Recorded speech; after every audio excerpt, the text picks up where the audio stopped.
Main channel, I think, is working correctly. And any second now.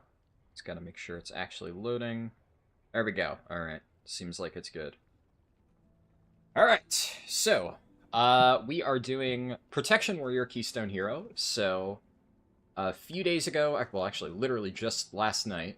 I'm so used to saying like a few days ago because normally I don't stream like back to back, but we're getting shit done. But no, literally last night we finished the BM Hunter Keystone Hero. So that was the winner of the initial poll that I posted like 2 weeks ago or so. And the first part of that obviously was streamed on the main channel here on YouTube. So if you're watching this thing and, you know, you're trying to watch them all in order, the way that I've been doing this is the first part on the main channel, parts 2 and onwards on the stream archive, which is usually, I think it's linked in the stream description. I'm like pretty sure that's how I'm doing it.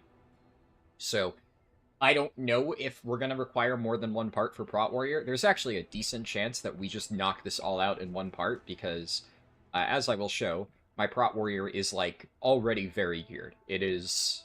There's a reason why I kind of broke the poll order and pushed this up, because I want to actually play it for raids and stuff. It's, you know, obviously I still main tank for raids, and I would like to have Prot Warrior as an available option.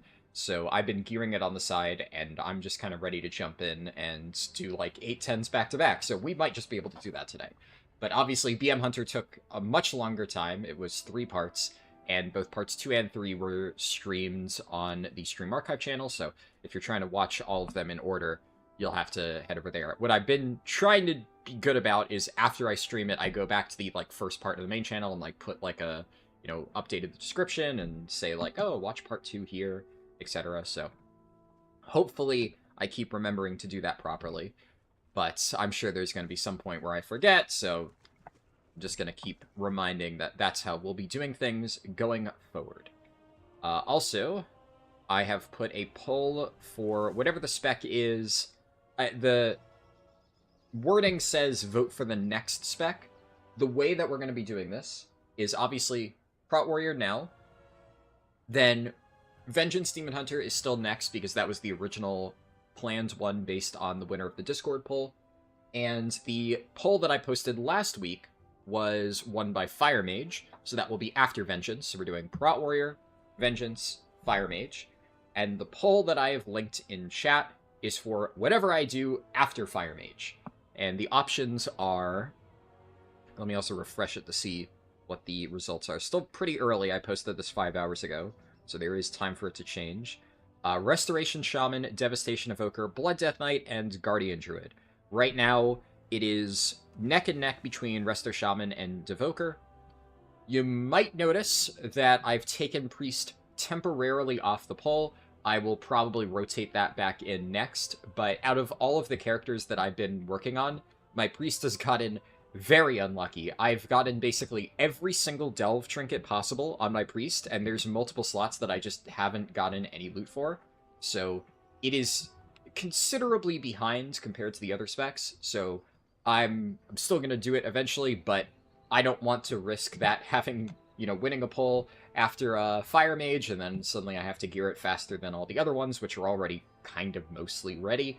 And it also was the least voted for option in the previous poll, so I kind of felt it would be completely fine to just take it off. And since I've kind of broken the order already and pushed Prot Warrior up, I think instead of doing my original plan of alternating between tanks and the other stuff, I'm just going to put them all in the same poll, and you guys can vote for whatever you want to vote for. And in this case, well, Blood DK and Guardian are not in the lead. That could change, but right now they are the 2 lowest, so it seems like people would rather see either Resto Shaman or Devastation Evoker anyway, so it works out. I wouldn't mind doing 3 tanks in a row. My only concern would be maybe people wouldn't want to really watch that, but yeah, whatever. The poll will decide the final outcome. Also, so let's, before I, like, jump into stuff, let's get my spreadsheet pulled up. Always like to start with this, keep track of it. So, My Prot Warrior here, you can see, is relatively geared. I already have 4-piece. I'll show the stuff in-game, and you can't see it because it's, I think, just cut off from the thing, but I made like a little sheet specifically to track my warrior stuff. I have a bunch of crafted pieces. I've done a few low dungeons. Some of these were a few weeks ago when the, like, 4 mythic dungeons thing was available. And then also earlier this morning, I pushed my key up a little bit just because my character's already so geared that it's just not really interesting to watch me do, like, a +2. We just 3-chested it with random pugs, so I pushed that up to, I now have a 7 Dark Flame, and that's probably going to be easy to push. I don't know necessarily if it'll be a 3-chest. It's very 3-chestable with good players, but I'm not going to sit there and wait for, like, the perfect group. I would say it's almost impossible to not 2-chest as long as I don't fuck up.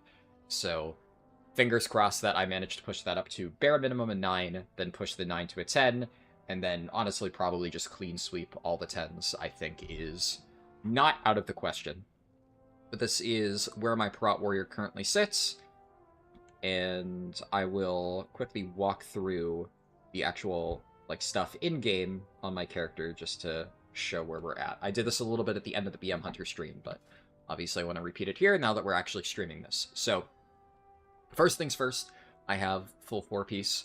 I have 3 hero track tier pieces, and then I catalyzed these gloves earlier today just to get a champion track hero gloves. I was using an LFR piece that I had for a while, but I wanted to save my catalyst charges until I was absolutely sure that I was, like, ready to go on Prot Warrior, and that is today, so I just sent it on a champion piece. Not a big deal, I still have leftover catalyst charges.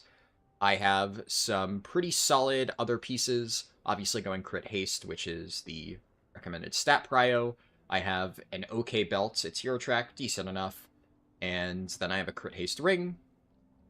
I am using Circe Circlet, and for trinkets, I'm going to be running Mechanical Core Amplifier, which I do have on hero track, and Suspicious Energy Drink. There's, like, a few options that I technically could run. I do have a champion track Funhouse Lens. I don't think this is bad. The thing with Funhouse Lens and just on-use trinkets in general for Prot Warrior is, with the way that anger management works, your cooldowns, you just kind of send them immediately. You want to line them all up, so ideally you want to use, like, Avatar with Demo Shout and Demolish, but you get them so frequently that you can't really line up on-use trinkets with them. Usually it's just like, oh, hey, I'm going to hold this on-use trinket for like 5 seconds because I'm about to get my burst window again. But it's not as impactful as classes where, like, all of their damage comes from a 2-minute burst or something like that, and they can consistently line it up. You get the idea, right? So, a lot of Prot Warriors are running... There are, like, certain on-uses that can be okay, but most of the Prot Warriors I see are running Tome of Light's Devotion on single target, obviously. But AoE, it's like some combination of Pacemaker, which I do not have. Hopefully I get it. Amplifier, Suspicious Energy Drink, not quite as much, but it is an okay option, which is why I'm running it. It's definitely, out of the Delve trinkets I have, the best option right now. Or, obviously, things like I have Kazan, which, you know, if I had that, I'd run it, but I don't. And I guess, like, a defensive trinket for higher M+.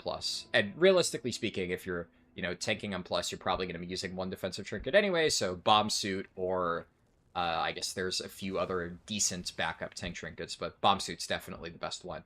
Something like that.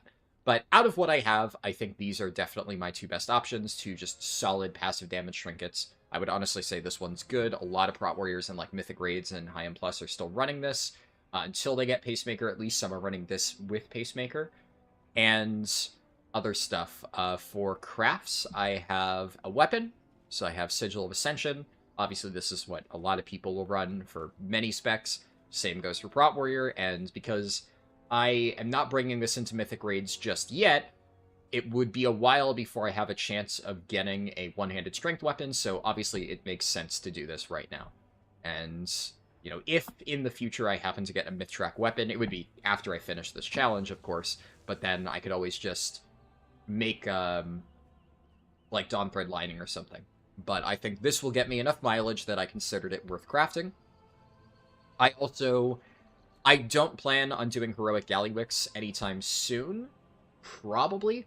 So I don't really think I'm going to be getting Titan of Industry, I think is the shield, which is the only real reason you wouldn't want to craft a shield, unless you happen to get one from your vault. So I figure with all my Gilded Crests, this is a worthwhile investment, especially because my previous shield was pretty crappy, and then I had 2 remaining sparks, so obviously one of them has to be Writhing Armor Banding. I put that on boots.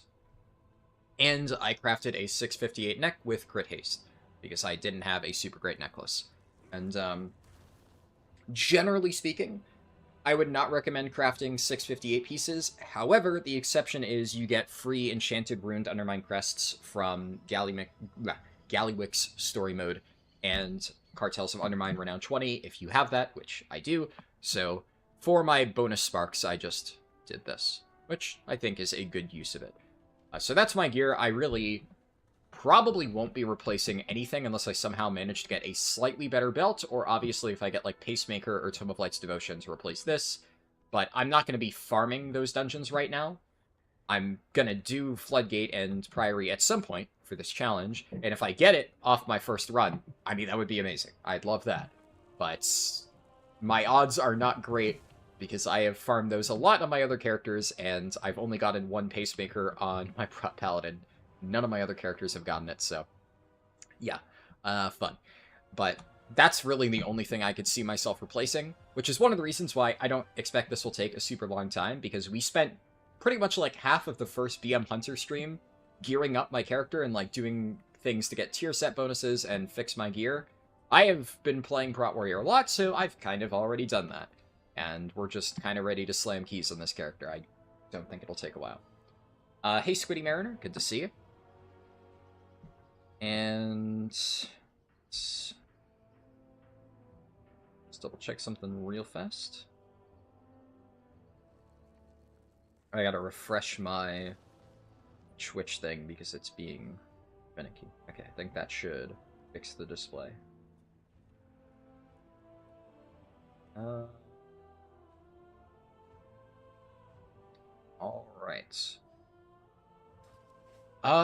I think to start off, because this character still obviously doesn't have like score in a lot of dungeons, I could maybe try and apply to groups, but considering I, like I said, have, where is it, my +7 Dark Flame, I think it just makes sense to continue pushing my key.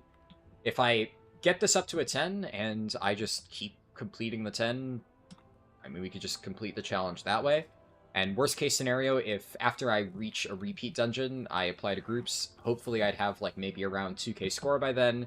And even though it unfortunately isn't showing my main score because I didn't hit the, I think it was 200 score required before it updated. I meant to do that last night, but then I fell asleep early, so it's not a big deal. But I will just post that there, and hopefully it'll not be quite as hard to make groups on this compared to BM Hunter, because, I mean, honestly, fighting a tank is the hardest part in most cases, which is why I expect this to be a hell of a lot easier pugging than playing a pure DPS. What do we got? Other war.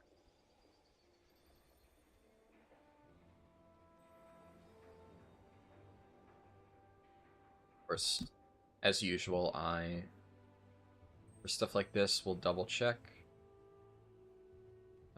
Interesting, a Prez Evoker. You know, sure. Solid gear, decent score, and they have, like, relatively good logs, so they clearly know how to play.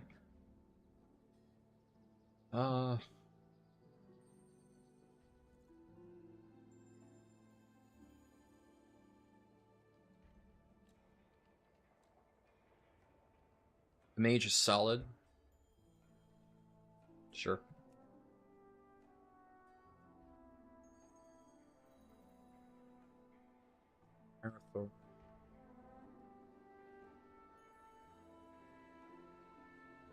I don't have anything really to go off of there. Panda. Gelthos.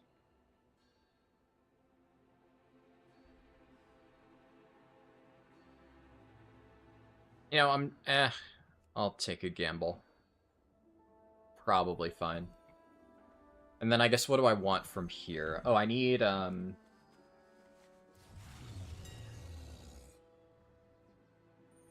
what's the engineering thing called? I forget the name of the stupid engineering derez. Hold on, I'm just gonna Google it. War Within Engineering derez.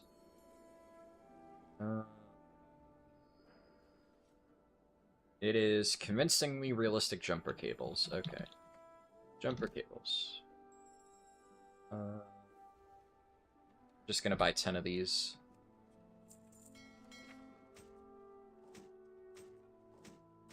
I don't really think I'm gonna need to use it, but it just helps to have a battle res. Just in case. And... Ryan Ramstad said, but the XP changes, will there be any changes to the route? There's never really changes to the route because of XP buffs. No. Generally speaking, the only thing that XP buffs will do, if they are blanket XP buffs, is you do the same route except you just cut out the inefficient sections, and that is not changing. Also important to note, nothing really changes with Dragon Isles. I've seen some people get confused about that. The only thing that is unique about the Dragon Isles is that's the only place where you can earn the consumable buffs, but a lot of the important ones, especially the potion that gives you 10% XP, they're warbound wide. So if you're just trying to level quickly, you'll be able to trade it across your account. So it won't matter. You won't, like, need to run in the Dragon Isles. Now, then there's the question of, do you want to, on one character, run in the Dragon Isles to, like, farm more of the consumables so that you have it for your next character? That's, I guess, something that you will need to decide for yourself. I don't think that will be really that important, especially when you consider that you can still get it for War Within leveling. So, if you plan on leveling enough characters up from 70 to 80, then you'll probably get more than enough to cover yourself. But the other thing is, I can't really say for sure until I test the drop rates, and I can't test the drop rates because right now the leveling event is disabled on the PTR. Blizzard forgot to enable it. So, you know, until they remember, there's not a whole lot that I can do to test that. So worst case scenario, I will level characters when the patch actually is live, and then I will make a video explaining how that works, I guess. But the actual route, like the fastest route, will not change, no. You have a 9 workshop, nice. I'll check this Death Knight.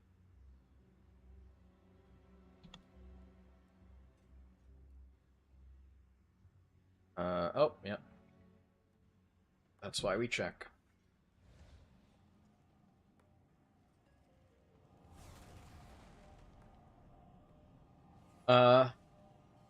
Corey Austin said, my boy Harldan back at it with the trivial content. Yeah, that... I mean, I shouldn't have even responded. I think out of all things to say, it was a pretty tame response, though. But yeah, it was very obviously a bait comment. Of, like, you know, Horde getting Keystone Hero on all 39 specs is a trivial challenge. Like, yeah, okay. I'm pretty sure it's the same person who left the second comment, too, because it feels like it's exactly the same vibe, but who knows. Good to see you, though, Corey Austin. How did I reach 660 plus item level without spamming M+? Delves. Yep. I'm gonna be honest, if you are not going into keys with bare minimum 645 item level, like, literally, that is the absolute lowest, and ideally it should be a little bit higher. You're just wasting your own time. You're wasting your time, you're wasting everybody else's time. That is, like, the absolute lowest item level that I'm going to start any one of these characters with, because it's piss easy. It's absolutely piss easy to get full 645 on any character, completely solo. You just do delves. Do delves, get full champion gear. Carved crests are like a dime a dozen. You get them by doing literally anything. You get full carved, like a bunch of carved crest upgrades up to 645 in every single slot. Veteran gear comes from world content. Worst case scenario, you fill slots with that and upgrade that up to 645. Do delves for like a full week plus a weekly reset, and you will be bare minimum 645. And then obviously you chip away at it. You do your delves every week. You do your rune crest. So obviously I have been playing this character and doing my +8 delves, well, +11 delves for the Gilded Crests and all that stuff every single week for like a month. Just because it takes like a few hours every week just to get that done. And what do you know? By spending...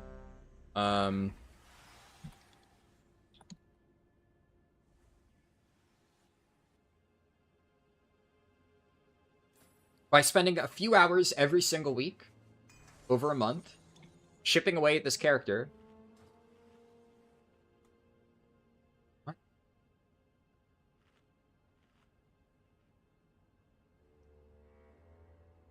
He's a little bit confused. Whatever. This is like kind of impossible to fuck up, so whatever. Yeah, just do delves. 5, 4, 3. Also, I kind of 1. I jumped into this pretty fast, so I haven't talked a lot about, you know, what abilities and stuff, or what talents I'm using, but you will see. And I will try to discuss that as I go. But for the previous challenge, there was also more, like, research being done.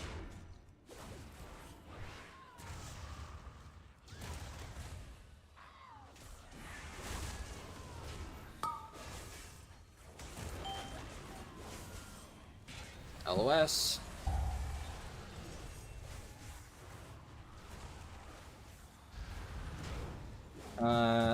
Hope they LOS, but doesn't look like they are, so I'm just gonna get this kick.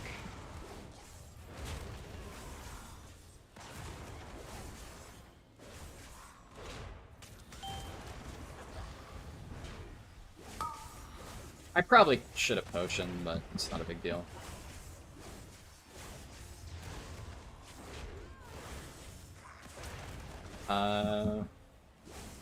Save CDs.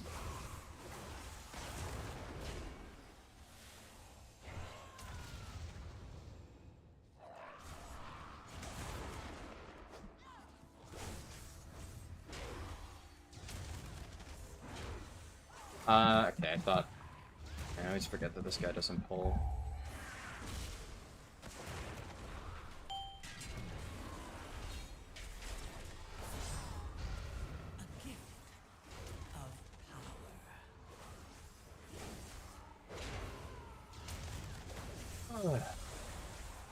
I'm also talented into Intimidating Shout so that I can theoretically help with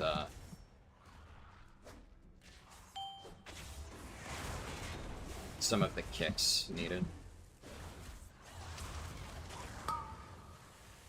Dude, I don't know. My brain is fried. My brain is fried right now.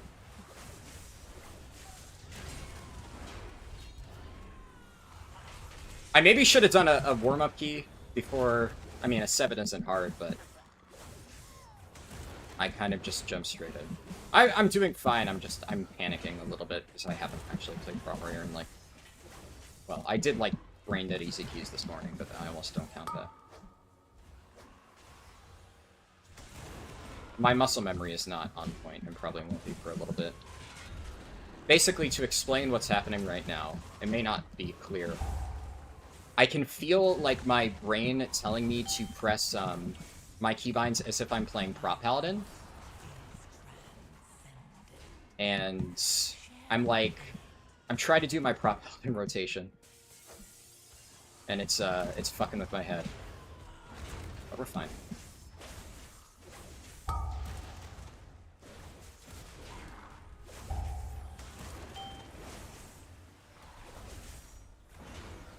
Okay, they... I think, probably I need to LOS around the corner here. This is a little bit more ambitious than I usually do, but it's 7 and I'm trying to potentially 3-chest it.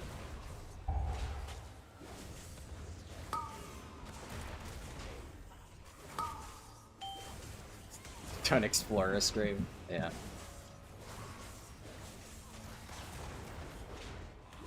I should note, I do appreciate you guys, like, you know, defending me and when people say stupid shit, but for blatant bait comments like that, you don't need to waste your time. Like, that guy obviously was just trying to get a rise out of me. The only reason I even responded is because it's like such a bad bait comment that it was actually kind of funny. So I literally just said like, no. But yes, the sentiment is appreciated at the very least.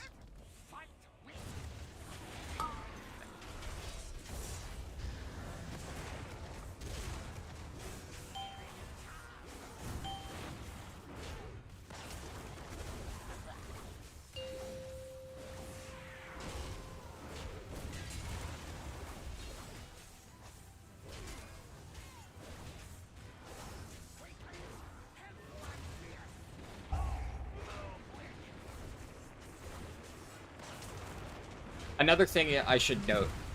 Oh my god. I shield charged him and I got hit with the knockback, which put me in an animation lock. And it almost sent me directly into those rock falls. That would have been bad. Probably still worth it to kill this.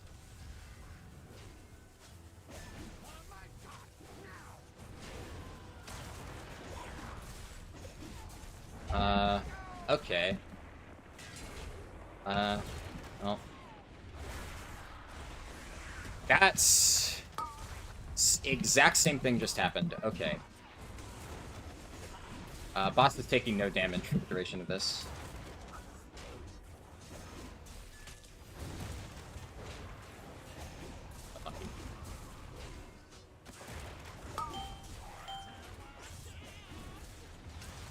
What's my favorite tank so far? Well, just so to be clear, I main tank, right?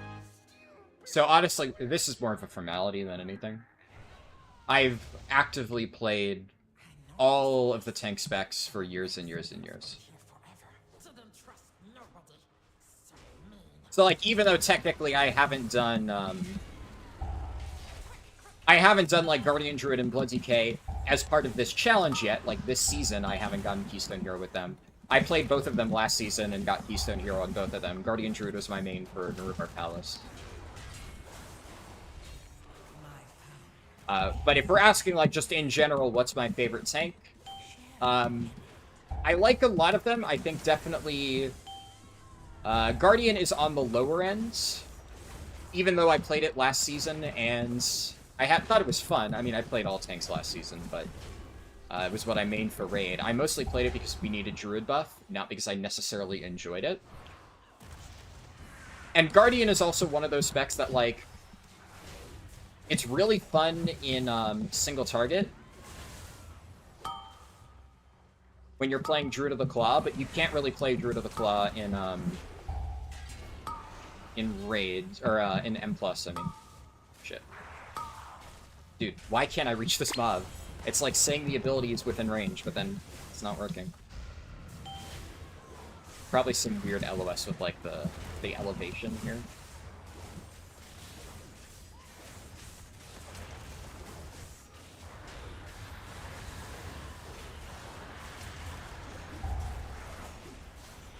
I will say I love Demolish. I just think it needs, like, a slight increase to its range, so that you don't need to literally be up the enemy's ass to cast it. That kind of feels a little bit janky sometimes.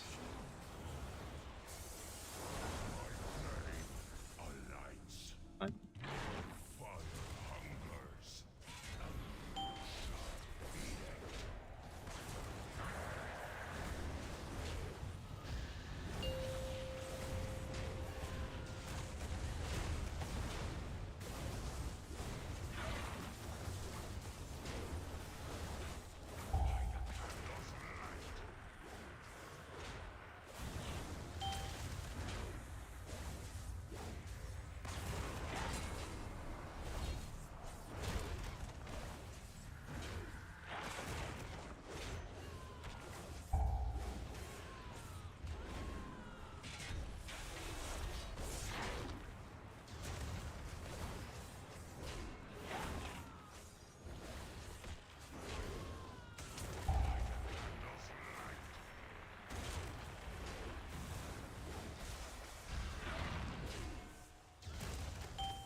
Execute phase, my favorite part.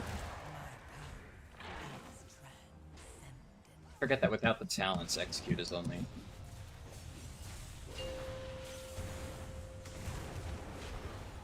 Only for the very end.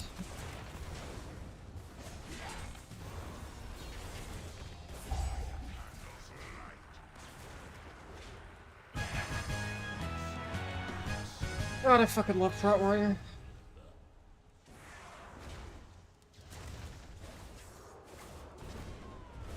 Disrupting Shout, fucking owns.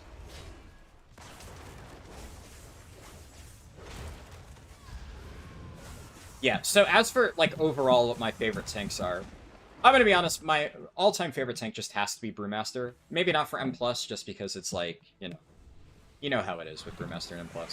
If you play tank, you understand the issues. I still like Brewmaster M+ tanking, it's just, it obviously has a lot of problems that you just need to deal with if you really want to play it for that. That's just, it's life, right? But obviously in raids, I do love Brewmaster. Prop Heli is kind of an interesting case, where Prop Heli is one of my least played tanks, like, over many years, but it is what I'm currently maining. And I've gotta say, Templar Prop Heli right now is maybe my favorite iteration of Prop Heli ever. It is so fucking fun. So, although historically I don't play it a lot, I do really, really, really, really, really, really enjoy it at this, like, current moment. So this season, I might put that, like, up there. But then also, I honestly think Front Warrior might be up there. Those are probably my top 3, with Blood DK maybe being... Current Blood DK is, like, very close. I really like Sand Lane and how it plays. And Blood DK is always, like, pretty fun. It also kind of depends, because, like, I'm just really not a fan of the current Vengeance Demon Hunter playstyle. It's good, it's strong, I just really don't enjoy playing it. So, I have, at some points in the past, mained Vengeance Demon Hunter. And I was very, very, very, very, very good at it when I played it. And I still know how to play it. We're doing Vengeance Demon Hunter after Front Warrior, and I'm sure I will have a very easy time with it. But I just don't really think it's fun right now. The version of Vengeance Demon Hunter that I enjoyed is just dead. So, it's just kind of a bummer. And that's kind of the issue. Every time I play it, I'm just like, I wish it was old Vengeance. But it's not, alas.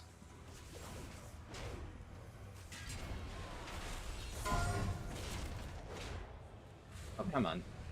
Really?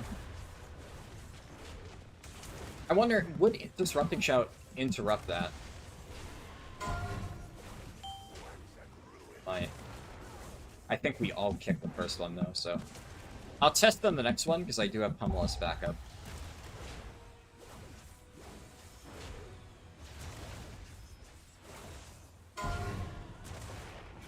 Does! Oh, wow, that's nice. Okay. Having a backup interrupt like that is pretty cool.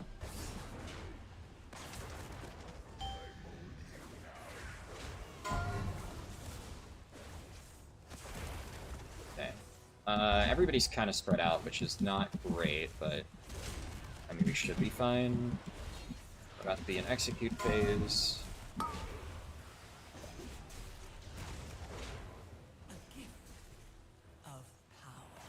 Oh.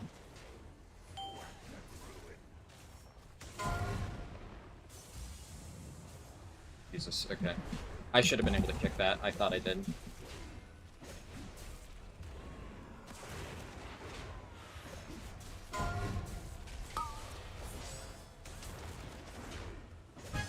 Nah, that's kind of my bad, but whatever.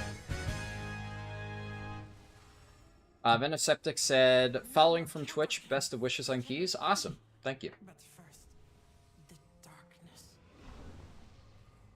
See that? This is why I'm kind of in, like, partial talk mode, because it's only a +7, so I'm like, I can yap a little bit, but...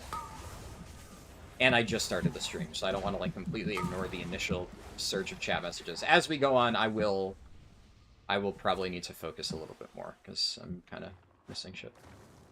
What was old Vengeance like compared to now? If you played Aberrus Vengeance Demon Hunter, it was very close.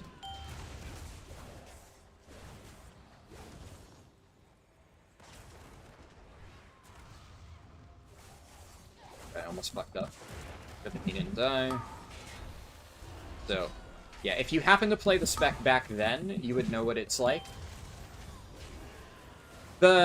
If you didn't, then the big takeaways that I could give is Old Vengeance was a lot more about soul management. So, like, your soul fragments were a resource, and Spirit Bomb was a lot more important to the gameplay than it is now. You still use Spirit Bomb mostly to trigger, like, the Fellscarred proc, if you're playing that. If you're playing Eldrachi, I don't even know if you still run it, you might. Not 100% sure on that. But either way, the main thing with Spirit Bomb, like, back in Legion, you straight up took Soul Cleave off your bars. That's how, like, not important it was. Now, certain Vengeance Demon Hunters who, like, didn't actually know how to play back in Legion will tell you that that's wrong, but I can assure you that that is how you played it. Because back then, Frailty worked completely differently. But it slowly got kind of fucked over as time went on, and the only real good change I think Vengeance has ever gotten in terms of making it a better spec, like a more well-designed spec overall, is the addition of Fell Devastation and them getting Demonic. That is a good change that needed to happen. They massively buffed Vengeance's Sigil utility, which is, like, I guess good. It makes it stronger, but I also think that it's just not good for the spec, because it creates, like, a very unhealthy meta, where when Vengeance is good, it's mostly good because it just has ridiculously broken utility that no other spec can compete with. But because it is so strong meta-wise in M+, it also doesn't really get the changes that it needs to make the spec feel more fun like it used to. Because, like, why would you spend time trying to improve a spec that's already dominating the meta?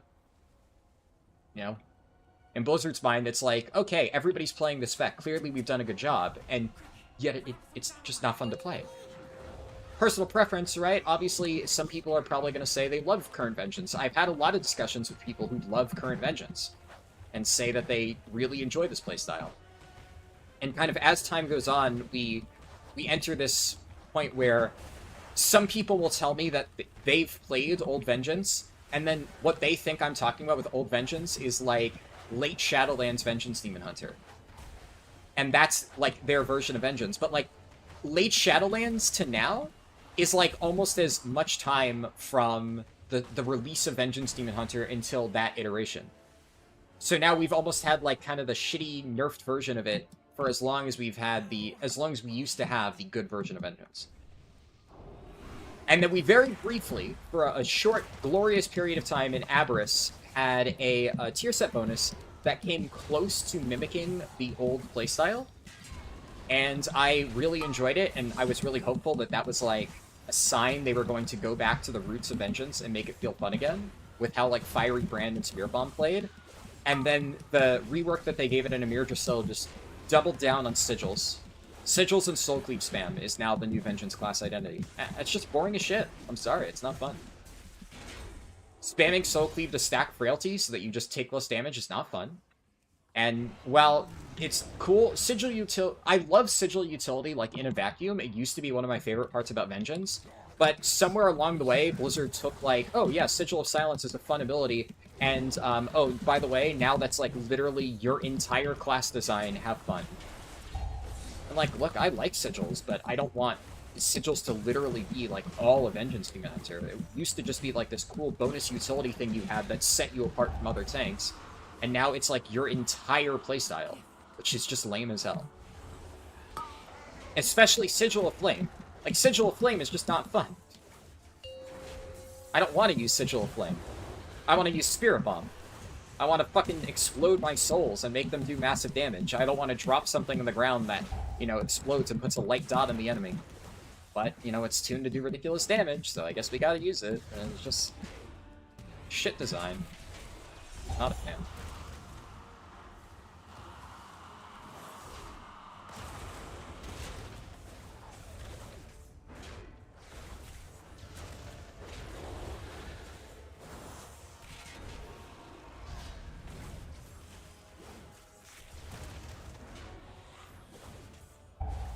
And also, it just kind of bums me out, especially because I think Vengeance might have the worst hero talents out of any spec, or tank spec. Brewmaster is a close second, but at the very least, I think Brewmaster's core fundamental playstyle still feels fun, and although I am really not a fan of Shadowpan as a playstyle, okay, it didn't +3, but as I expected, +3 might be a little bit hard. I didn't play, like, amazingly well, to be honest. I fucked up a little bit. Okay.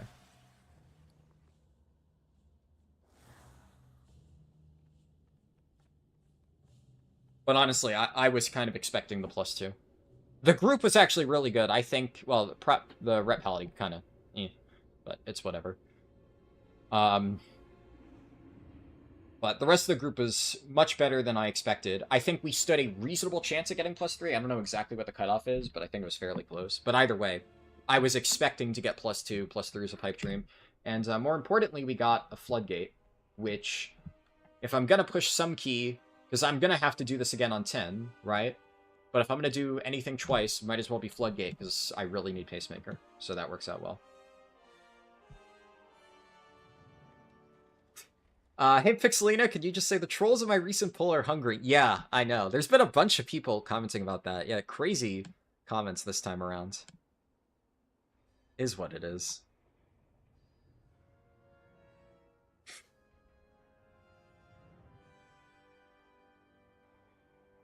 Also, Goose Comics, I think... I don't know if you understood what Goose Comics is saying. He was adding the person who left the troll comment, basically telling them, like, if it's so easy, then why don't you do it? Because I just saw your response.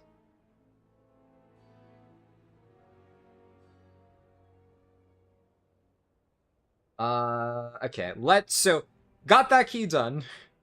I wanted to get that out of the way, like, early on, but obviously I haven't been able to fully respond to everything, and I want to try to answer as many messages as I can. Oh, sorry, yeah, I was tabbed over. Venoseptic subscribed with Prime, thank you so much for that, and you said, best of luck in keys, and then you used to play Guardian tank, but now since Dragonflight Season 2, you started playing healer. Yeah, Guardian is definitely a weird one, where I don't dislike Guardian. Obviously, I mained it last season. But I feel like Guardian has a very confused and, like, restricted class identity. And a lot of times, the only thing that Blizzard knows how to do is catweaving or Moonfire. And I don't hate either playstyle, which is why I'm kind of, like, torn on it. But they just don't really feel super interesting at the moment. I do like catweaving, but the current playstyle for catweaving with Druid of the Claw is just you get your empowered, I think it's Rake, or no, you get your empowered Rip. You shift into cat form, you apply Rip, and then you shift out. And you can only really do it in raids. And also, the one thing I'm not a huge fan of with Druid of the Claw is the RNG on Ravage. Ravage feels really fun to press, and it's definitely a very fun spec when you're just chaining Ravage procs. But having mained it on fights like Kaiveza and Ansarek and stuff, and, you know, where, like, for however long we spent, I mean, hundreds of pulls, right? Across hundreds of pulls, progging those fights on Mythic, playing Druid of the Claw Bear, the difference pull to pull was just infuriating sometimes. There were pulls where every other GCD I was pressing Ravage. I was getting nonstop procs. And then some pulls where I'd go like 10 seconds in my Incarn window without a single Ravage proc. There's just way too much randomness there. It doesn't really feel good. So, for a hero talent tree designed around catweaving, you do an awful little amount of catweaving, and the actual mechanic of Ravage, while fun when it activates, just really doesn't feel good. It's kind of like the way that, like, Templar works for Prot Pally. The reason why Templar feels good is because although there is, like, some very minor RNG with, like, you know, you get slight splash damage when your hammers crit, generally speaking, you get, like, consistent damage pull to pull with Templar. The only thing that's really RNG about Prot Pally that I don't love at the moment is their tier set. The tier set refunds Holy Power, so it's like, obviously, getting RNG on the proc of the tier set itself can be a bit frustrating, because if you get it during your burst window, obviously that's amazing. But if you don't, you sometimes just don't get procs at all during Lust, and that feels really bad. And then even within the proc itself, you can get literally chain free casts of Shield of the Righteous, which is crazy damage. And then sometimes you just don't get anything and you feel awful. I've had pulls on Prop Pally where I'm doing like 3 to 4 million single target bursts because I just refund every single cast during my Avenging Wrath burst window, and it feels absolutely crazy. And then there's other pulls where I just get literally no tier set procs at all during my entire Avenging Wrath Lust window, and I'm just like, okay, well that sucks. But that's not really Templar, that's just, I'm not a huge fan of the tier set. Only thing I will say is, at the very least, the value is a little bit more consistent than, like, Ravage, and when Prop Pally's bonus does pop off, holy shit, it feels amazing. You kind of just go crazy. With Druid of the Claw, on the pulls where I was getting Ravage every other GCD, it was, like, nice, but it didn't even feel, like, as amazing as, like, the best Prop Pally RNG, and it felt extra worse if it didn't happen, so not a huge fan of that. I also just really think that the design of Moonbear is uninspired. Like, Moonbear as a concept was interesting when they introduced it back in Legion, and then they just haven't really built upon it at all since Legion. It's still just all about you get random Moonfire procs, and they've finally managed to make Lunar Beam a button that you actually want to press. Up until now, you just don't even press it. Now it's finally worth using with Elun's Chosen and the buffs that you get from it. Which is, like, cool, I guess. It's the first time that there's been any meaningful evolution to Moonbear. But there's, like, well, there's a glaring issue with Moonbear's core design, which is that it's really good on, like, large AoE situations where you get, like, a bunch of Moonfire procs and stuff like that. And it's absolutely terrible in single target, because it just does no single target damage. It's all about just getting Moonfire up on, like, 1 million targets and getting those Fury of Elune procs and getting Lunar Beam for AoE. But, I mean, there's so much that they could do to make Moonbear work single target. I honestly think that they should play more into, like, the Fury of Elune thing and make it so Fury of Elune, like, you juice it up. I don't know how it works now for balance, because for Guardian, you only get it as a proc from Elune's Chosen. But I remember back when I played balance a little bit in Legion, Fury of Elune was, like, this big burst thing where you would, like, drop it down and it would consume your astral power to do, like, gigantic damage, and then it lasted until you ran out of astral power or something like that. It was kind of like Breath of Sindragosa, but for, you know, Boomkins. And I think something like that for Guardian, but, you know, with Rage instead of astral power, could make Moonbear really fun, and it would also give them some meaningful forms of single target damage. But that's the kind of thing that we wouldn't even potentially see until a new expansion. That would require a fundamental redesign, so I'm kind of just iffy on the current design of Bear. It's not terrible. Like, I don't hate Bear, but I just think that it could use a bit of work. It's not in, like, a perfect spot right now.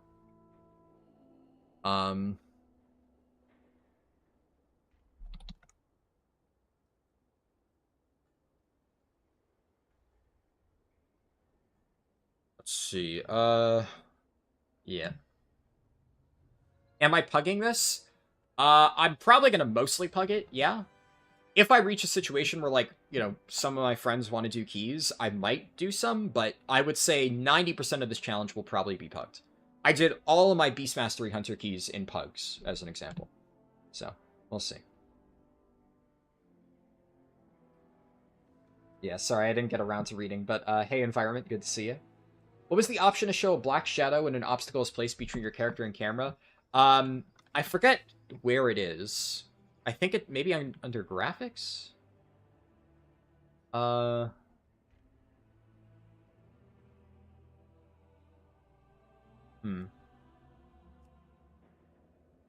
here we go. It's under combat, show silhouette when obscured. There you go. That's what causes my character to be outlined here. You really like Sand Lane for Unholy and Blood, but you hate how RNG it is. You would love if it was nerfed, but a bit more consistent. Well, they kind of did, right? Because I think the main thing that was RNG about Sand Lane really is the Blood is Life procs. Like, whether you get the Blood Beast on, like, gigantic AoE pulls. That's, like, the biggest RNG. I can't speak to Unholy, but single target, it felt like pretty consistent for Blood. It's really just, do you get the Blood Beast proc and those gigantic AoE pulls where it feels kind of random. But they nerfed the Blood is life damage by a lot recently, so I think they are trying to rein that in and make that not, like, the main source of your AoE damage. I haven't tried Sandlane Unholy, though, so I can't speak to that. You've tried playing Balance so many times because it looks like a fun spec, but when playing it, it never felt good. Yeah, I haven't played Balance a ton recently. Honestly, the last time I really played Balance was Legion. I played it a good bit in Emerald Nightmare and Nightholds, and it felt pretty fun back then, but I'm sure it plays completely differently now. Balance has gotten a lot of reworks over the years. What add-ons am I using? I have, compared to some people, I have a fairly minimal setup for add-ons. I'm not actually using DBM, you can see here, I have Pratt for my chat, so that's what has all, like, the timestamps and stuff. I have Auctionator. You can use DBM. I'm personally using Bigwigs, which is... I don't yeah, down here, Bigwigs. I have it, like, installed, but I can say I have it disabled. I have the Liquid Pack for Raid, RC Loot Cancel, Speedy Auto Loot for leveling, and you obviously don't need this. You need RC Loot Cancel if your Raid's doing it. By the way, quests I don't really use. I have it installed from a while back. Auto Looter. I don't think this actually does anything that Leatrix Plus doesn't, but I installed this a long time ago and still have it. Abandoned Zone quest is pretty nice. Like, if you finish leveling a character and you have, like, a bunch of random quests in your log that you want to get rid of, the UI is a little bit broken these days, but I can click, like, Abandon Isle of Dorn here, and it would automatically abandon all of this stuff. So it's really good for something like I can... Actually, I don't want to abandon that one. Is there anything that I don't care about? Okay, well, I don't really want to abandon any of these quests for demonstration, but you get the idea. It's really good after you finish a leveling run, which is why I got it. What else? I have details, bulk mail inbox for sorting through mails, nice.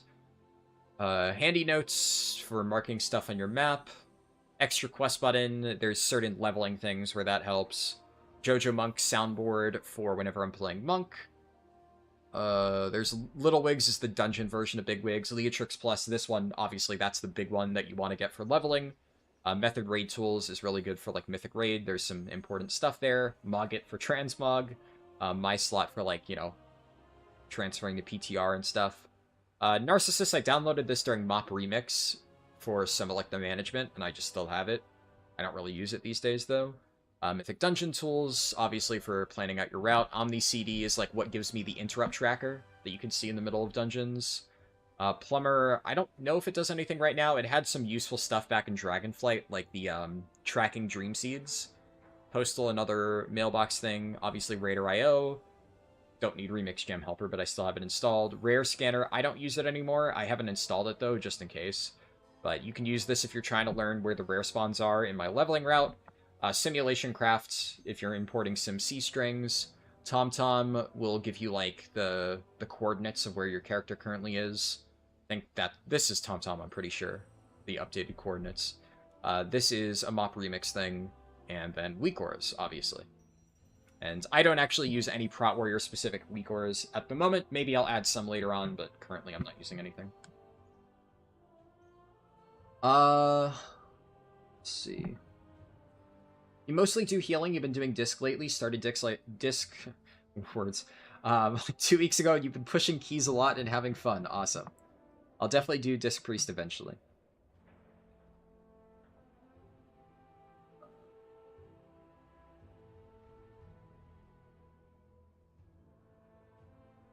No matter what you do, they'll always try to dismiss the value with something else. Yeah. It all contributes to the channel. True, yeah. Hate comments still push the algorithm. That's how it goes. Hello, Sam Unwin. It's going pretty good. Thanks for stopping by the stream. Hello, Bistavern. Good to see you. Between the two warrior DPS specs, which one am I looking forward to playing? Honestly, I kind of like both Fury and Arms. For different reasons. I think Probably Furi, just because I prefer playing Furi in, like, AoE situations. I'm not a big fan of ARMS AoE, but I've always preferred ARMS for, like, raiding and stuff. Obviously, I'm going to be doing Mythic Plus with it for the purposes of this challenge, but generally, I still enjoy ARMS, especially, like, the single target rotation. Maybe it's, like, a lot different. I haven't played it in a few years, but historically, that was the spec that I usually played for fun. But, I mean, I also do like Furi a lot. I play Furi a lot more for leveling, so for, like, gigantic AoE situations, it's definitely a very fun spec. I like both of them, though. It's maybe one of the few classes where I've played all of the specs at least a little bit, Monk being another one of those. Just hit 80 on your first character. What's the fastest way to gear up for LFR? So if you go to the auction house...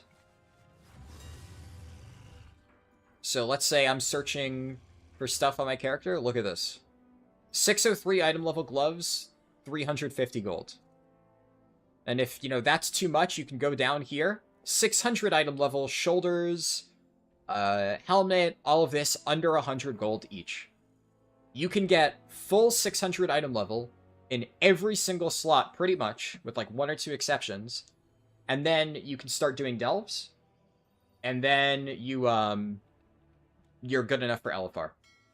Am I reading Twitch chat? Yeah. Yeah, I have both Twitch and YouTube open. I'm multi-streaming. So if you hear me, like, respond to a message that you don't see in chat, it's probably on the other platform. It's either on, like, Twitch or YouTube, whichever one you're probably not watching. I don't have, like, a shared chat set up. I've got to do that at some point.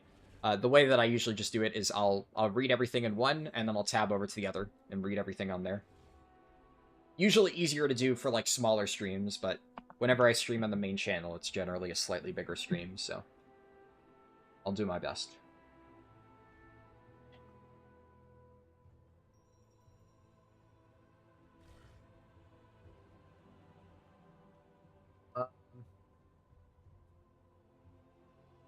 You got Keystone Hero from Temu. I have no idea what that means. Let's see. Do I have any tips for good-looking transmogs? Well, I will say, on that note, I am actually quite happy with this set that I've made on my warrior. Because this is, like... It's not... I didn't use, like, any sort of, you know, pre-made set. This is a completely, you know, homebrewed transmog. And, I went for just, you know, a Panda Warrior vibe. Like, green Panda Warrior vibe. The general, like, idea that I had when making this is... It was based off, the Jade Lotus from Hearthstone. Like, the Pandaren organization in Gadget San. Those guys. So, I tried to make, like, a transmog themed around that. And there's a lot of extra stuff that you have to work with Mop Remix. So you have, like, the Shadowpan shoulders. So I put, like, one tiger shoulder. And you can now use these monk belts. Like, these used to be leather only, but now there's a bunch of universal monk belts that you can use. And they obviously have, like, a very panda vibe. So I've got that going. But, I mean, it's not a perfect set. There's actually a few items that I kind of wanted to use, but I would have to farm, I think it's Mythic Amirdrasil to get them. So I just used something that was close enough. But I'm pretty happy with how this one turned out. And, yeah. I like this set. Especially for a Panda Warrior, pretty good. What's my day job? This is my job. Full-time for YouTube. So. Yep. Just this. As for... Well, do I have any tips for good transmogs? I mean... I don't know. I'm probably the wrong person to ask for fashion tips. I kind of just... I mean, I don't know. I make a set that I think looks cool. And I'm very happy with this, but... Somebody may look at this and be like, oh, that looks like shit. I don't know. I think transmogs are a very personal thing. Just kind of wear what you think looks good and fuck whatever everybody else thinks, I guess. You're doing great, thanks. Appreciate it. You miss Mop Remix? I'm kind of... I have mixed opinions on Mop Remix. I had fun in Mop Remix, but... I'm kind of glad it's over because it was a lot of work. I think it's good that it was a limited time event, honestly. The only thing that I wish is that if they do events like that, they don't do like the FOMO bullshit of we're going to make it so you have to play the entire time to get all the rewards. I think for Legion Remix, just make it so all of like the dumb catch-up mechanisms are implemented from day one. And if you want to just grind out the stuff to get all your cosmetics, you can just do that in a reasonable amount of time. The fact that they had like this really, really, really stupid grind setup where you had to come back every day to farm bronze, it kind of soured Mop Remix for me. I ended up playing it a lot just because I was obviously doing all the speedrun stuff, so I was playing it for videos, and while doing stuff for videos, I naturally ended up getting more than enough bronze to buy everything that I wanted, but I honestly didn't really enjoy the actual process of playing it a lot. I think it was kind of, yeah. Basically, I think there's a lot that they could do to improve it. So, I hope that the next time they don't fuck it up.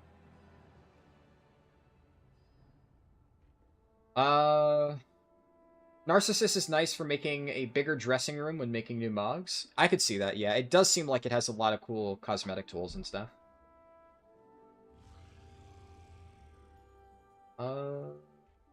The random weapon drops, I think, were obviously the most egregious example. You have a friend who grinds 20 hours a week for transmog items and puts together the most dogshit-looking mogs, but she loves the way they look? Yeah, exactly. As long as you enjoy your own transmog, that's all that really matters. Maybe that's the best advice I could give, I guess. Make a transmog that you're personally happy with. You're like that way with Demo, you crank with it, but personally feels bad to play, yeah. Feral is more fun than Balance. I've honestly barely played Feral, so that should be interesting. There's like a handful of specs in this game that I've almost never played. We haven't done any yet for the challenge, but it's going to be really interesting when I start getting around to them. You can have a full cloth Warbound set, so any... Well, yeah, obviously, I'm excluding Warbound gear.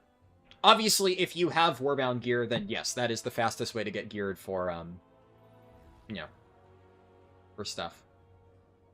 And I get what you're saying, Troy, about because your bag item level will count your Warband stuff.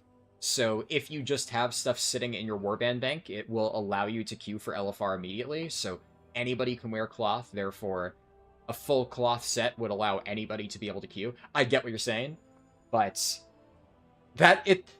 while that is an interesting tidbit, I think anybody who has that already probably wouldn't be looking for like quick ways to get into LFR. It would require a decent amount of grinding to get to that point. You hope they don't add so many item IDs in Legion Remix? Yeah, that would definitely make things easier for you. What specs have I done? I've done Prop Pally, because that's my current main. So I'm almost Keystone Legend on Prop Pally. I have done Brewmaster and Windwalker. That was the first one. And I've done Beast Mastery Hunter. So we're still 4 out of 39. This will be number 5. Still fairly early, but, you know, it's gonna take a while, but I will get there. Alright, let's do this Floodgate. Also, I guess on that note, so... For talent builds and stuff, I've mostly been playing Prot Warrior with, like, the full execute builds, because I've been doing, like, single target stuff. But I, for the purposes of M+, switched around to a slightly different build. So I'm not really used to using Disrupting Shout, but obviously it was amazing in that key. Definitely feels like a really nice ability. Because normally you'd use Sudden Death for raids. Thunderlord, I'm used to playing with this for Mountain Thane, but obviously I guess it's still pretty good for Colossus for the Demo Shout CDR. And I normally don't play with Spell Block, but obviously for M+, you need to use that, so that's what I'll be running. And then I thought about Instigate versus Blood Surge. It seems like a lot of people in high keys are running Blood Surge, so I'll take their word for it. And for the stuff down here, I probably won't need Battle-Scarred Veteran for the keys that I'm doing right now, but it would be nice to get used to having it, because pretty much everybody runs this in high keys, so may as well. But for raids, I'm used to using a slightly more offensive setup. And then most other stuff is pretty standard Prot Warrior. I guess another decision I've seen some people do is there are people who will run Champion Spear either instead of Thunderous Roar, or they'll run an unupgraded Thunderous Roar with Champion Spear and then Champion's Might. I've seen kind of an equal split, 50-50. I could go either way with it. I just like Thunderous Roar better, so that's what I'm going to be running with for now, but yeah, you could kind of go either way.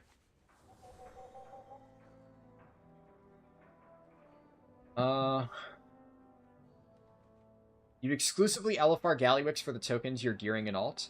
Yeah, LFR Gallywix definitely has some good stuff. The problem with LFR loot is it's very RNG. You're unlikely to win most of the time. And because it's capped at veteran, there's only a limited amount of usefulness you can actually get out of it. But even a 645 Eye of Kazan would be really good for some people, and having the tier token flexibility is nice.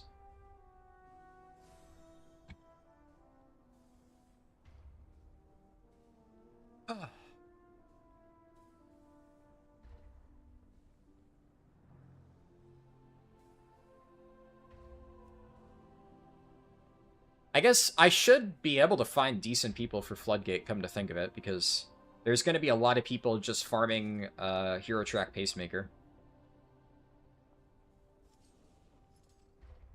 Well, I'll probably be a little bit picky here.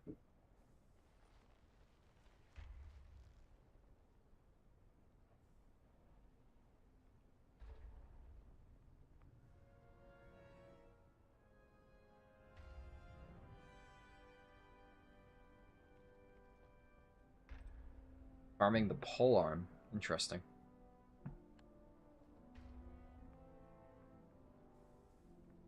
How do the tokens work? Are they just like bullions? You haven't played in a minute. So, what Little Deke was saying is he was talking about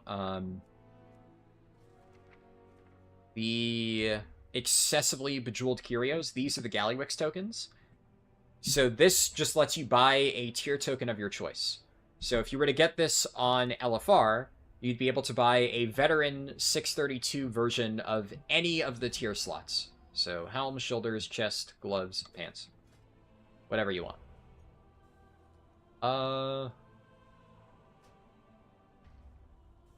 Special characters. Ah!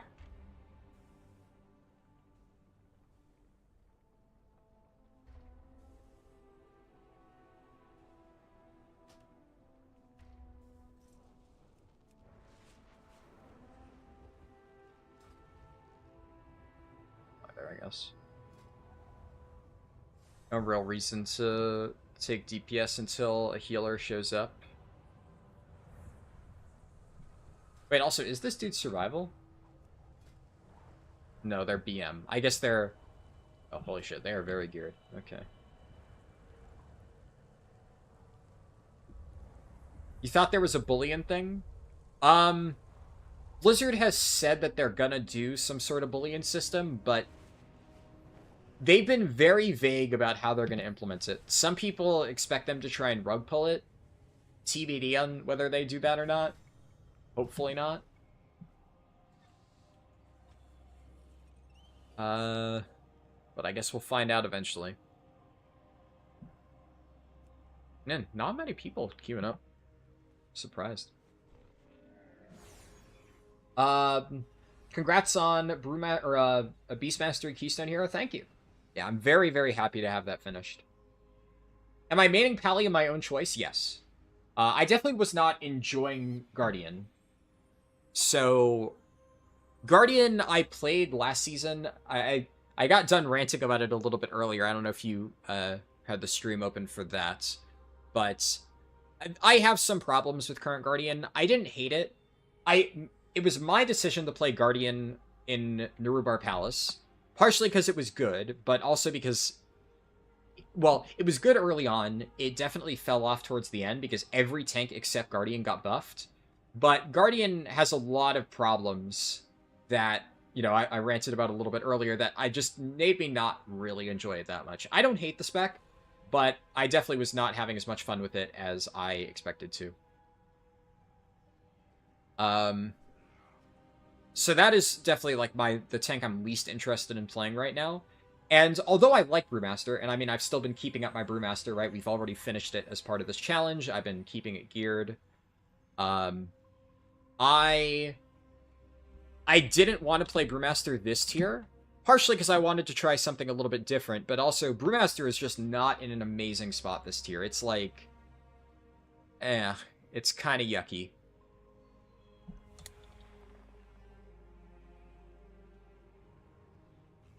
It's not terrible, like, at all.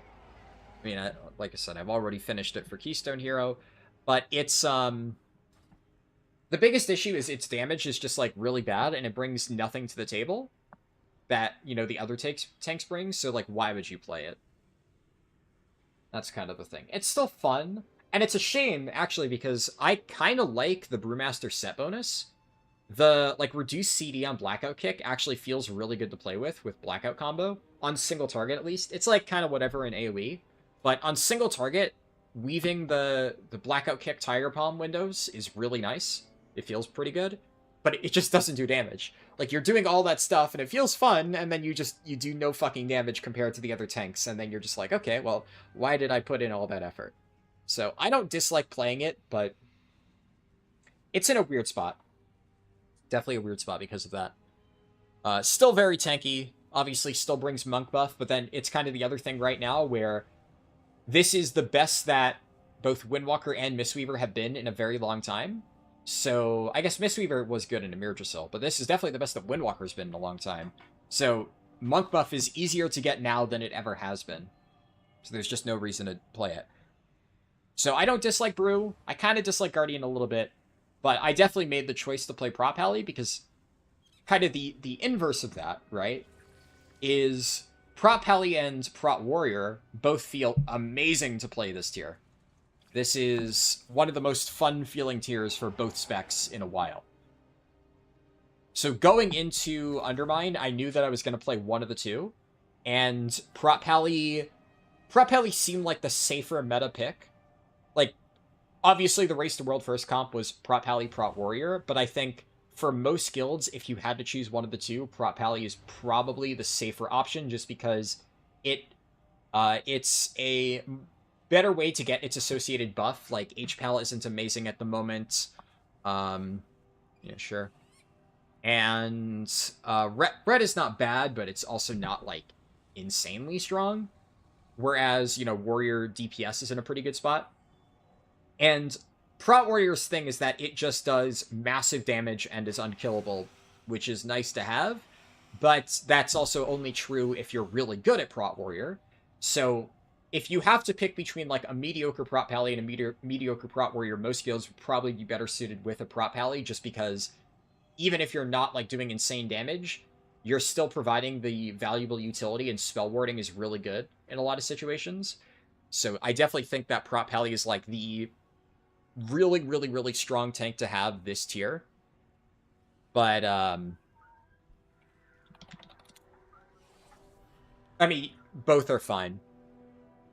And that's kind of what made me pick Pally over Warrior between the two. But, I mean, obviously, as you can see, I have enjoyed both pretty equally, so even though I haven't been playing this for raids, I've still been gearing it up on the side, because I would like to be able to play it. And there is, like, a decent chance that I might be able to play both at the same time, but TBD on that. Okay, yeah, sure. Priest. I'm not even gonna check. We're gonna assume that they're good enough to have a +9. I don't really need to be as picky as a tank, because as long as these people have, like, functioning brain cells, you know, we're gonna time the key. When I'm playing BM Hunter, I'm way more picky, specifically for the tank, because tanks are the ones that can make or break a key. I know that, like, even if they are not amazing, I will be able to carry, so it's, like, not a big deal.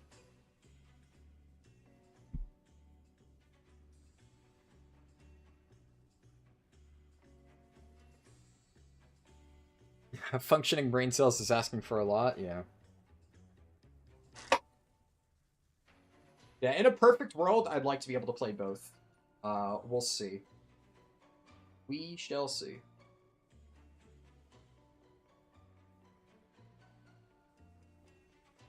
There's also always the option of just doing it in reclears. Like in Narubar Palace, I fully cleared the raid on both Guardian Druid and Brewmaster. I did all of Prague with Guardian Druid, and then on reclear I just swapped Brew.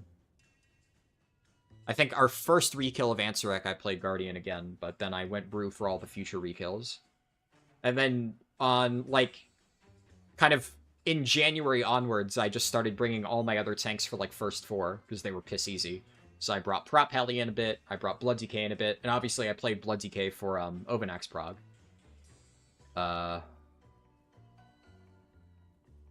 Did I? I think it was only those. I don't think I ever brought my Prot Warrior in for Narubar, nor did I bring my Vengeance Demon Hunter. The other kind of weird thing about Prot Warrior and Vengeance, and this is like one of those, like, it kind of silly personal things. So, like, this is my Prot Warrior, right? I've only ever really played one Prot Warrior. Brewmaster's kind of in a weird spot for me, where I've had multiple Brewmasters before. I've also had multiple Blood Death Knights before. Like, I've played a bunch of different Blood DKs over the years. There's, like, my original Blood DK back in MoP, and then I played a different one during Shadowlands for, not Pain's, Soulrender Dormazane. So Soulrender, I played a Blood DK. I played that same Blood DK for Anduin. But they were, like, different Blood DKs. So, I don't have, like, particularly strong attachment to one of my Blood DKs in particular. So, I didn't really care as much playing it a bit in Narubar Palace. And obviously, while I do have a lot of attachment to my main Brewmaster, Larice, which is why the moment I got my main account back, I immediately leveled and geared it and did Ansarek with it, and now it's my main Brewmaster again. Obviously, I wanted to play Brewmaster still, so I geared up a bunch of new ones. But I wasn't, I think Hunter is 8k for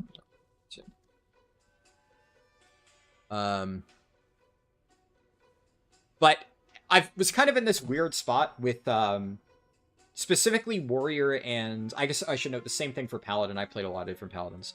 But my Warrior and my Vengeance Demon Hunter, I've, like, only really played one. My Vengeance Demon Hunter Lenara is the same Vengeance DH I've played every time I played it, even though I'm not big on it right now. If I'm gonna play Vengeance, it's gonna be on Lenara. I'm not gonna make a second Vengeance. That is my Vengeance Demon Hunter. That's the one that I've always done stuff with.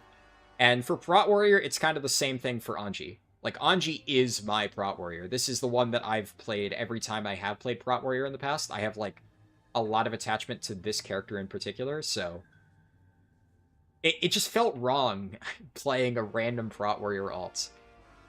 So I just didn't bother with it until now. I usually use the same name, at least. Like, the current Paladin that I'm playing, my Prot Pally, is... all of my Prot Pallies have always been named some variation of Giliana. That's the name that I always go with, but I have, like, 5 different Prot Pallies named some slight variation of Giliana. And it used to be a Lightforged Draenei. The original, the first ever Giliana, I was a Lightforged Draenei back in BFA. And then I did a bunch of Prot Pally leveling runs for, like, my leveling guide back in Shadowlands. And what's it called? Then I had a bunch sitting around, and then obviously I had to make a new one on my second account, and I named that one Giliana as well, and here we are. So technically, the current Giliana is not the original Giliana, but I didn't play the original Giliana, like, that much. I played it for, like, the first few bosses of Mythic Battle of Desire Lore, and that's kind of it, so I don't have a ton of attachment to it. It's not like Lenara, which I played throughout every single tier in Legion and stuff. Give him another minute.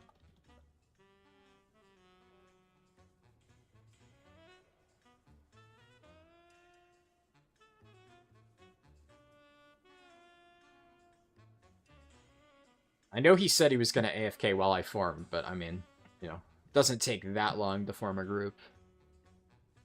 hopefully, you know, he gets back in time. Because that hunter did seem good, but I'm also not going to sit here and wait like 10 minutes for a random bug.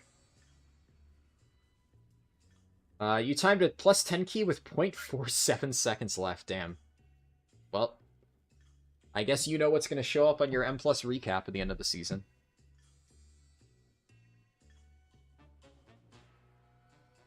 At least you'd hope that you don't end up beating that.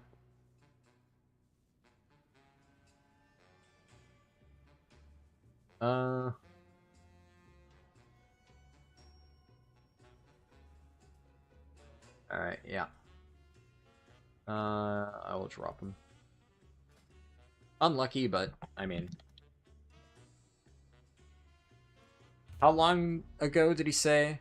Grabbing a stack while we fill? Like, literally 10 minutes he went AFK, so, yeah, I mean...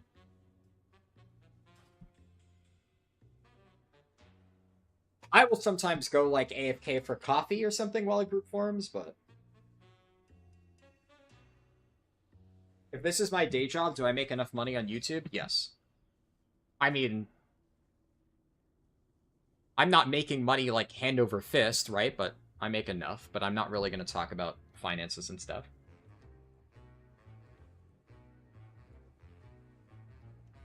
As you might imagine, it's not really the type of thing you talk about. But yeah. I mean, I'm not starving, right? If that's your question.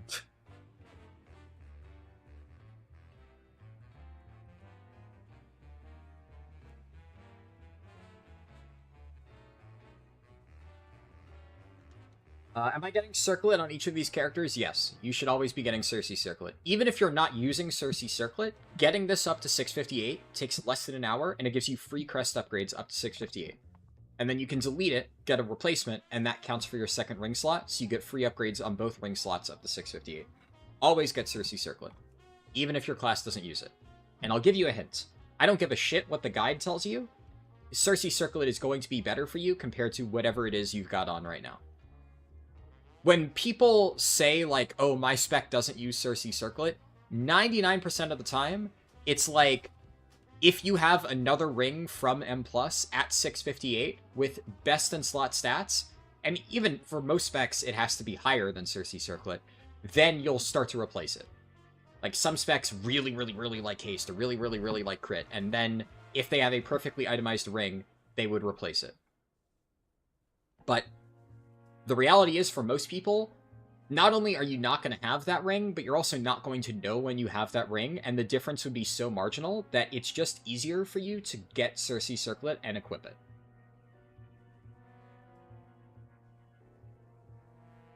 Just a little word of advice there, because I see so many people freaking out about, like, oh, what time should I take off Cersei Circlet?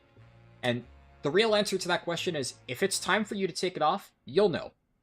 You won't need to wonder. You'll be like, okay, yeah, this is obviously a replacement. How do you make your coffee? Also, what's your social security number? Well, I can answer one of those questions. I know that's a joke, right? And I just make my coffee black. Plain black coffee, nothing special. That's how I have my coffee. This guy got summoned. Cool.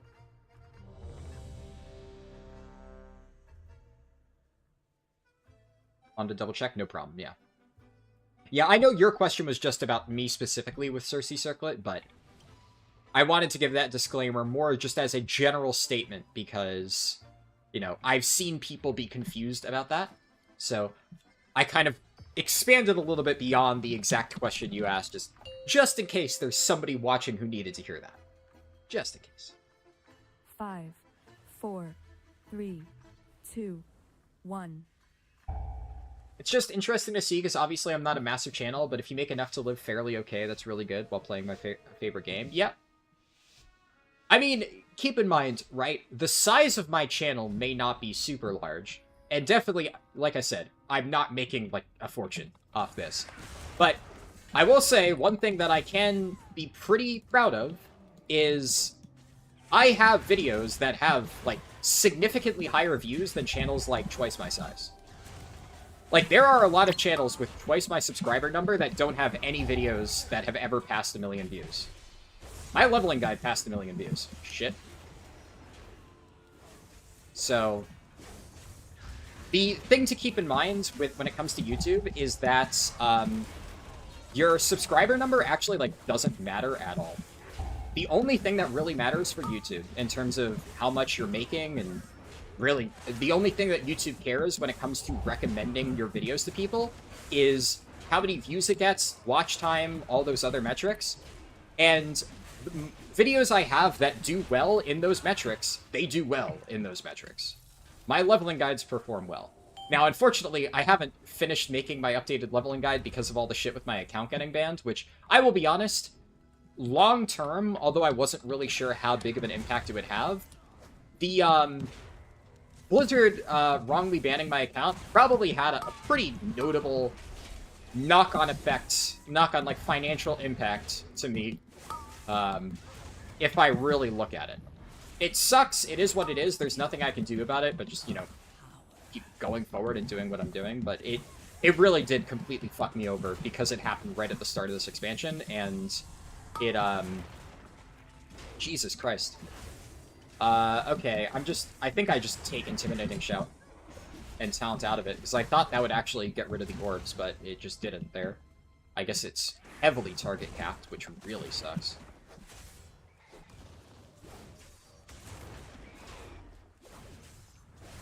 Also, I don't think I warrior shouted for this group, because I had the buff, but they probably didn't.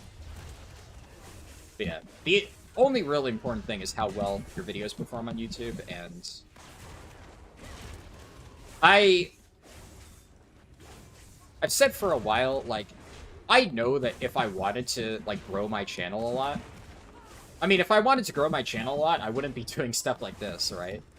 Like, this is not something that I think is going to perform super well. I am doing this because I want to. I am doing this because like I said, I wanted to be able to say that I can competently play all 39 specs in the game. It's a personal thing for me.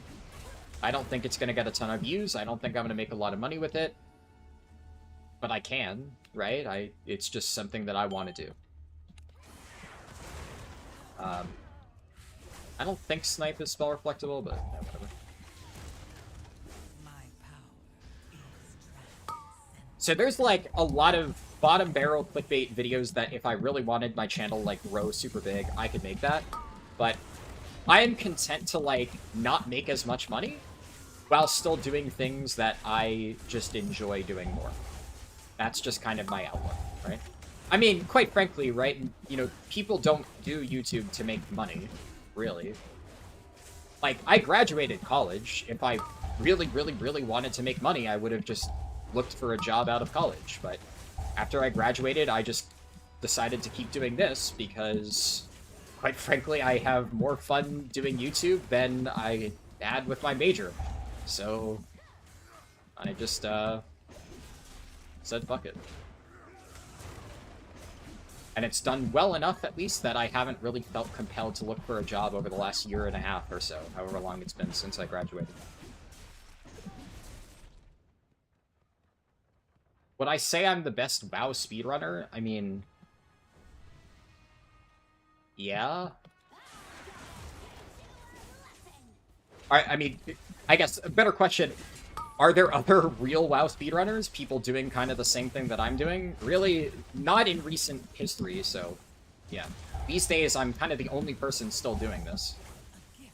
So, kind of just, by default, yes, but I mean, there's also a reason why most of the, like, people who used to do WoW speedrunning have given up. The reality is they just realized they couldn't compete with me. So they just stopped. I've seen some of them post tweets about, like, oh, I don't like the way that it, you know, speedrunning in World of Warcraft has evolved these days, which is, like, you know, just kind of a funny way to say, like, you know, I can't keep up. And therefore I'm gonna blame the current way that it works. Which, you know, I know that I'm kind of being a little bit snarky saying that, because you could say that I've done the same with Vengeance Demon Hunter literally an hour ago. But obviously, the difference is that I'm also I will sit here and bitch and moan about how I dislike the current Vengeance Demon Hunter playstyle, but I am still going to do Vengeance Demon Hunter as part of this challenge. So I can sit here and tell you that I hate the current Vengeance Demon Hunter playstyle, but I'll still play it.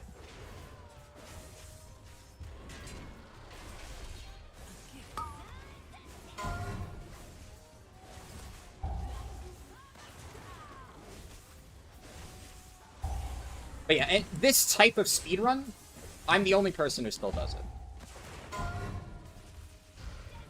Generally, the people who try to call themselves WoW speedrunners these days, I mean, there are people who do isolated speedruns.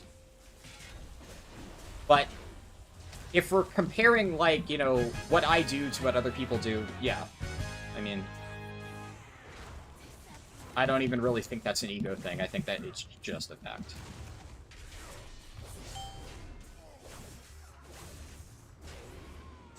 I should note, specifically for retail, right? Very, very, very, very, very important to make that distinction. There's obviously a lot of people who do classic speedruns, but, like, it is basically a different game. Like, you wouldn't ask somebody speedrunning, like, Super Mario, what's the new one? Whatever the one is on, like, the 3DS or whatever. You wouldn't ask one of those speedrunners whether they're, like, the best Mario speedrunner. You would ask them if they're the best speedrunner for their specific game, and Classic is a different game than retail, so I really hope nobody's gonna clip that out of context and try to start fucking beef with some random Classic speedrunner, because it's obviously a different version of WoW, but, you know. And, you know, I know you're making a joke, Corey Austin, but I actually do have a lot of respect for the people who do Classic speedrunning, which is also why I want to make it clear that I'm not trying to shit-talk that part of it. It is very different. But that's kind of what I mean, where like, classic speedrunning is just a completely different game than,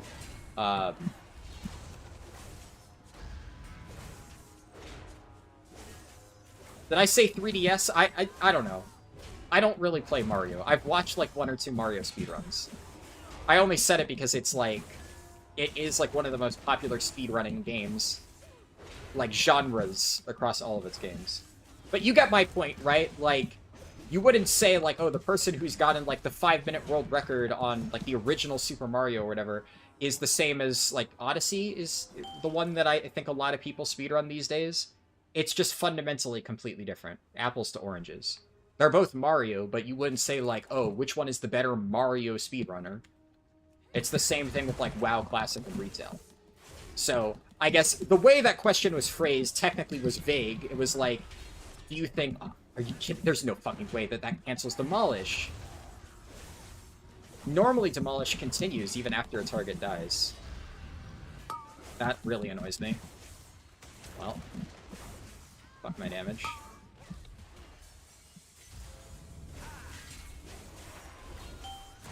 Yeah, the way that question was phrased technically is pretty vague. And it was like, you know, the best WoW speedrunner. And yeah, if we're being that vague, then I guess maybe I need to consider it. So then the answer to that question would be obviously not if we're considering all versions of WoW, but the way that my brain initially read that is the best retail WoW leveling speedrunner, which, yeah, I'm the only retail WoW leveling speedrunner.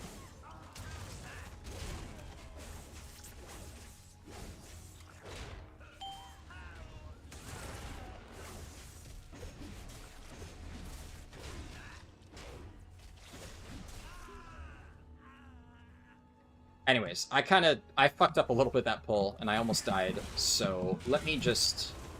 I'm gonna stop reading chat for a little bit.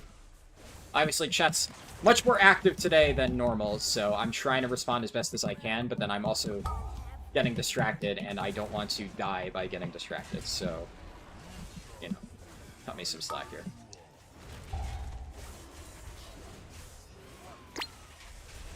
Yeah.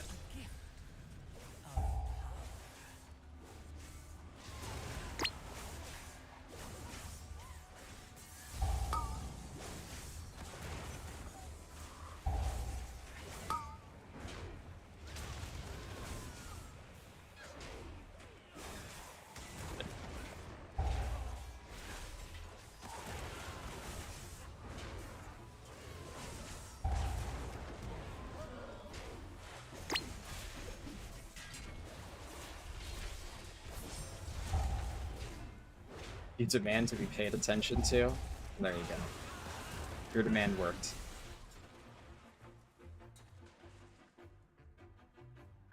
Yeah, just to make sure I focus up, I'm actually going to minimize my window for a second.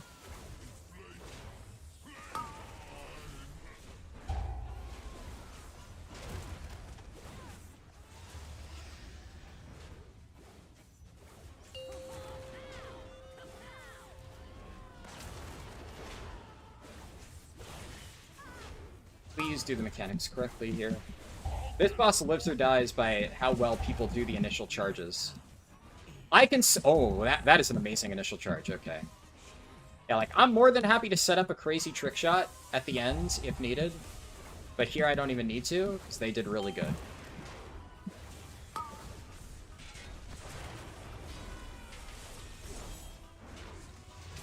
Okay, Bront is definitely much higher health.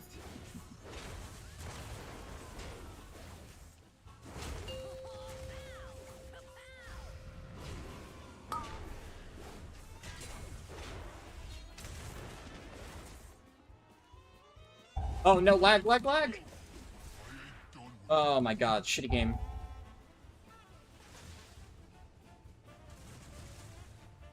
Come on. This is annoying.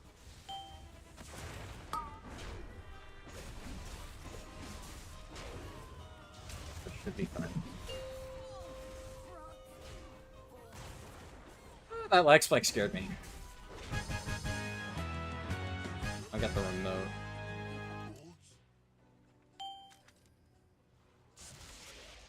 Here comes the DDoS. Fingers crossed, no.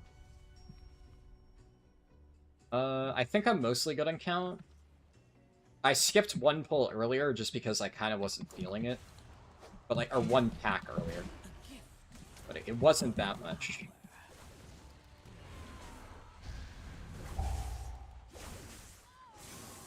Wait, oh my god, Disrupting Shout works on those orbs? I've been... Holy shit.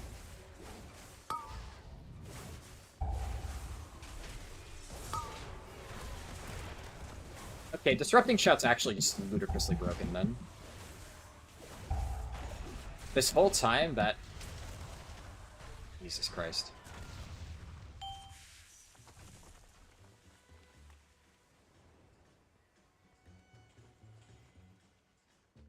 The music is so good this season. Yeah, a lot of the Goblin themes tend to be pretty solid.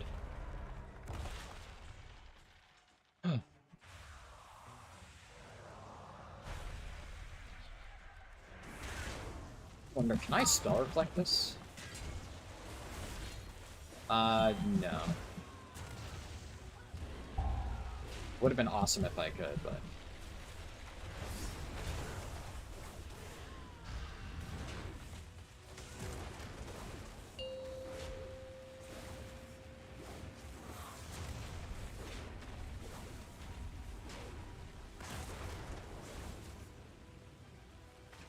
Oh my god.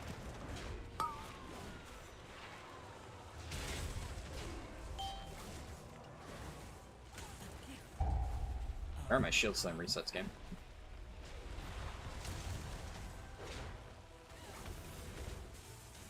Nice.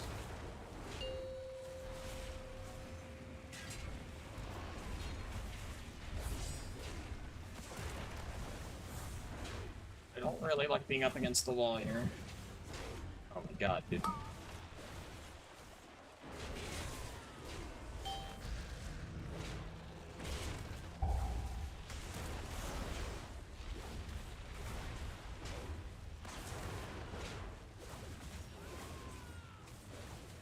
Oh, come on. No reset? Thank you.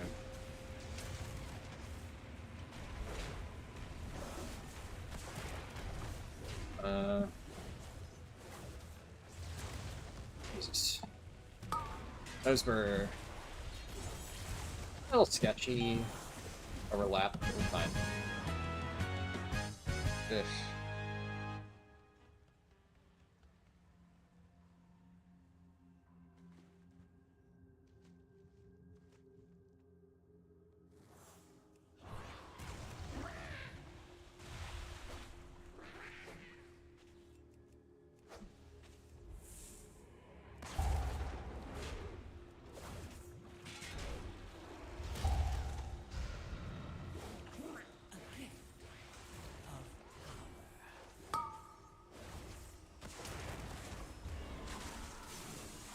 spell words like that, gosh. Oh. That's sick.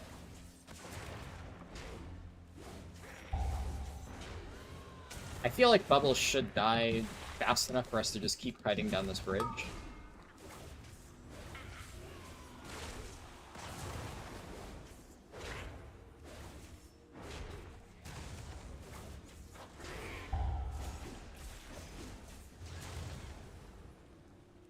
That's crazy that darkness hides the visual on that.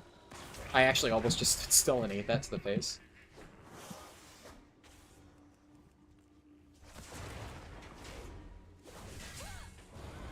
A range kick, hopefully, on that. I really don't want to get the jump starter.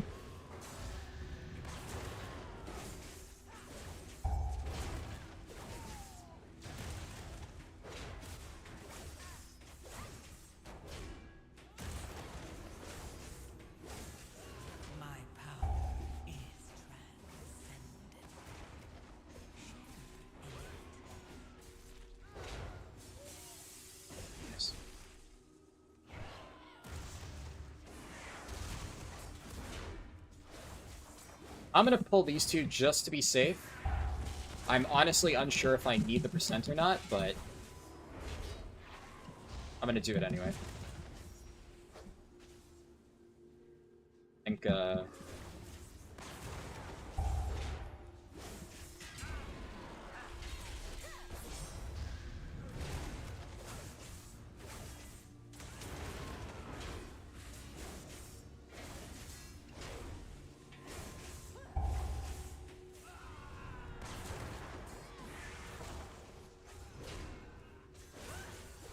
I think this way we are, like, absolutely 100% fine and percent. No way to even fuck it up. Better this than, you know, being behind and having to go back. And grab these two.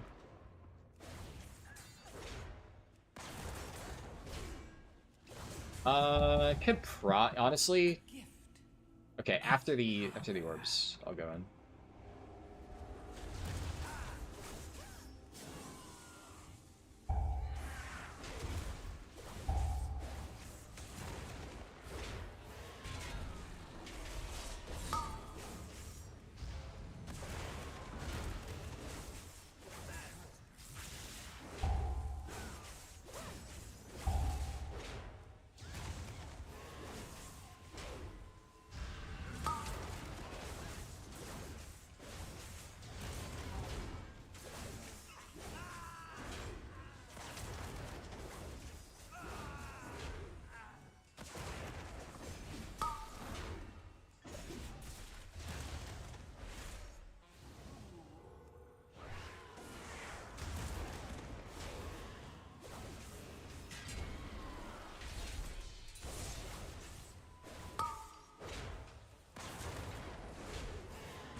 Yeah, I don't think I need to shield wall there. How did I fuck up count? How am I so bad? How am I, where did I miss? Dude, I don't know. I hate this dungeon sometimes. I'm like so sure I got count and then I'm fucking short. Never mind. Okay, apparently I'm just fucking stupid. Maybe I think I missed, yeah, I didn't get the divers. I guess, do I normally get the divers? I didn't think I did, but apparently I fucking do. I was so sure I didn't.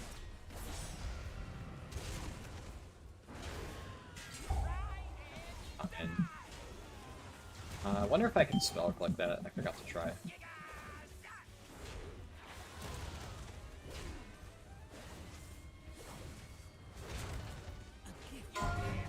And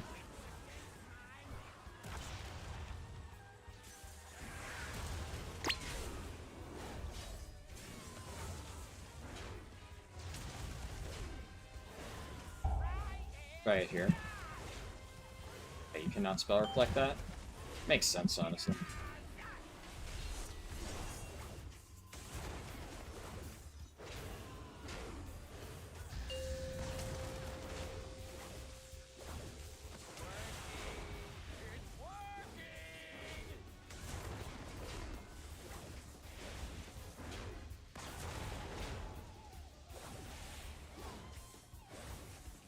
Dungeon Slam reset, please.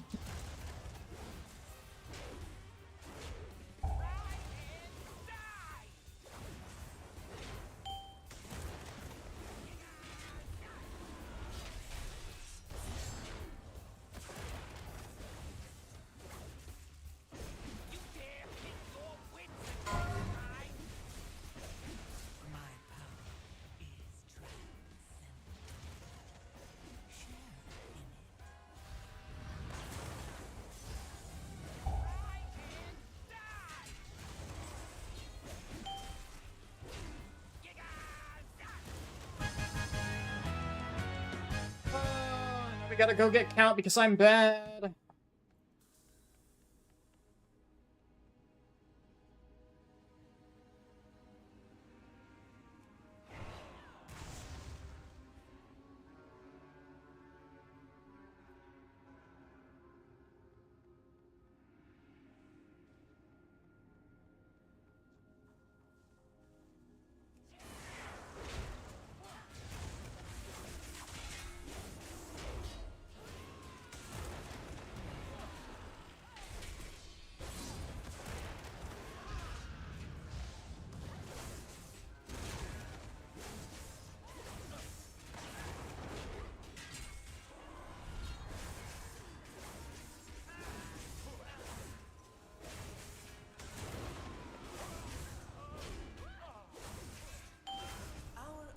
Hey, still two-chested.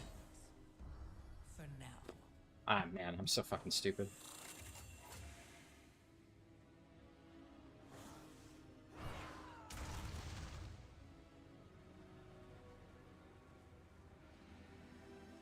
Yeah. No, I'm pretty sure I normally get a diver pack there that I just forgot to get. Fingers crossed on Pacemaker. Getting Pacemaker here would actually be fucking crazy. Ah. Well, you know. That's how it goes.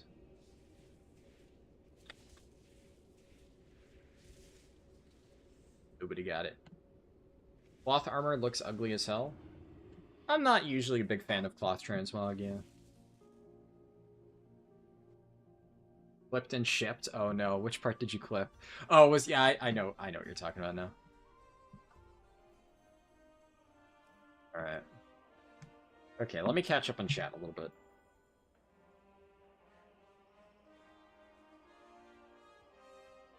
Yeah, we're playing Prot, not Arms. We will play Arms eventually.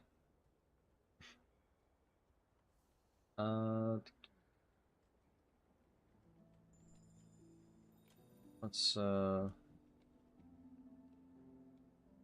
something real quick.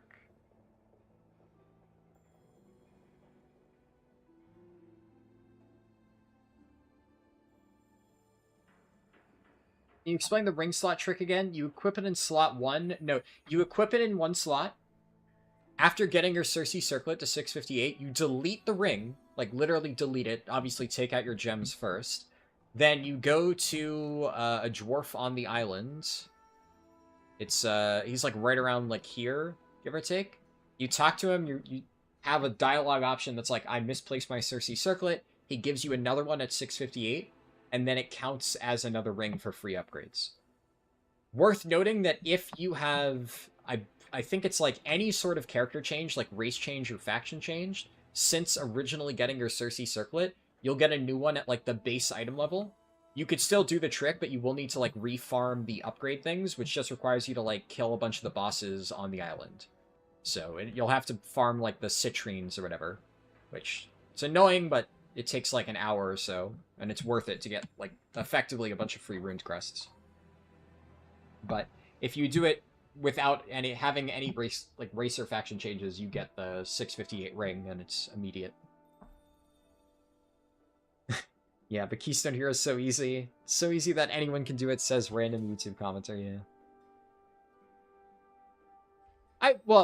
So I will say, right, if the challenge was literally get Keystone Hero once, like, yeah, obviously that would be pretty easy. I've already done it 4 times, and I plan on doing it multiple times. Like, Keystone Hero in a vacuum is not, like, extremely hard. The hard part about this challenge is not getting Keystone Hero, like, 1 time. The hard part about this challenge is learning 39 different specs. That's the hard part. Yeah, on your main character that you play all the time, yeah, Keystone Hero is probably easier this season than it ever has been. Maybe. But on a spec that you've literally never played before, not only do I need to level and gear 13 different characters, but then I need to learn how to play each spec on those characters well enough to time 10 or time 8 plus 10 dungeons, and then I actually have to run 8 plus 10 dungeons 39 times. That, like, no matter whether it's easy or not, time investment alone, I'm prepared for this to consume, like, the better part of 2 months. You know, it's not going to be a walk in the park to get all this stuff done. Just like the raw time spent, assuming, like, Prot Warrior is probably going to be one of the easiest versions of this challenge that I do, because it's a good spec and I'm comfortable playing it. And I've already done all the gearing, like, on my own time. So this is going to be, like, the easiest that it ever gets. And yet, even on this character, I still had to do a homework key to push my key up to a plus 10. Right? So even if everything is absolutely perfect, you're still going to have homework keys. And that's not even including, you know, all of the plus 10s that you have to do in all 39 specs. So, yeah, I mean, obviously I know that comments like that are bait comments, but I think people like that just don't really put their brain cells together and really understand exactly what it is that I'm trying to do here. It's as much a test of endurance as it is a test of skill. So. You're the only one that I know of, and you're legit, thank you. What did I major in? Computer science and game design.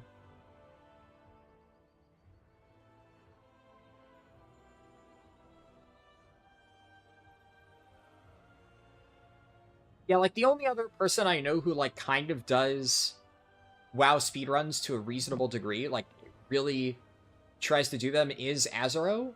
But Azuro doesn't do, like, the full runs that I do. He mostly does, like, Demon Hunter Starting Zone, Exile's Reach, and stuff like that, which, you know, like, that's cool, and, you know, that's what he prefers doing, but it's still not, like, one-to-one comparable, right? So.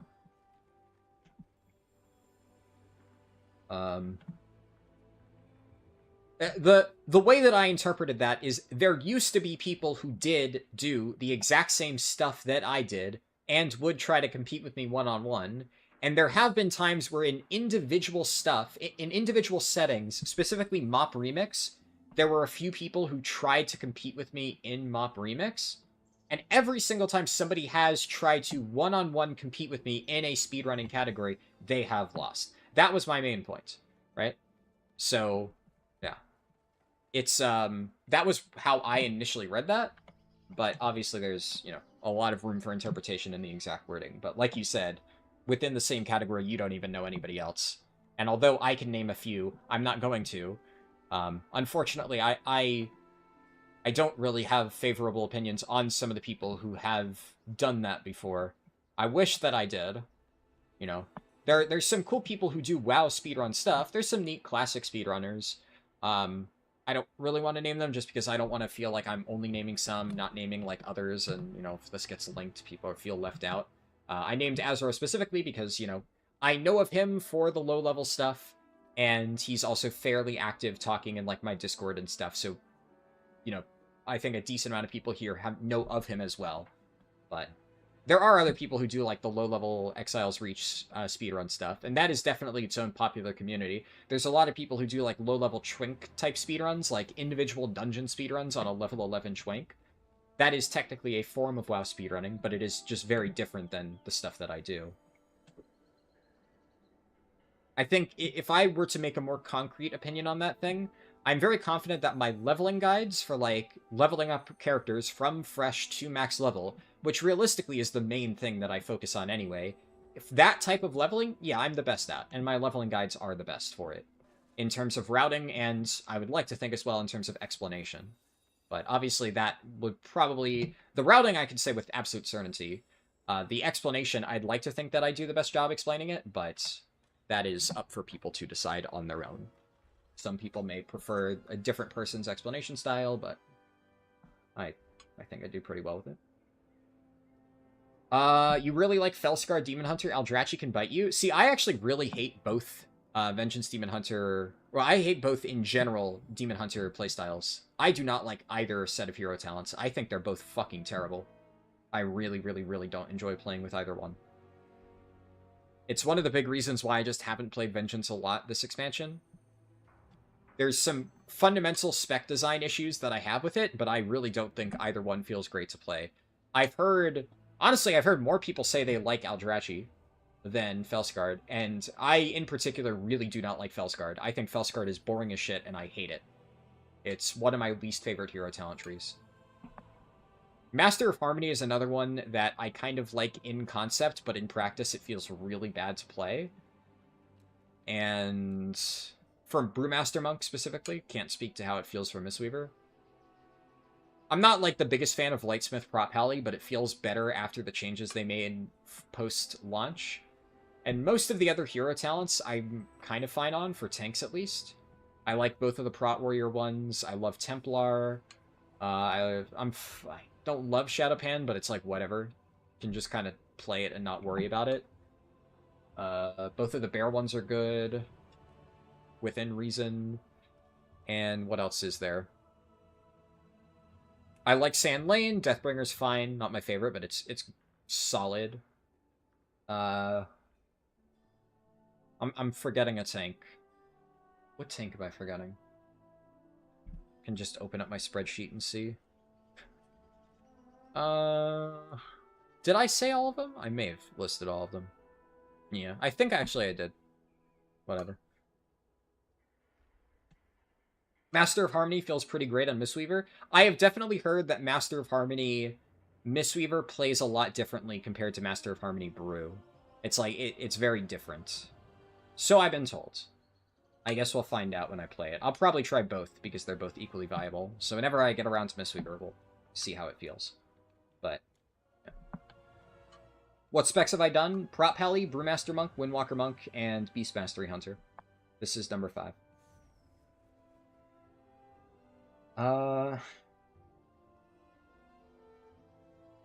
Give the stream an 18+ tag with all the dick sucking going on. Do you do Dragonflight crafting or War Within? You do War Within.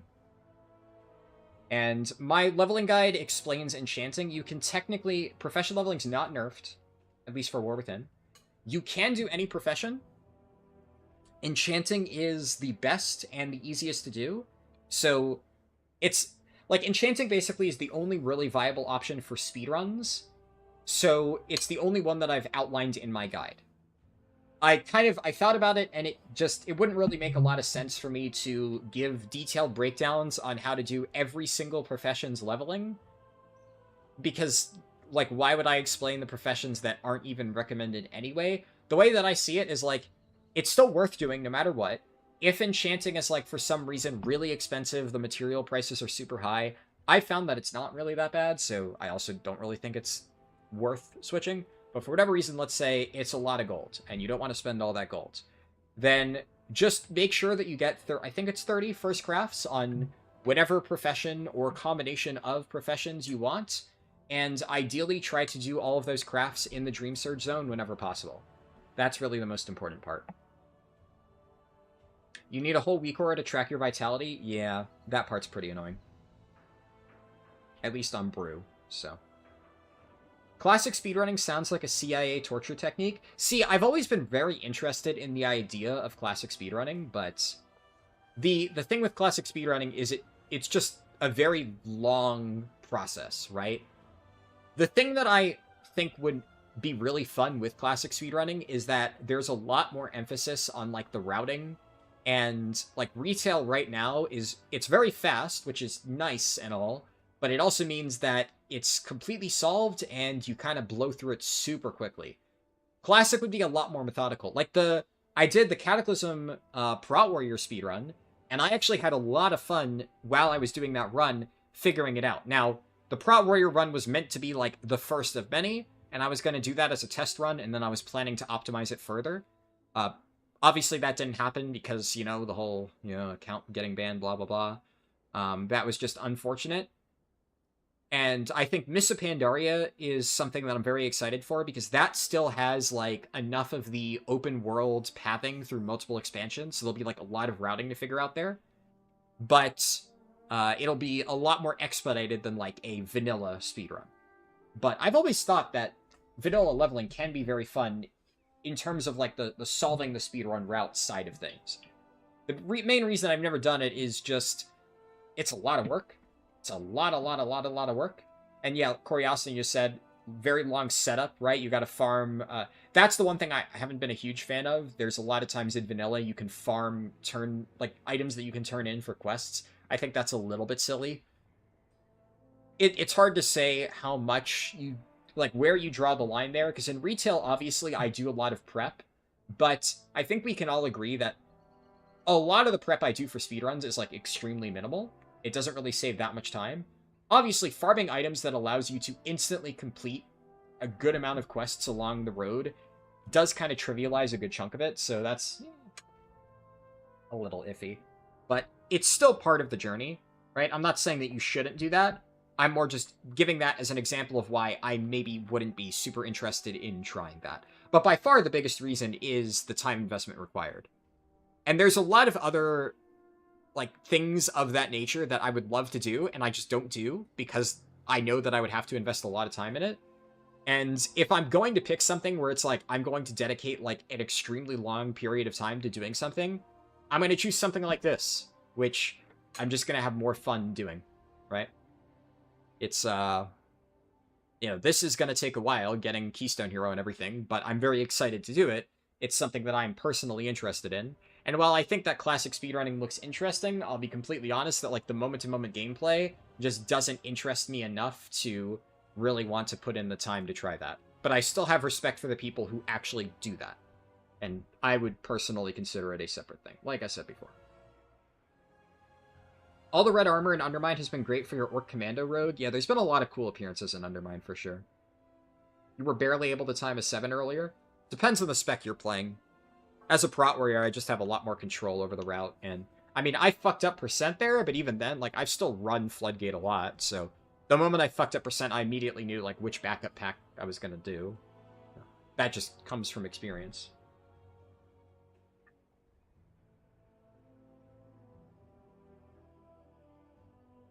Am I gonna use the cooldown manager next patch? Not really. I mean, I don't really have trouble tracking my cooldowns. Maybe there'd be, like, a spec that I try for the purposes of this challenge that I find it might be helpful. But yeah, I don't know. I don't really think that I would need it. I mean, the cooldown manager is basically like weak auras, but built into the game, right? And I know you probably are new to my channel, right? So you probably don't know everything about me, but as a general rule of thumb, I use extremely minimalistic weak auras.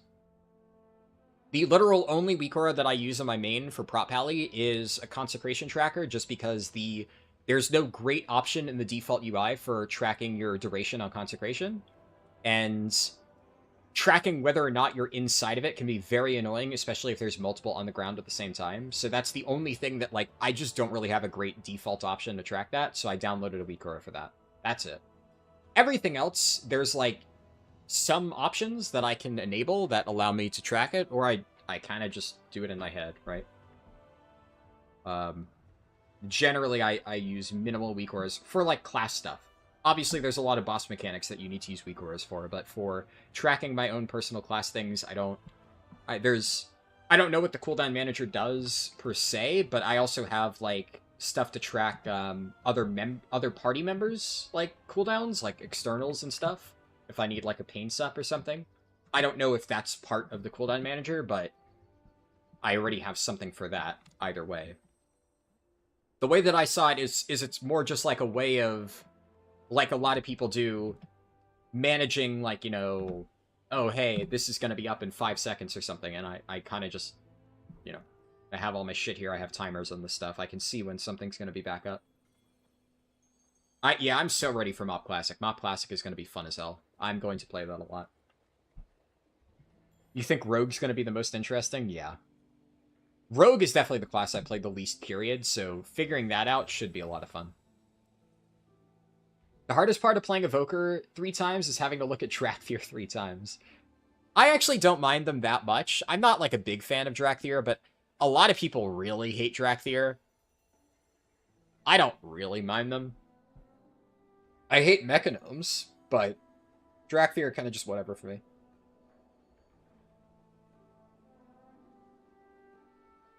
Kind of fell off after Season 1. What makes this one so much easier? Everyone was having a terrible time last season. Good question. So you are absolutely right. You're absolutely right that Season 1 was one of the harder M+ seasons in recent history. I think that's fair to say. Most people were really struggling. One of the very obvious answers is the dungeon pool. Last season's dungeon pool was just kind of brutal. And you had dungeons like City of Threads, which... City of Threads, Grimbatol, and Stonevault are like 3 of the hardest Mythic Plus dungeons I think we've had in a while. Definitely much harder than... Maybe not Stonevault after nerfs, compared to something like Cinderbrew or Priory, but Grimbatol and City were, in my opinion at least, and especially in Pugs, infinitely harder than anything in the current dungeon pool. Like, way, way, way harder. But there are a lot of, like, really easy dungeons in this pool. Like, Darkflame Cleft is just a completely free key. Rookery's pretty easy as long as people know basic mechanics. Theater is also pretty easy if people don't fuck up the bosses. Workshop, Floodgate, and Motherlode all have, like, a few slightly difficult sections, but then it's like, if you know how to do them, they're not that bad. Priory is very much on your tank.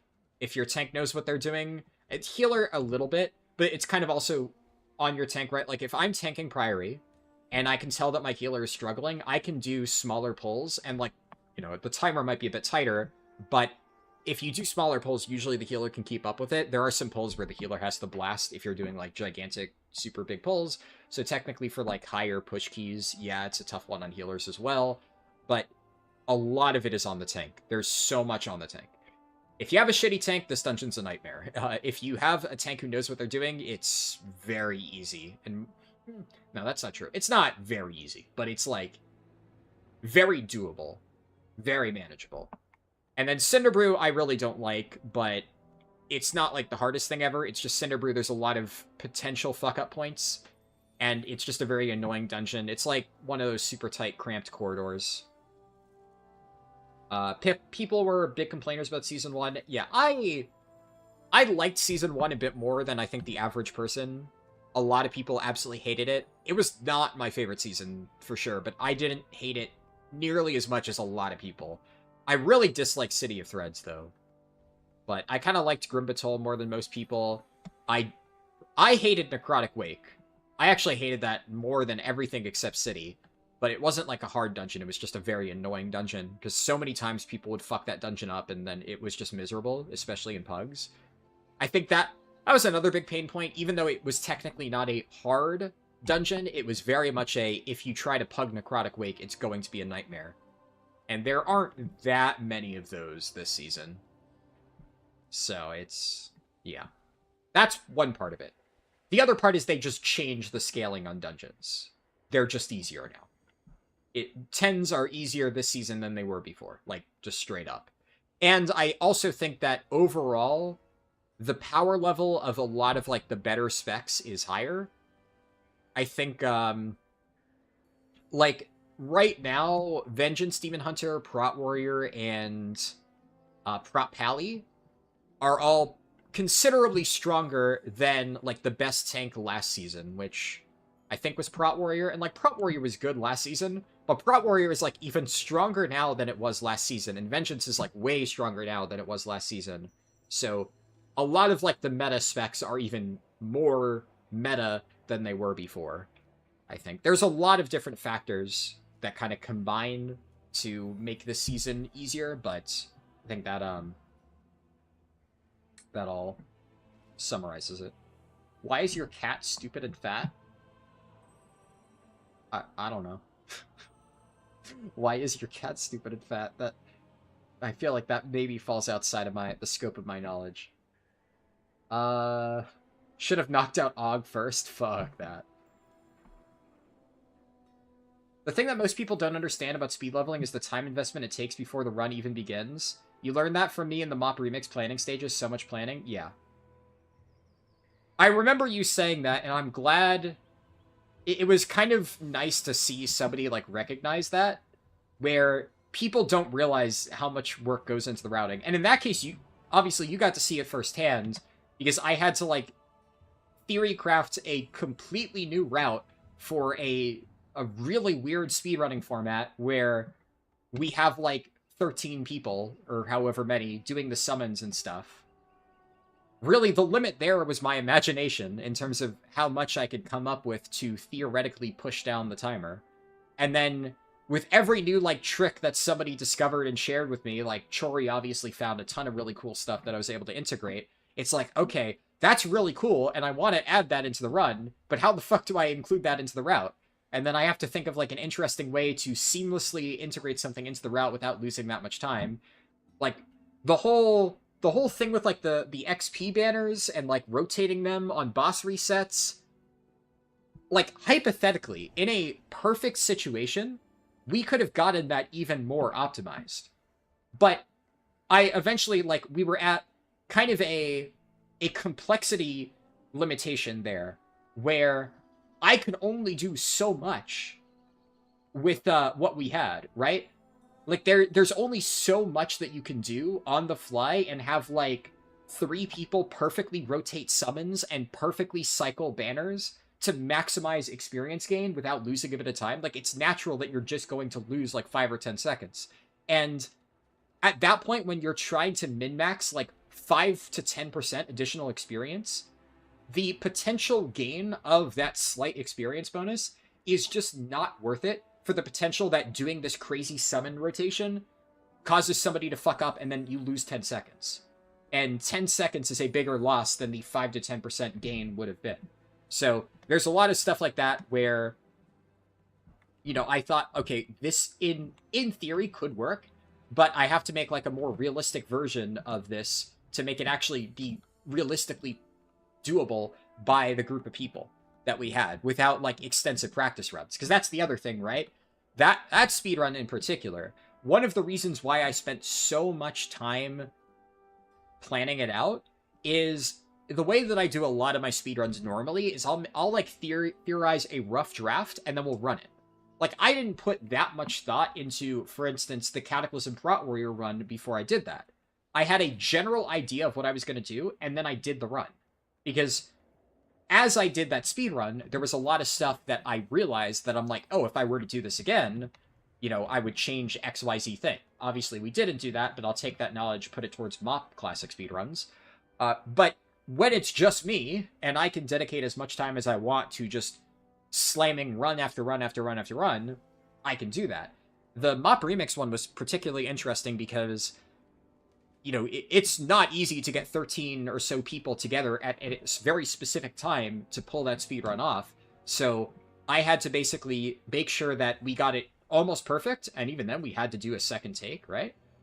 But I had to make sure it was almost as perfect as possible. I got together, like, isolated groups of, like, 5 people to rehearse, like, specific sections. That way they weren't going in blind, but, you know, I'd be like, okay, when are, like, XYZ people around so we can practice your part of the run? So I did, like, with my own alt characters, like, very rough practice runs of the entire thing, just to get a general sense to make sure the movement worked how I thought it would. I did, like, individual practice runs of specific parts to make sure that each person knew what they were doing. Like, the dungeon team especially did a lot of practice runs for their speed runs, because each of them was doing, like, a completely different role in every single dungeon, and they did a fantastic job. You know, I mean, everybody played an amazing role, but I made the dungeon people practice way more than everybody else because they had, like, super complicated shit to do, and they knocked it out of the park. I was, you know, can't thank them enough, right? But you know, even the summoning stuff, right? Teaching every single person how to do, like, the summoning rotation and showing them their, like, assigned positions for that. Figuring that out and then, you know, making sure every single person knew so that there was, like, no part in the chain. Because, like, you know, as the saying goes, a chain is only as strong as its weakest link. If one person fucks up their assignment, the entire thing gets slowed down. It's a lot of work, right? It was a lot of work. But, hey, we pulled it off, so. But yeah, you're absolutely right that so many people don't realize how all that planning works. That speedrun literally took like a month of my time. I spent basically an entire month doing nothing but preparing for that speedrun.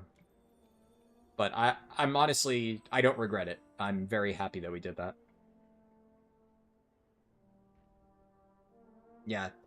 That first attempt, man, it was so close too.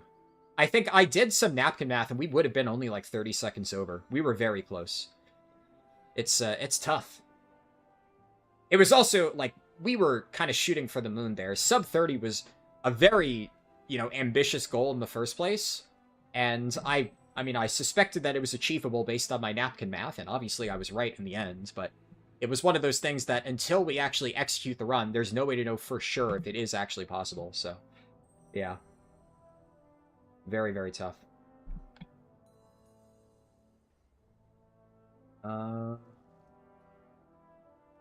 It's the running animation on Drakthir? That's fair. Thanks for explaining all that, no problem. You love Grim Batol, Necrotic Wake was awful but not hard, Mist was annoying, City of Threads would have been fine if the walk was shorter, I agree with most of that. I do think City of Threads was just an annoying period. There's a lot of stuff I disliked about City, and it wasn't limited to the walk. It was just kind of the everything of City of Threads. The entire dungeon felt like a pain in the ass. At least, in my opinion. What specs have I completed? Prot Warrior, or Prot Paladin, Brewmaster, Windwalker, and Beast Mastery. I might need to get, like, a chatbot and have commands for stuff like that, because that's going to be a very frequently asked question, huh? I could add that to at least the FAQ on the YouTube stream, but I don't even blame people for wondering about that. It makes sense as a question. Watching the remix DH's speedrun through dungeons was something else? Yeah, that was very fun. Okay, I've caught up on chat. Alright, so this is kind of interesting. I've gotten a Cinder Brew. I don't really think I'd rip this on a plus 11, but I will try this on a 10. Kind of ironic that we're going to be doing Cinder Brew first, when that has been the final dungeon that I've done in every other challenge. But, hey, you know, better to run my own key. And it's still a dungeon I have no score for, so. The Mop Remix run was one of the most fun to watch and then get the explanation after, yeah. That's kind of one of those runs where I can't, like, it's so hard for me to watch my own videos just because it's like, I mean, I spend so much of my videos, like, explaining what I'm doing. And obviously, it's boring for me to watch because, like, I'm explaining something that obviously I already know, right? So, like, when I'm explaining it, I'm hoping that it's interesting. I really wish that I could have gotten the experience of watching my own Mop Remix speedrun with, like, no knowledge of what I'm doing. Because I had a lot of fun doing that, and I'd like to think if I were to watch a speedrun like that, because I've watched people speedrun games where I have no idea what's going on, and like I'm listening to them explain it, and like I have fun with that, right? I like those videos. So that's, I mean, that's why I do that in my own. So I'd like to think that it's enjoyable, but it's, yeah, that was definitely, that I think is the craziest speedrun I've ever pulled off. It's gonna be hard to ever top that, just because in terms of, like, complexity, it's so hard to ever beat the shit that we had to do for that run. So much went into that. You missed your spreadsheet? Yeah, man, the experience spreadsheet was actually so nice. Perfectly mathing out the mailbox stuff. Really helped.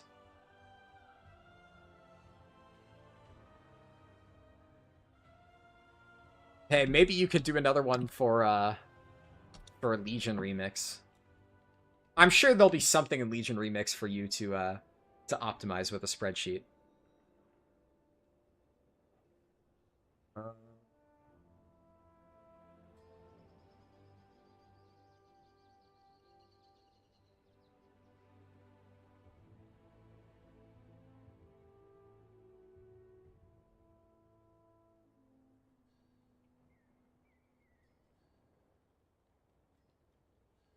uh, 3-stack, huh?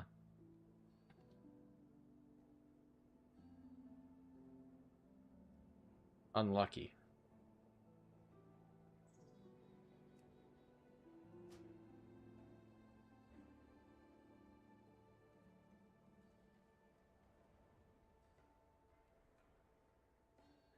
That BM Hunter's decent. Yeah. Sure.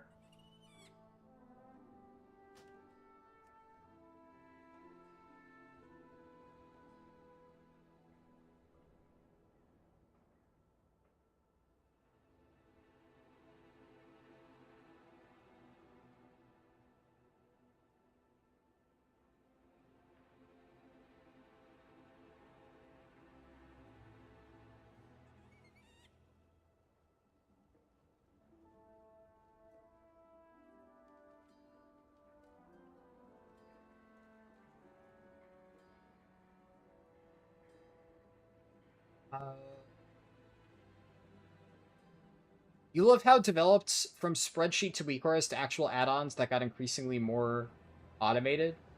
Yeah, like Goose Comic said, nothing... Well, technically one thing was automated. We automated the... Remember, the group accept thing. Oh, if we're specifically talking about the spreadsheet, yeah. Yeah, Dosakuva spent a lot of time getting that thing to be super-duper fancy. That was a ton of work on his end.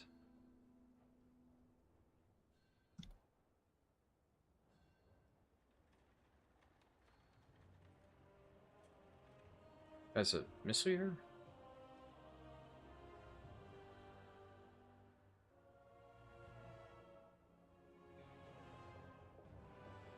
Yeah. Oh yeah, true. Yeah, the auto calculate when we open the mailbox, where it automatically says you're good to open the mailbox. Yeah, stuff like that for sure. I'd say that counts as automation. But yeah, definitely we, like, all different people involved put in so much work to, you know, min-max the fuck out of that speedrun. That was pretty crazy.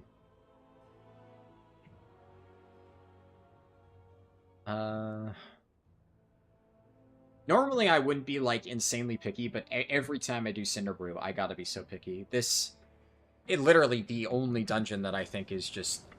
There's so many things people can fuck up, I'm not gonna take any chances. I'm going to make sure we have a super fucking good group. I'm also admittedly still... I normally like to leave this for last when I'm most comfortable. I feel like I'm just generally comfortable enough with Prot Warrior to be fine, but... My muscle memory is not, like, 100% flawless just yet. I have still caught myself panicking and, like, basically, when I get nervous, my brain defaults to prop pally rotation, and sometimes I hit the wrong thing, because I'm, like, going for my prop pally defensive, and then I accidentally hit the wrong thing, which I should note, by the way, is one of the main reasons why when I build my, you know, my bars and stuff, I always try to keep things in mostly the same spots, so that even if I do kind of try and lean back on muscle memory, a lot of times I'll hit the same thing. Like, Last Stand and Ardent Defender are on the same binds. What's it called? Shield Wall and Guardian of Ancient Kings are on the same bind. So I try to mirror it a little bit, but not every spec is 100% the same. You can't always one-to-one copy them. This Warlock seems pretty good. And especially damage rotation is not always the same. Like, Prop Pally doesn't really have anything like Shield Block, right? Because your only real maintenance buff is Shield of the Righteous, which you just keep up passively through your rotation.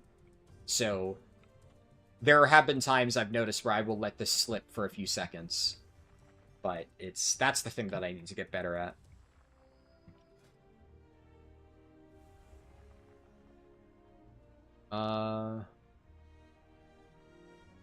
Check this priest.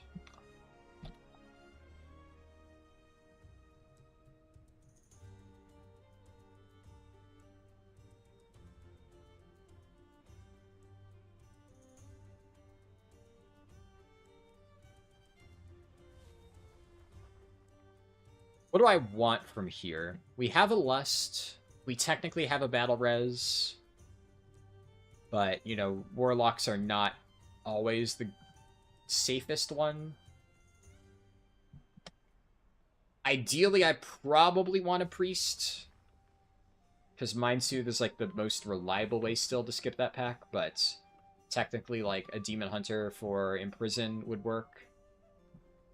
I don't know if Banish works.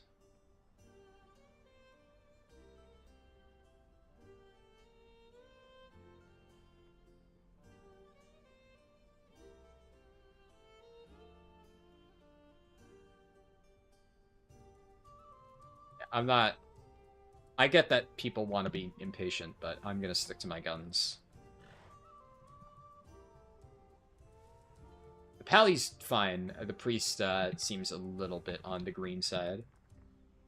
Both literally and metaphorically. Any other dungeon I would snap except Cinderbrew, I am going to be extremely picky.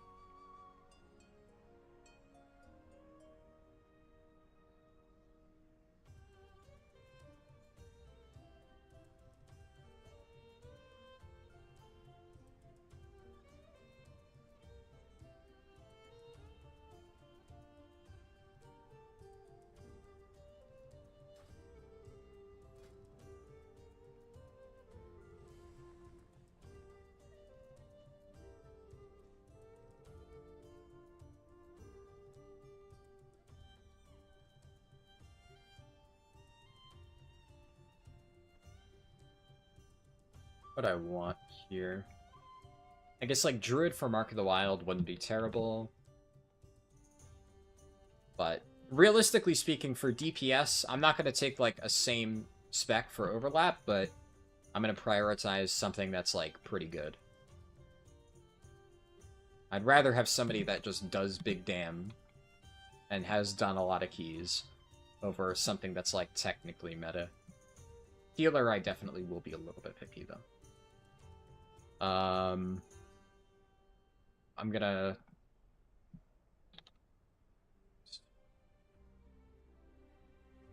Yeah, okay, I'm just gonna take them. That's Druid buff, and they seem pretty good. Plus Battle Res, Mark of the Wilds. I'm pretty happy with that.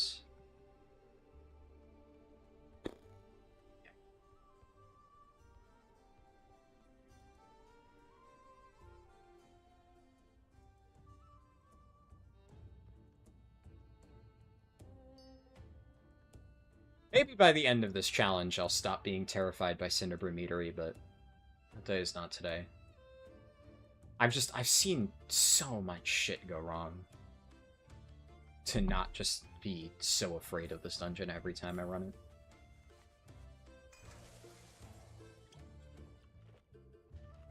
So, I mean, hey, if I manage to knock this out at the start of the challenge, the rest is just smooth sailing.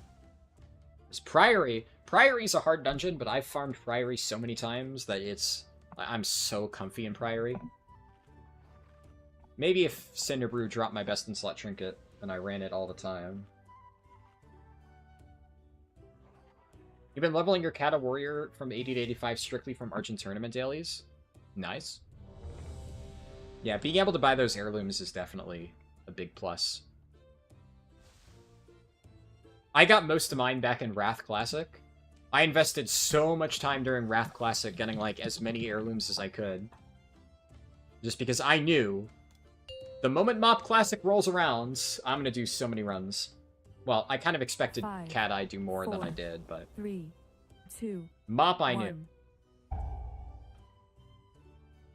Alright.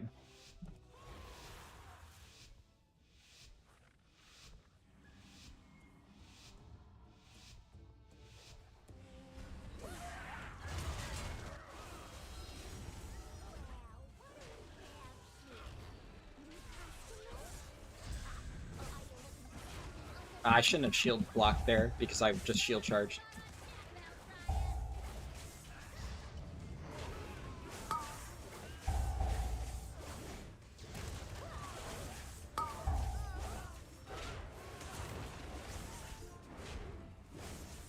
Okay, our DPS crank, we're probably fine.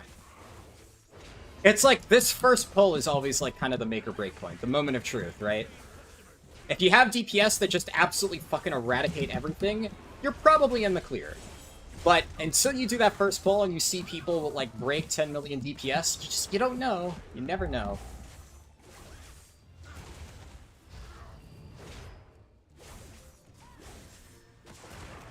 We'll grab Chewie when he comes over.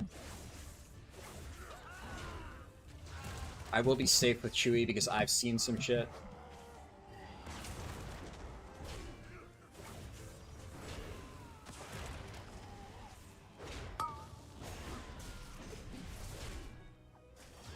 Oh my god. Yeah. See, even with one extra mob, that guy almost died.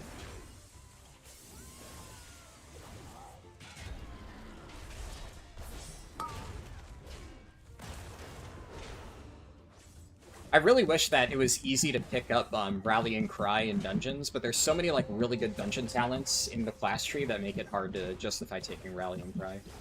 I love Rallying Cry. It just feels so cozy to have a raid defensive.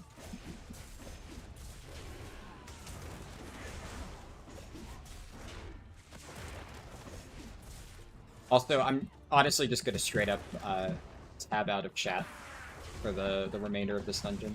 Just because I don't even want to have the temptation there.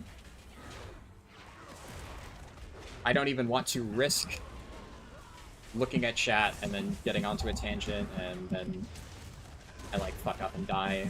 We're fully locked in. Of all the dungeons to be fully locked in, this is the one.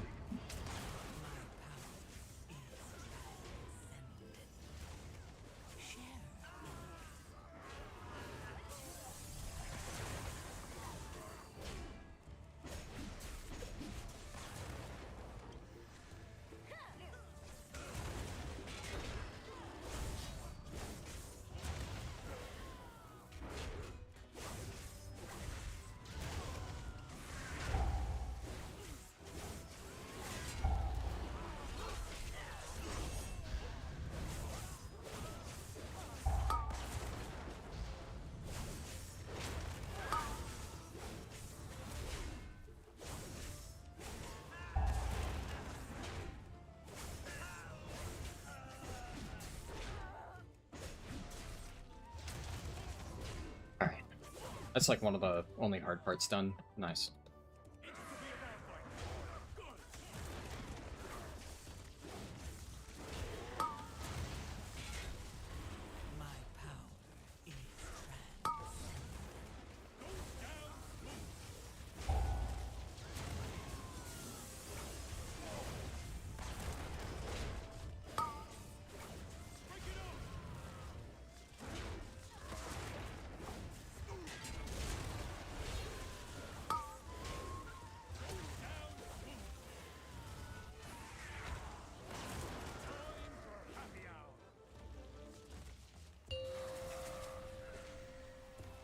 Okay, nice.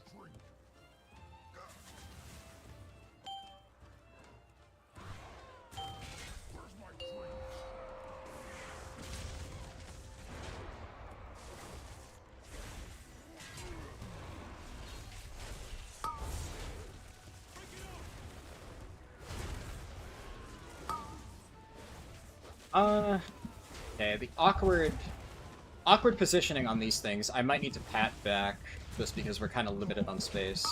I'm gonna let Keg Smash knock me into the wall, and then we're just gonna move big here. Or phasing here, anyway. This is really awkward. We're probably fine.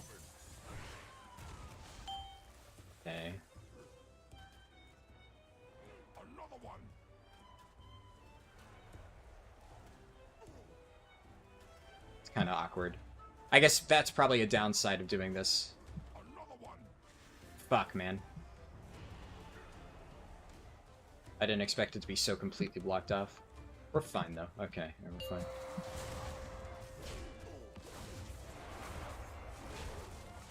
Those circles are just so annoying.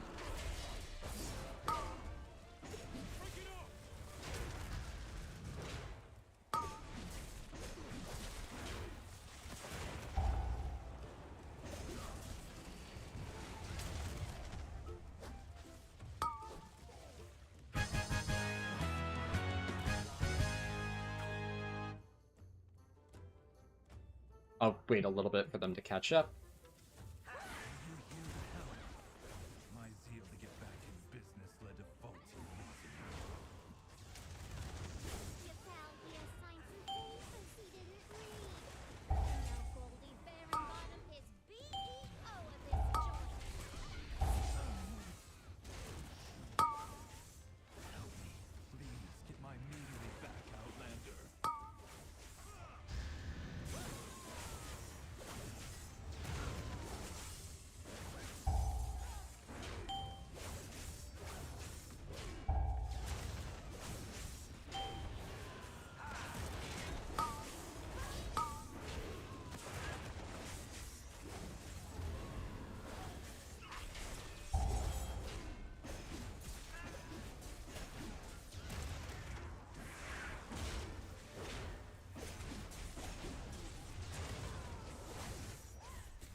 I don't...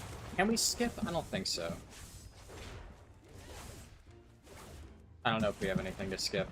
Honestly, I'm just gonna fucking kill it. Rather just hold W. The group's damage is good enough this time, even with that.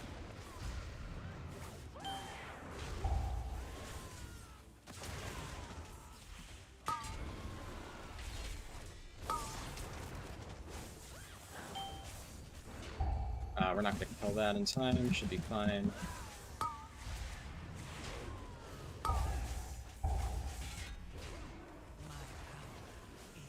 Oh, Druid, no!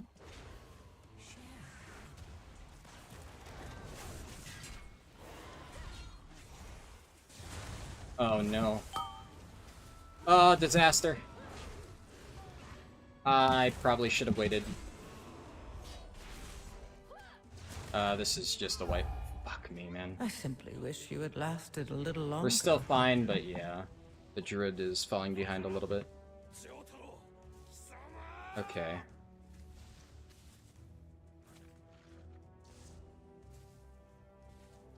Can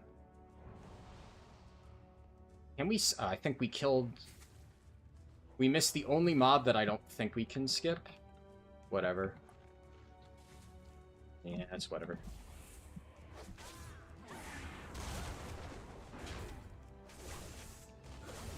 The,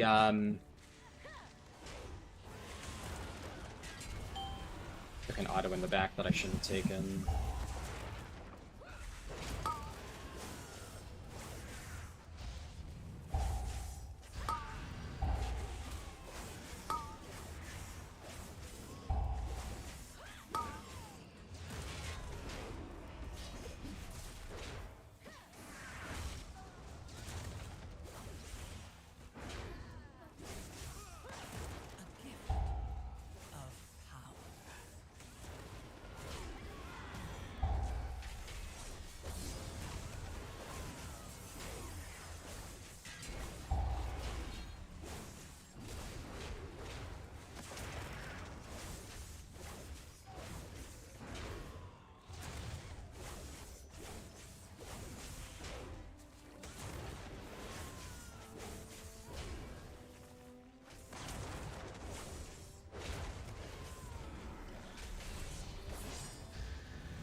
Come on, aim it into the wall.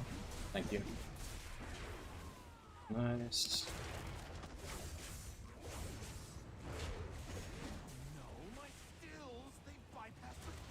Try to be a little bit more conservative with pulls now.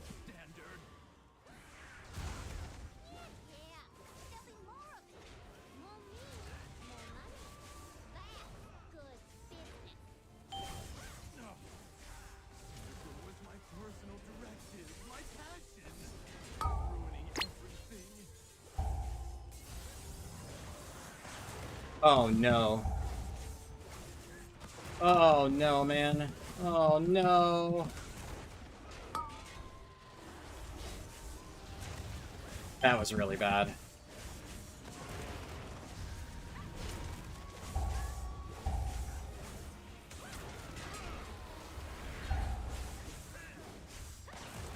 That was like the worst Hobgoblin charge I've seen in my entire life.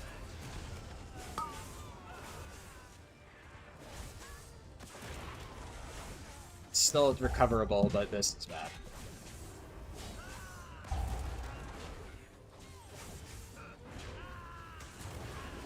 Thank God. Only one death is not terrible. I also almost died there. I kind of fucked up and panicked. Are you serious? Oh, that's also a really bad Hobgoblin charge. People are also really not helping with these orbs.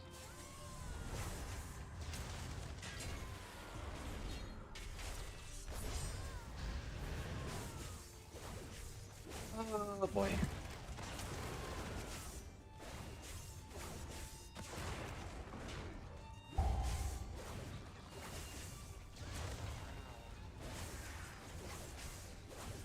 I'm really tempted to do the corner pack, just because I'm honestly very scared that somebody's gonna fuck up and accidentally pull it, but...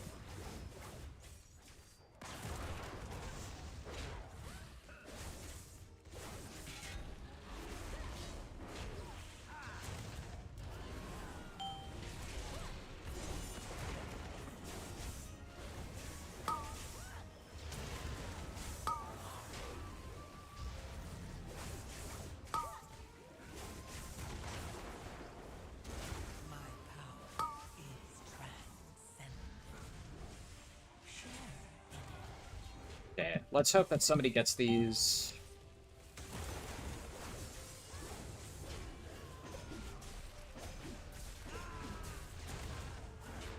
That could have gone a lot worse. That could have gone a hell of a lot worse.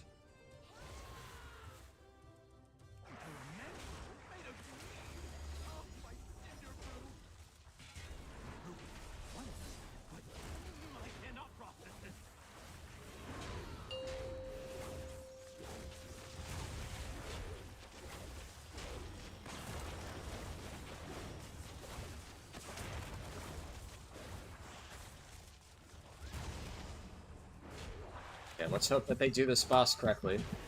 There's only so much that I can do on here. I can do the pathing, but with this strat, I have limited room to move, so a lot of it is on the DPS doing their shit correctly. And making sure that they kill the targets in time.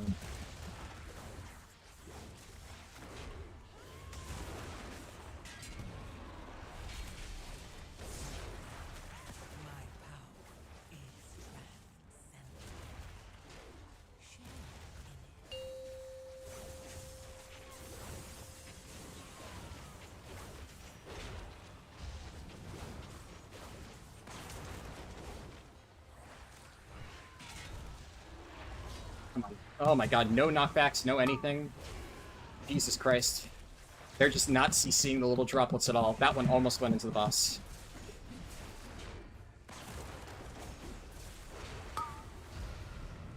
Oh my goodness.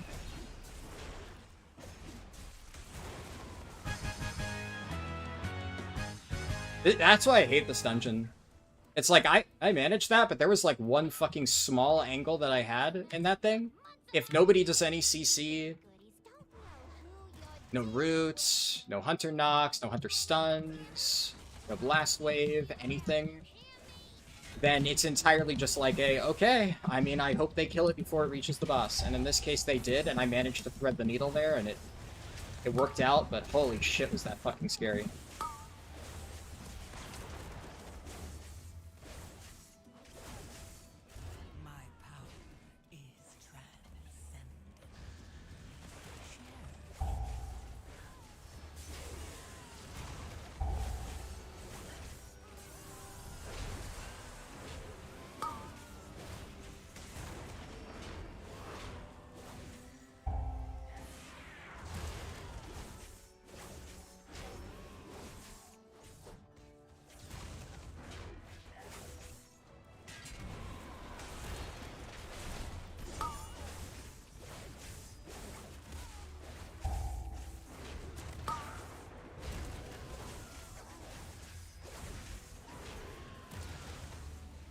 I really do like having Rot for that, but, you know, I work with what you have.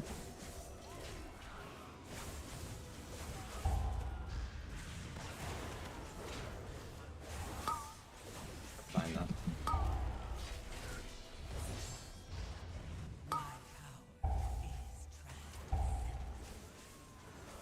though. I mean, I just really fucking hate this L-Tap FX. This is, like, maybe my least favorite one.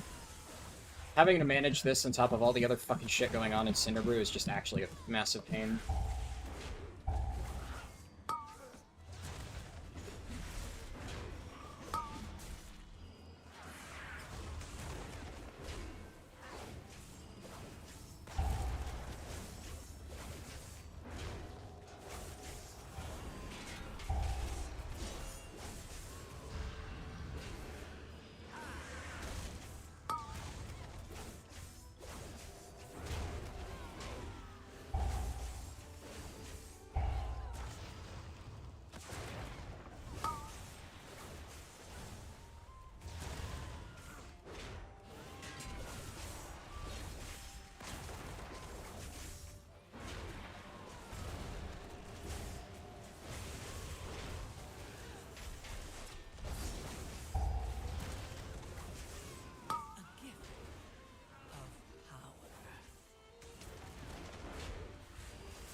Why are they stunning Final Sting? Let it go off, man! I think they're trying to get the orbs, and I don't care about Final Sting. I'll take that to the dome gladly.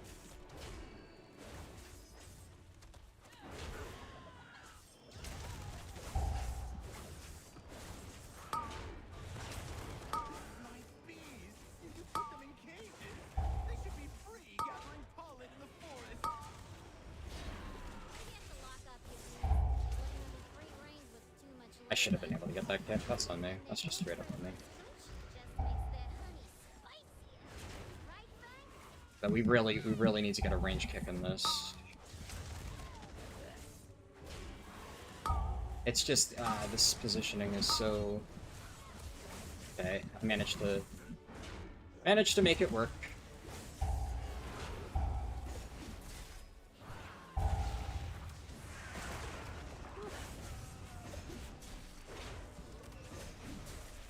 See, the thing is, like, we still have so much time, right? We're fine, but this dungeon's just so fucking scary. Yeah, we can get this, right?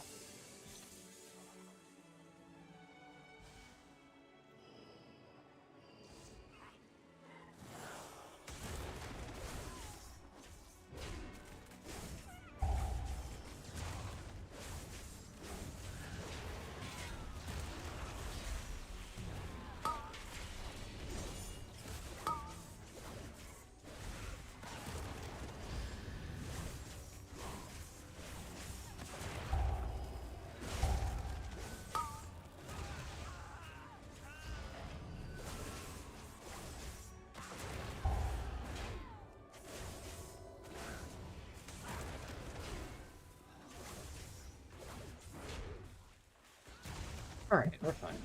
Okay.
How do I not have threat on that? Like, actually, how in the world do I not have threat on that fucking thing?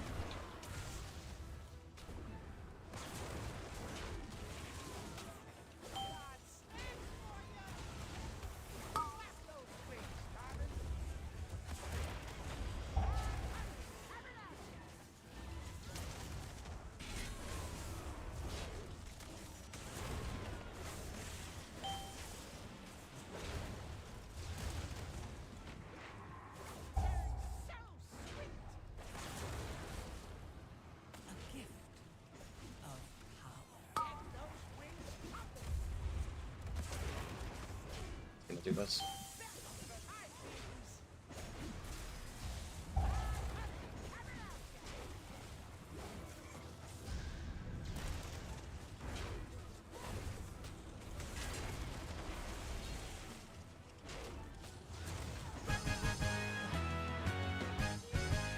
I actually just despise that boss so much. Come back to the tap to use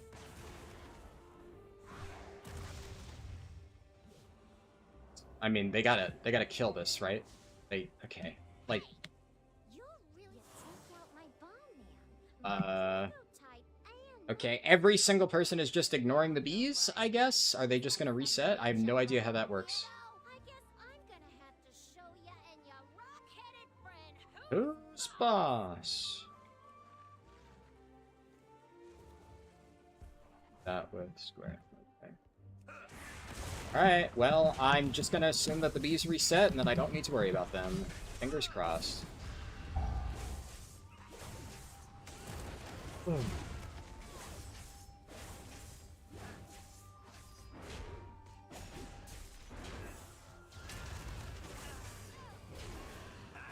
My power is transcendent.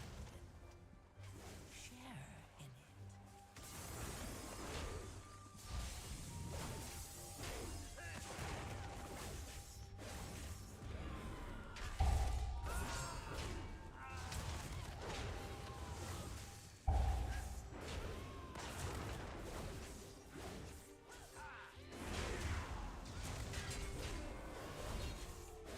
I think I might have accidentally target swapped the wrong one.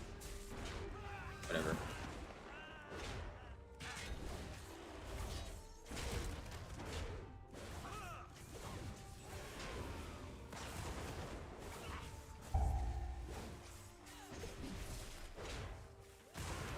right. You may have gotten my employee, but now you're dealing with the VEO herself. You won't be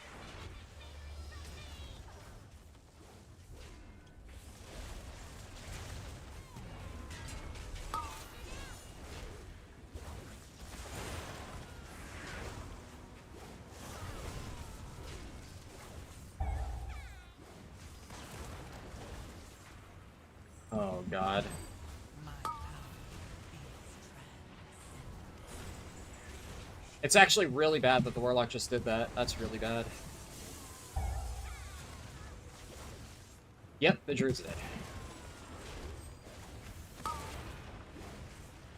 Mage? Mage, stop moving! Oh my god.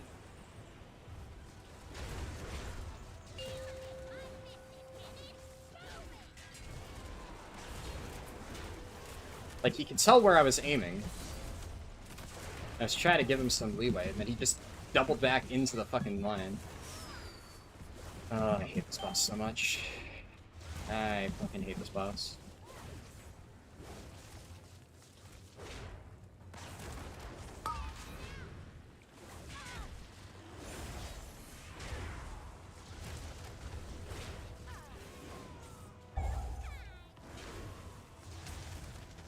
Big piece of advice, if you ever do this and you're the DPS, never get a big barrel. Never. That is never supposed to be something that you do.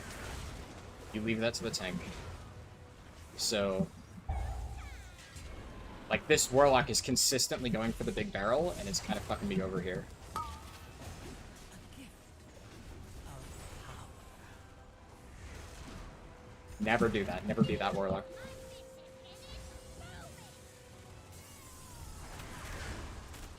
Like, I think we're probably fine here, but that just really fucked me up.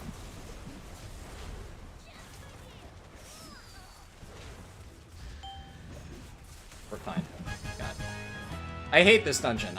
We two-chested that, too. That's crazy. I mean, this group's damage was nuts, but... Damn, that guy got the neck. Nice.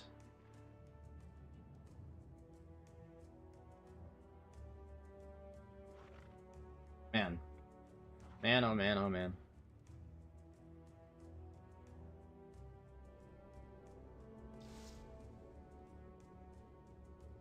Alright. Time to catch up on chat. So how are you guys doing? I've been stressed for the last 30 minutes. But we're done with the hardest dungeon. Easily the hardest dungeon. For sure. At the very least, hardest for me. Because while some people may argue Priory's harder, Priory's like cozy AF for me. So I know that whenever I do that, I'm going to be super comfortable with it. Priory is, Cinnabrew is definitely one of the harder ones, and it's my least confident dungeon. So, getting that out of the way, huge relief.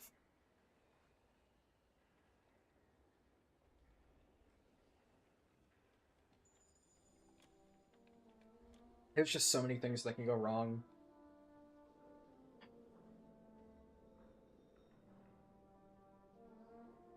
That's why you prefer to tank those pulls in the hallway instead of inside the boss room? Yeah, I absolutely do sometimes tag them and drag them back. The only reason I didn't do that there is because there was a big brew puddle, like, in the doorway, and I didn't want to, obviously, tank the mobs inside of it, so I was like, you know, surely it's fine, but that almost bricked the key. That was really spooky. I don't know how we didn't wipe. I saw my health bar get down to, like, here. I was at, like, 10%. Prot Warrior's fucking crazy. Like, this is such an absolutely bonkers talent. Battle scored vet. Like, this thing's fucking crazy. A 3-minute... It's a 3-minute cheat death. And it's a really good cheat death.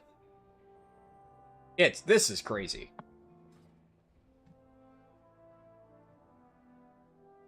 Yeah, that's, You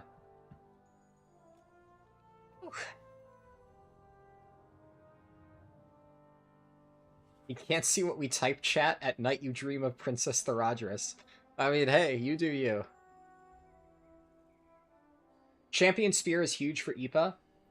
You know, that's actually a very fair point. I could totally see that. Yeah. Having that route...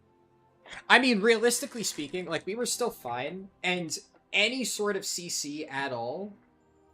like, usually, the way that fight works is, like, you only CC one of the little blobs, and the tank has more than enough room. All you need to do is just one of the little blobs, and usually it's pretty obvious which one, because if you do the back and forth strat. That's why a lot of times I like to clear the entire room, and have, like, I prefer the 3-point strat, because it just gives you a lot more space to work with. But the double strat, you need to thread the needle, but as long as somebody CCs one of those little blobs, you can reliably thread it. And there, thankfully, I had enough room with I heroic leaped, and then I kind of, like, I angled the boss. So I did, like, the blobs were, like, here and here, and I heroic leaped there. So I, like, dragged the boss, like, this way, and then I quickly, like, pivoted to, like, swing the boss that way. But the blob that was, like, right here almost hit the boss. Like, nobody made any effort to, like, stun it or stop it or something like that. Thankfully, my angle was precise, but any sort of crowd control would have helped there.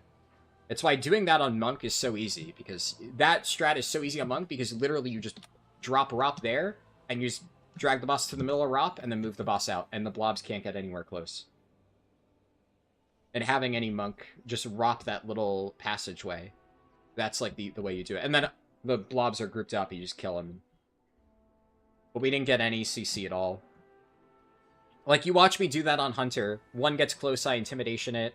I had Binding Shot down at one point. I don't think when I did that as BM Hunter, I don't think I actually had to use Bursting Shot, but that's obviously something that you have in your toolkit. You have, like, Implosive Trap. Hunter has a bunch of stuff to deal with it. I don't think he used any. I didn't see any of those getting CC'd. Mage is Blast Wave, Mage is Frost Nova. At least for a temporary stop. Druid could have rooted it. I mean, there's a lot of stuff. But you are right that actually Champion Spear there probably would have helped. If I do that in the future, maybe I take that. I'm really tempted to take Rumbling Earth just because I'm so often the one who's forced to do the, honestly, yeah, I think I do this. Because I've been trying to use Intimidating Shout, but, like, this is just such an inconsistent way to get the orbs. This just feels like it would be better to deal with a lot of them.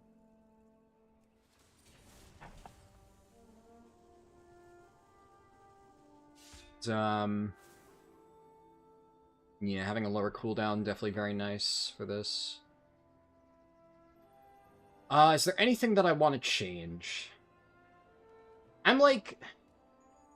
I definitely feel like there's some dungeons where spellblock probably isn't that important, because I haven't really found too many situations where I'm like, I really need to use this, but I do know that in the cases where this helps, it really helps, so... Until I learn which dungeons I really need spellblock for, I'm probably just going to run it just so I have it. But I definitely think there's probably 1 or 2 dungeons where you could probably just go with, like, Bolster, and that would be more consistent.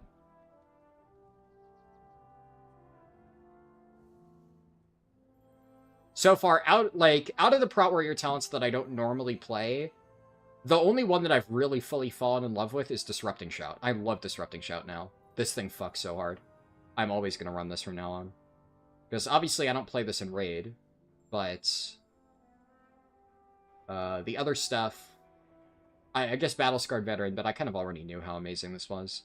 There's a lot of bosses where I don't play this in Raid, because, like, if you're never really in danger of dying, you don't need a cheat death.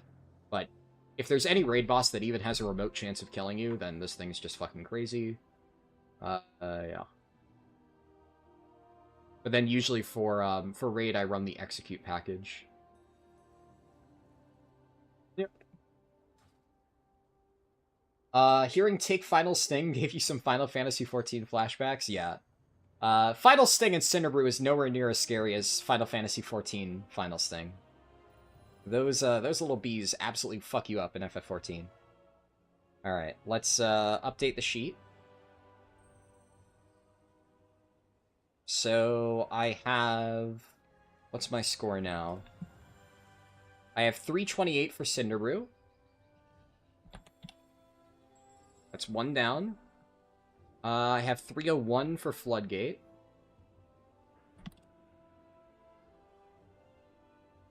Uh, 274 for Dark Flame. And then... I'm still missing the other dungeons. Alright.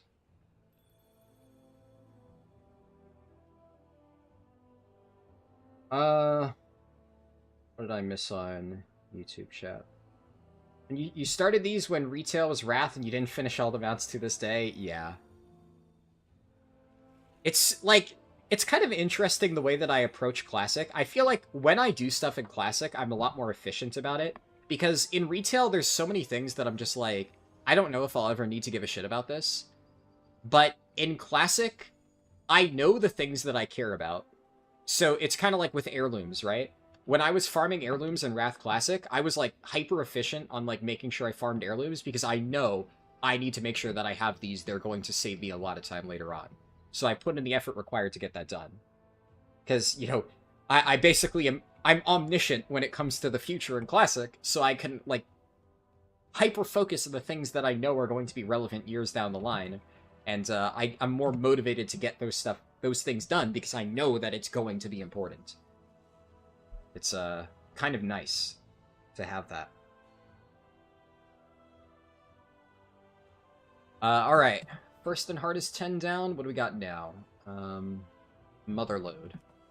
So I will lower that to a 10, and then we'll send it.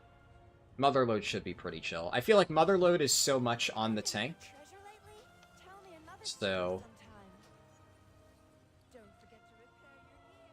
yeah, as long as I don't do stupid routes like that Demon Hunter tank that I had the other day in my Prot Warrior, or, on my BM Hunter. As long as I do normal routes, we're chilling. And... my route for Motherload's honestly pretty chill, I think.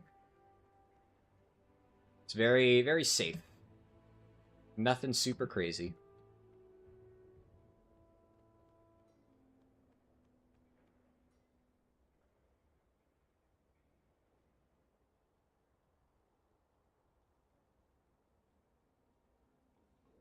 Hallelujah.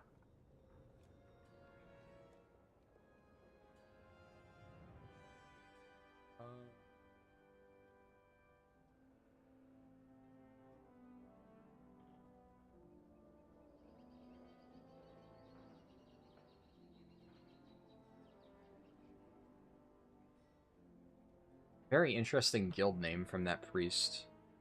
It canceled. At first, I looked at that priest. They're in a guild called Occasional Impotence, which I don't know if it's a play off Occasional Excellence or not, but if it is, W. The 4-stack scares me.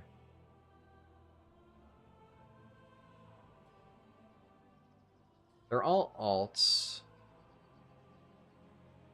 I mean, none of them are bad.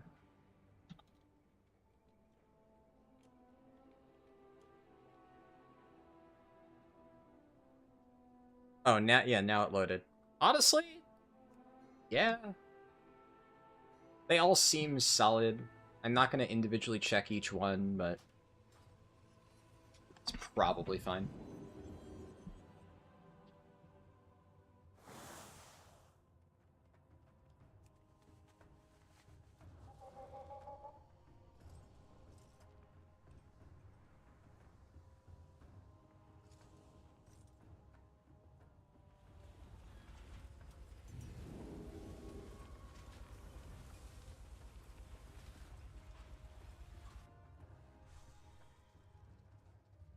Oh yeah, I'm Horde. This is like one of the few Horde characters I played recently.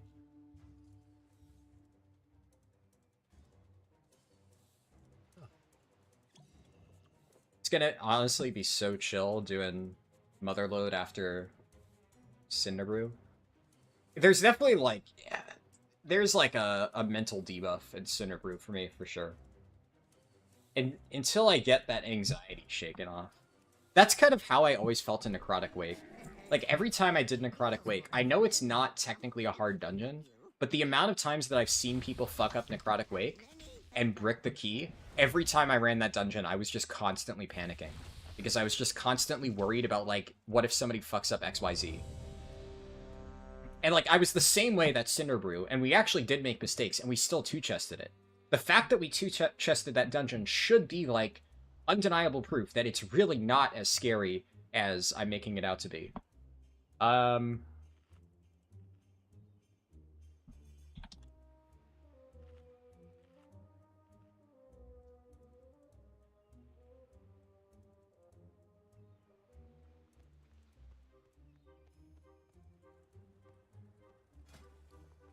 But yeah.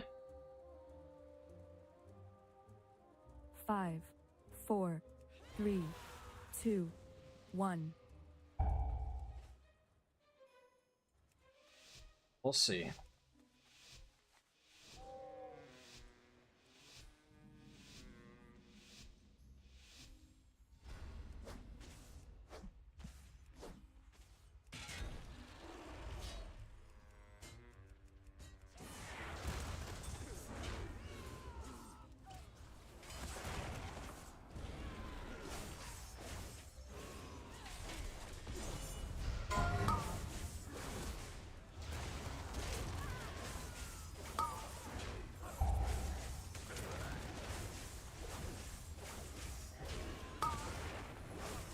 Like, see, the way I do Motherload is just super safe.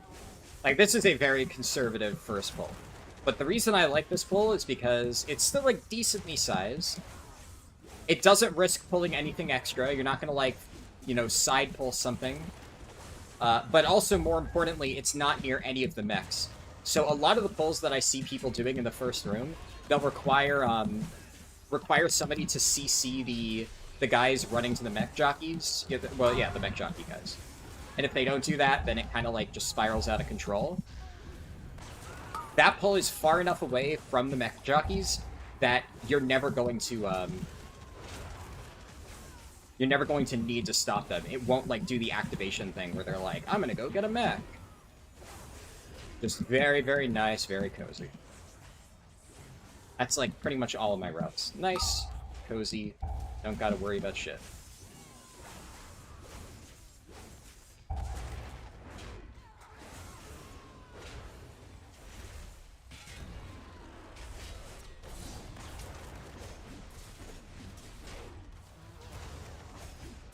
The reality is, if I'm just trying to do +10s, you can literally hold W, and if people don't fuck up, you're fine. And like, this is how I do this bull. I wait here, we bait the tear gas, and then we back up. And now we have all this room to work with.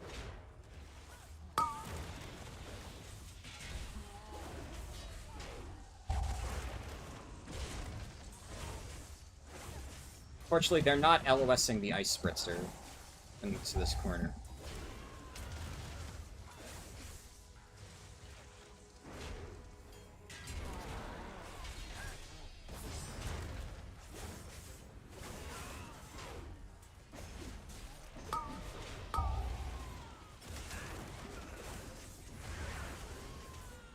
A gift of power.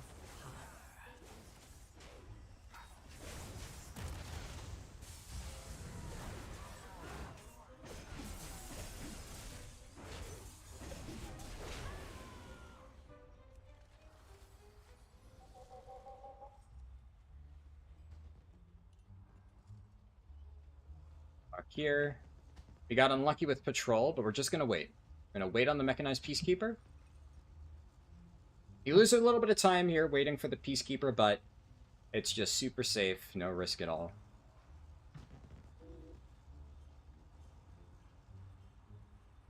Walk through. I always double check, make sure everybody made it in time. And I go here.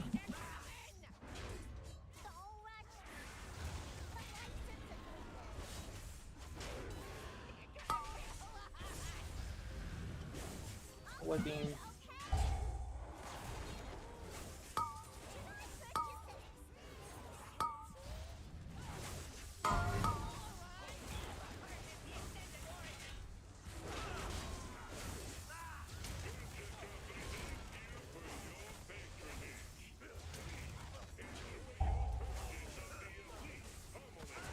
Nice, good tear gases.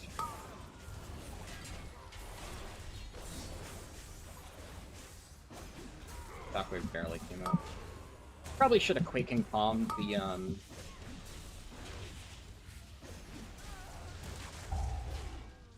I don't know if... Can I Sparfleck the initial charge shield?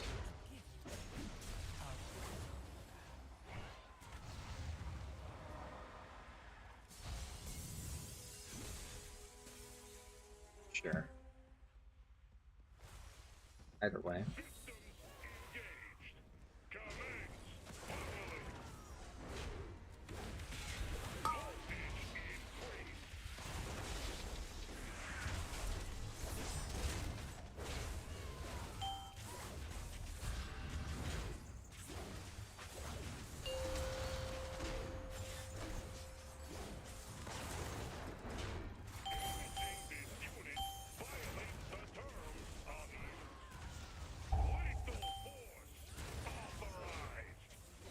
Okay.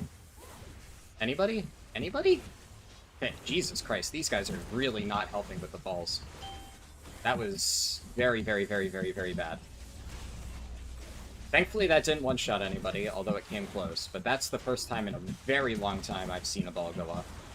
They just made zero effort to even go in. Just kind of like, oh, yeah, I guess that one's going off. Nobody made an effort to get the one over there. I had to literally heroically backwards to get it.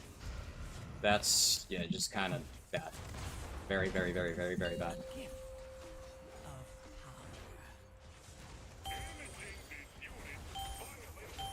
That guy completely whipped. Okay. That set was easy, thankfully, but... I mean, still, that was... That first one.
fine. Kick the Rock Lance. I guess we don't really have any great range kicks. It's kind of on the Warlock to do that, and I know that's not super consistent. And somebody accidentally tab pulled the other one, it looks like.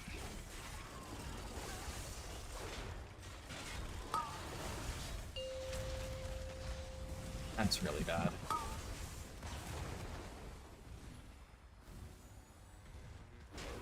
I never pull 2 extractors. This is so fucked. Oh my god. Of power.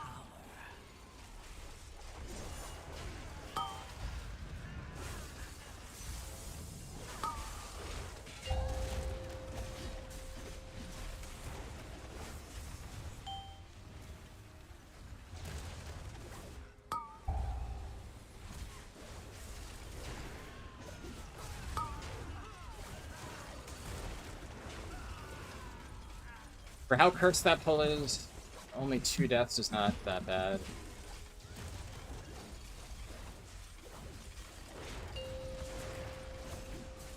Do I know if they're changing the personal resource display when they... I don't think they are, but like they shouldn't. However, when I did stuff in the PTR, the personal resource display was kind of bugging out, so I don't know if that's just an isolated bug or if they did kind of fuck with it and mess it up. So... it shouldn't affect the personal resource display at all, but let's hope not. Because I'm going to be kind of fucked if they do. I'll have to figure something out. But the reality with Blizzard is you always just need to prepare for them to break something completely unintentionally whenever they introduce a new feature. That's just like this company.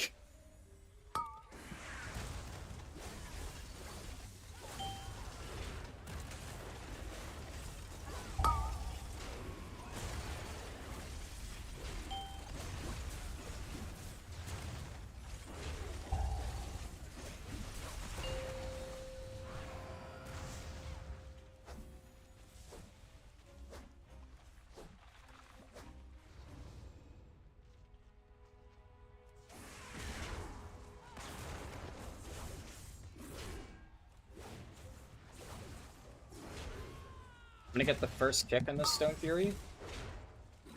Oh, that was a really bad fucking Solar Beam. This, I mean, we're gonna obviously pull more.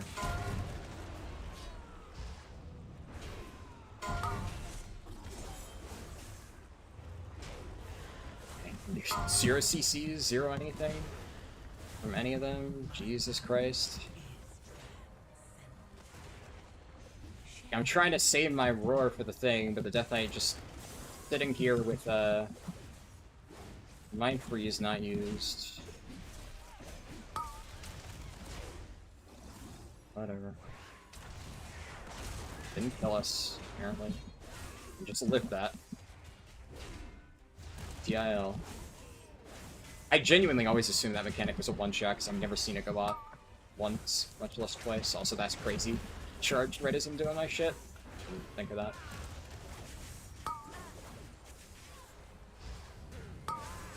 Snipe both.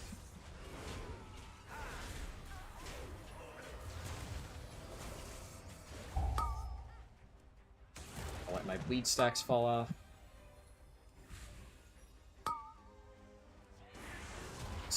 Oh my god. That bleed takes forever to fall off, dude. They keep introducing, like, insanely dangerous bleeds like that, and then they wonder why basically everybody's forced to play Dwarf for high keys. Admittedly, Prot Warrior also does have a talent that negates bleed, but it's, like, really difficult to take it. So, eh.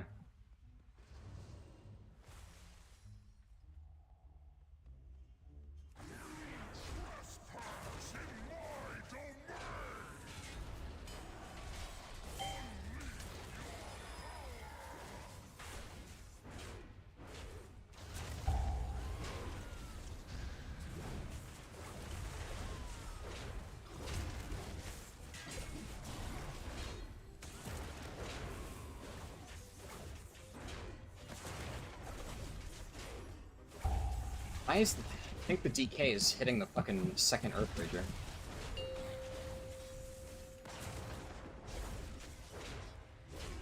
bare minimum, they're like hard two-target cleaving when you pretty much just ignore the second one.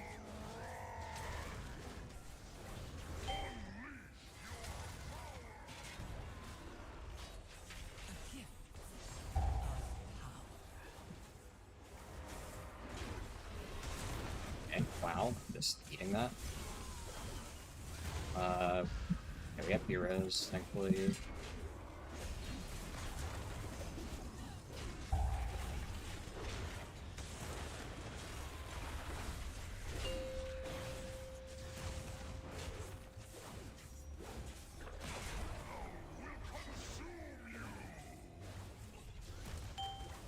Save for the Earth Rager. I don't really know which one it'll be.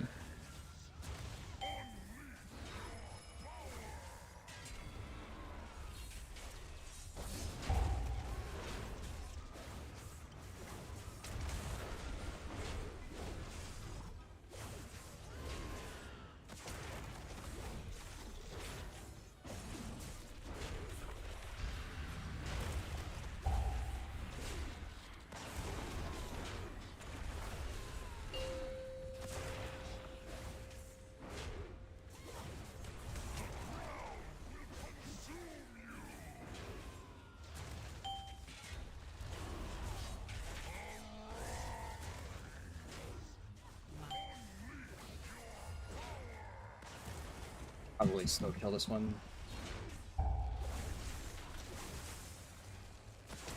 Actually, yeah, it's Rock's dead. Just quick spots.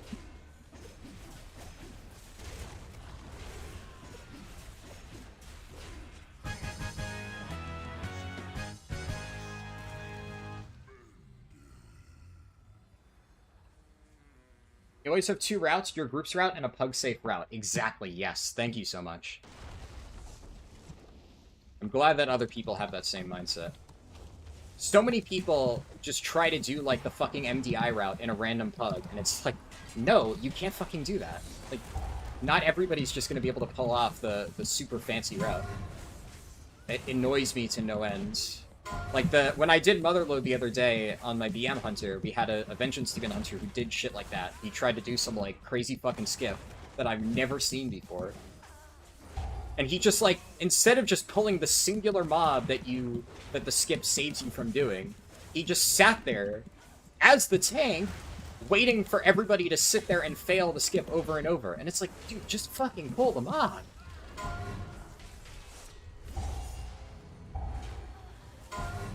I'm still mad about that. We timed that key. We might have two-chested it even. Honestly, other than that, it wasn't even a bad run. The Demon Hunter tank did fine, but that actually just triggered the fuck out of me so much. Watching him sit there as we all failed to skip, like, dude, just fucking do the dungeon. Come on. I just get so annoyed when people pull shit like that.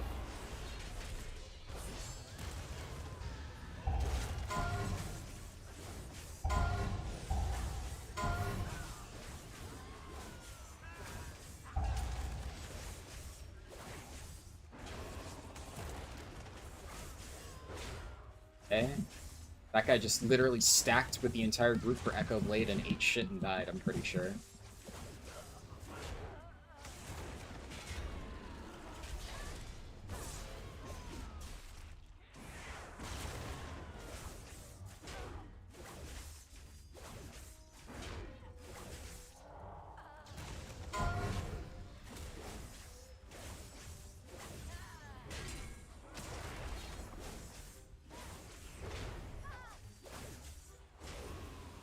Is my last 10 to 70 video still the best route?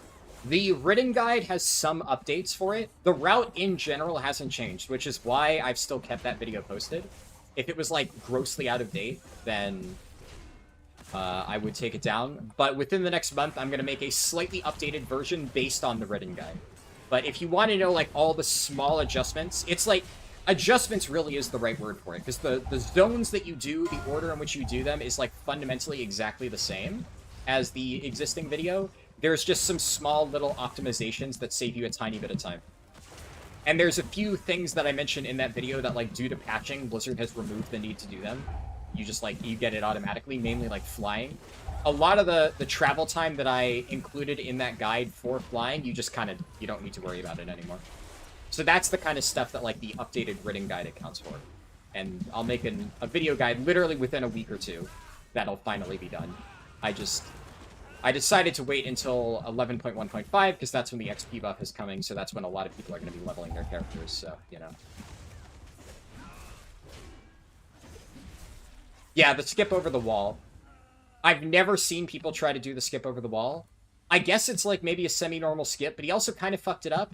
Like, he tried to hop on a two-seater mount and to help people get over, but he forgot to dismiss his NPCs on his two-seater mount, so he's just sitting there on his two-seater mount with his NPCs not dismissed, waiting for people to do it. And it's like, if you clearly can tell after like 15 seconds that people don't know the strat, you give up and you pull the fucking mob.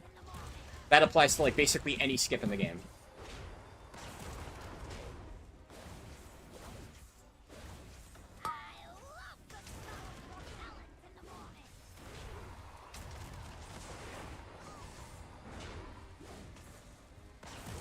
But that guy was not. That's the main thing that pissed me off.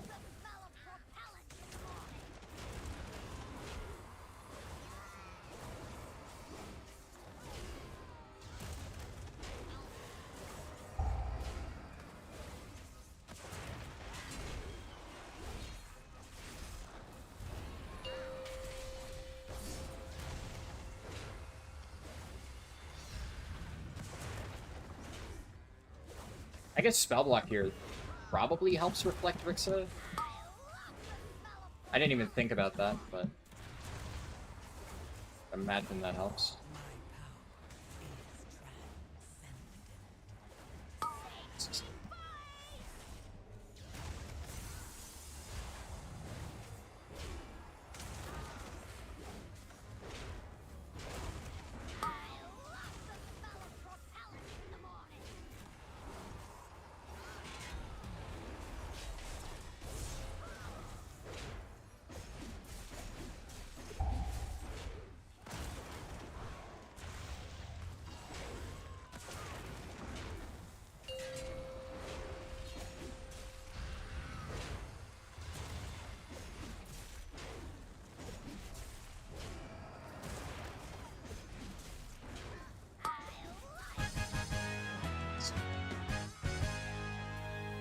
You absolutely hate that skip. You've seen a lot of pugs, usually Vengeance Demon Hunters, do it, and they get mad when you fail it. Yeah. It's one of... The Vengeance Demon Hunter thing makes sense, because obviously it's extremely easy to do as a Demon Hunter. You just double jump and you're over. Like, it's piss easy. So I can totally see a lot of Flavor of the Month Vengeance Demon Hunters just doing double jump. Wow, I'm over the wall. Why can't you guys do it? And, like, that's the thing. I actually got it after, like, a few attempts, but I'm sitting there watching, like, the other DPS in our group fail it. Oh my god, why would you ever, ever fucking Ursul's there? He did Ursul's Typhoon on the crawler behind. That's crazy. Thankfully, none were targeting me, because I was still standing right on top of it.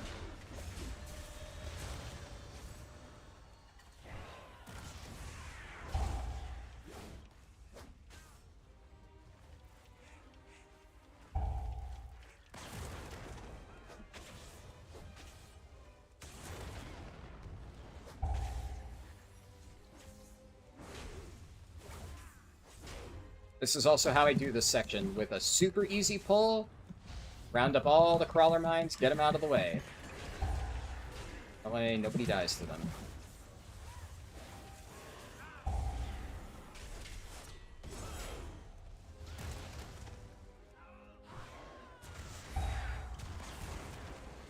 We're gonna work our way back. Oh, they're immune to Quaking Palm?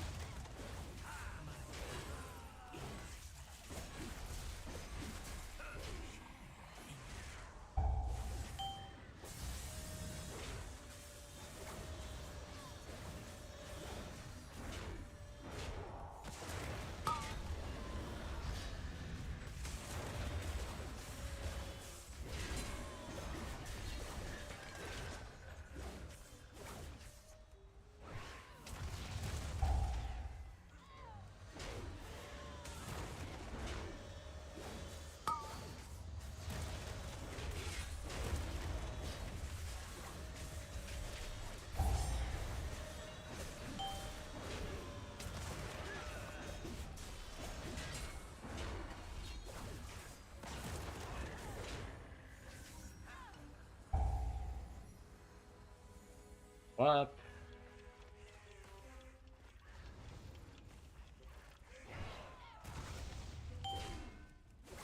A gift of power.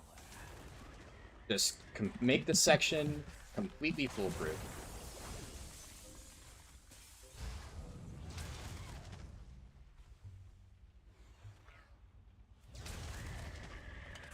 Okay, a Druid didn't butt pull. Nice.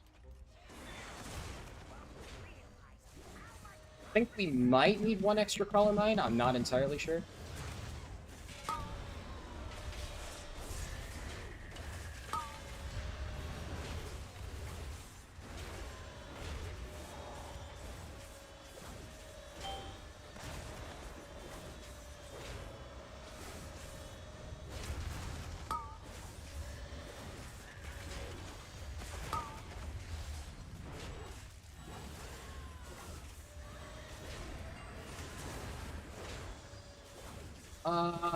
Please forget if this is enough.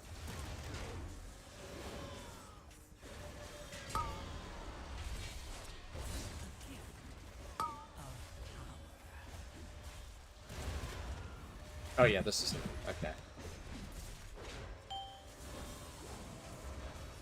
We're chill.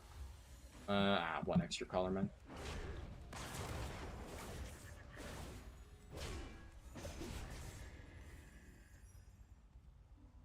And I hate when people try to do the safe spot, somebody always dies, so I'm just gonna do the actual strat. Nope. Doing the mechanic. Fuck your safe spot.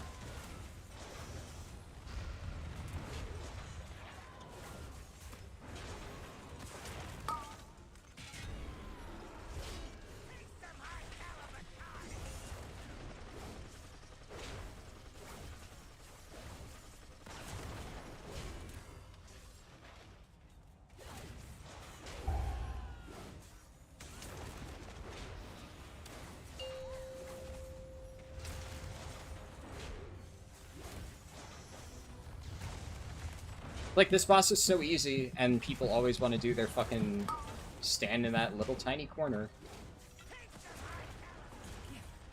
Let's do the move. Gives you so much more room to move for Gatling gun. I love it.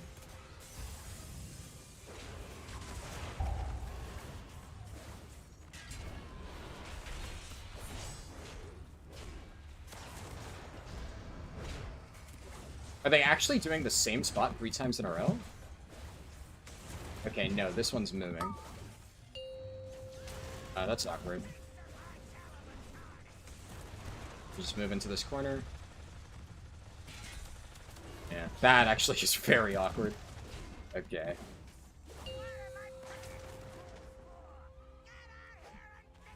If it had picked the other way, it would have been fine, but...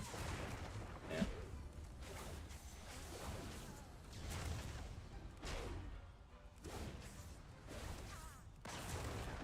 The change to Awakening the Machine is nice, yeah. I mean, I still think it's just kind of crap content anyway, but it's definitely a lot better now, for sure. Ah, my insurance premiums.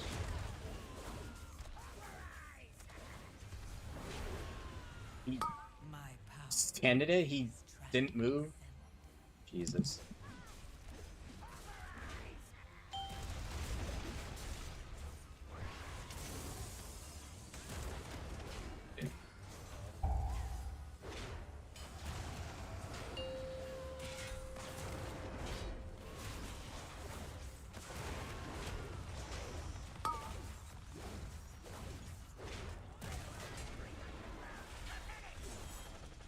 Oh my god, Demolish goes fast!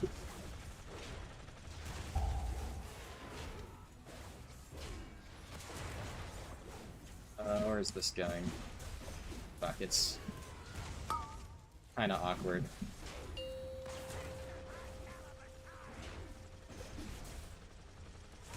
This is safe. Ooh. Nice, none of them got hit.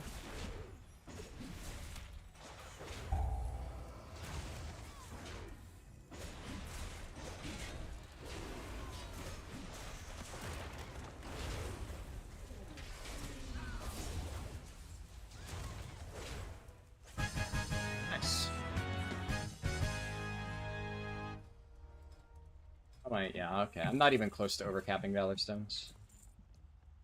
I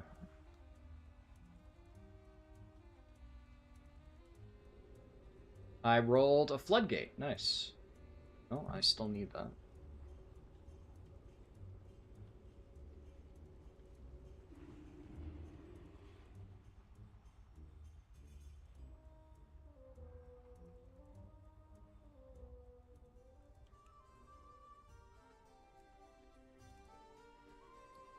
Yeah, that's crit haste.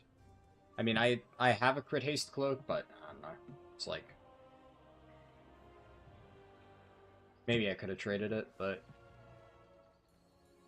I didn't realize it had the same... Pretty much the same exact stat breakdown. This one... It has a little bit more crit. Whatever. What's the drip? Is that, like, slang that I'm not familiar with? What's the drip? Is that what the cool kids are saying these days?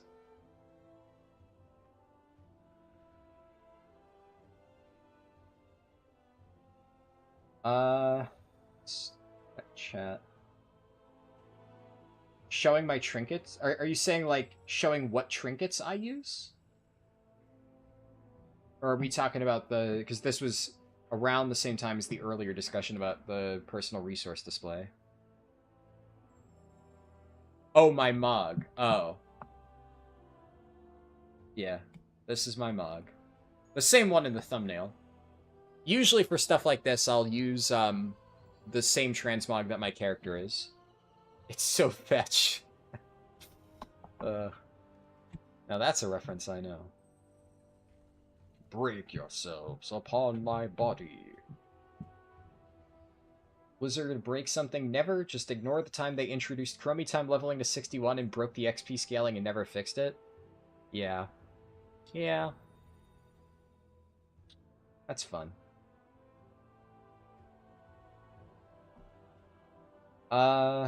Looks great. You still need to get a lot of... need to get a lot to make a lot of good stuffs. Yeah. I mean, for a lot of transmogs, I'll usually just kind of just go into what I have and figure out something cool. Like, for this mog, I had a general theme in mind. I really like using some sort of katana-type sword. I think, technically speaking, this isn't like a katana. I forgot what the name is. I think this one's like a kachi, is the name.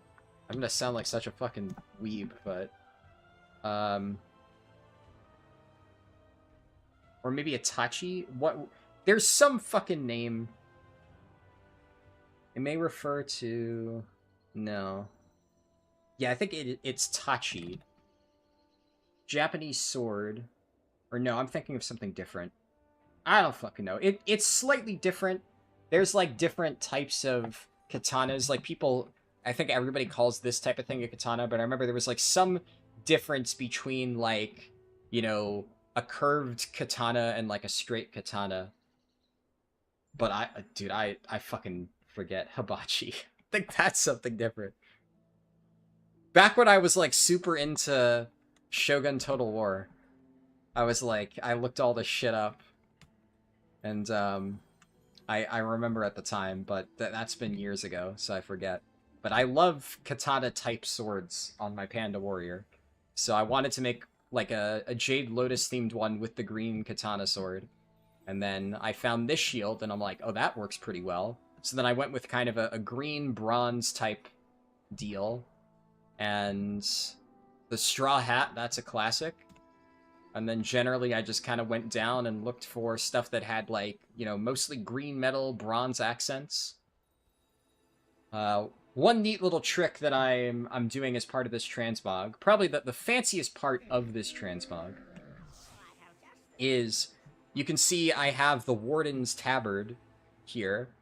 It's kind of like a little bit of an optical illusion, right? Because if I hide the tabard, I'm actually using this chess piece called Dead Man's Leathers, which is a leather appearance that you can get from some cosmetic item in the Waking Shores. So that's how I get, like, the hood, because the hood thing is attached to Dead Man's Leathers. But obviously this is kind of a weird, leathery appearance, so I have the Warden's Tabard transmogged on top of it so that I can get like the little brown hood thing while still having this look like it's some sort of plate chess piece. So that's probably the fanciest part here, a little optical illusion like that. I really like doing fancy things with like using little 3D elements from the chess pieces, then having like a fancy tabard to cover it up and make it blend in. Get the best of both worlds that way. That's like one of my favorite little transmog tricks. And I think that's my favorite part about this one. You've been there when you were playing through Ghost of Tsushima? Blah. Yeah. There's so much cool shit in Japanese history. I definitely, one of these days, I need to go to Japan. It's like, I'm just a big Japanese, like, history nerd. Especially, I will admit that one of the reasons I became so interested in the, I think it's the Mage period of Japanese history, I'm probably butchering the pronunciation, is because of Shogun 2 with the Fall of the Samurai DLC. But after playing through that, I did so much reading on like the backstory there, but it's just so fascinating reading about like the cultural shift that took place in Japan after their period of isolation ended. Because Japan basically went from like 1500s technology to 1860s, I think, is when that happened, technology. They had, like, I mean, the amount of advancements that took place in those few hundred years is crazy.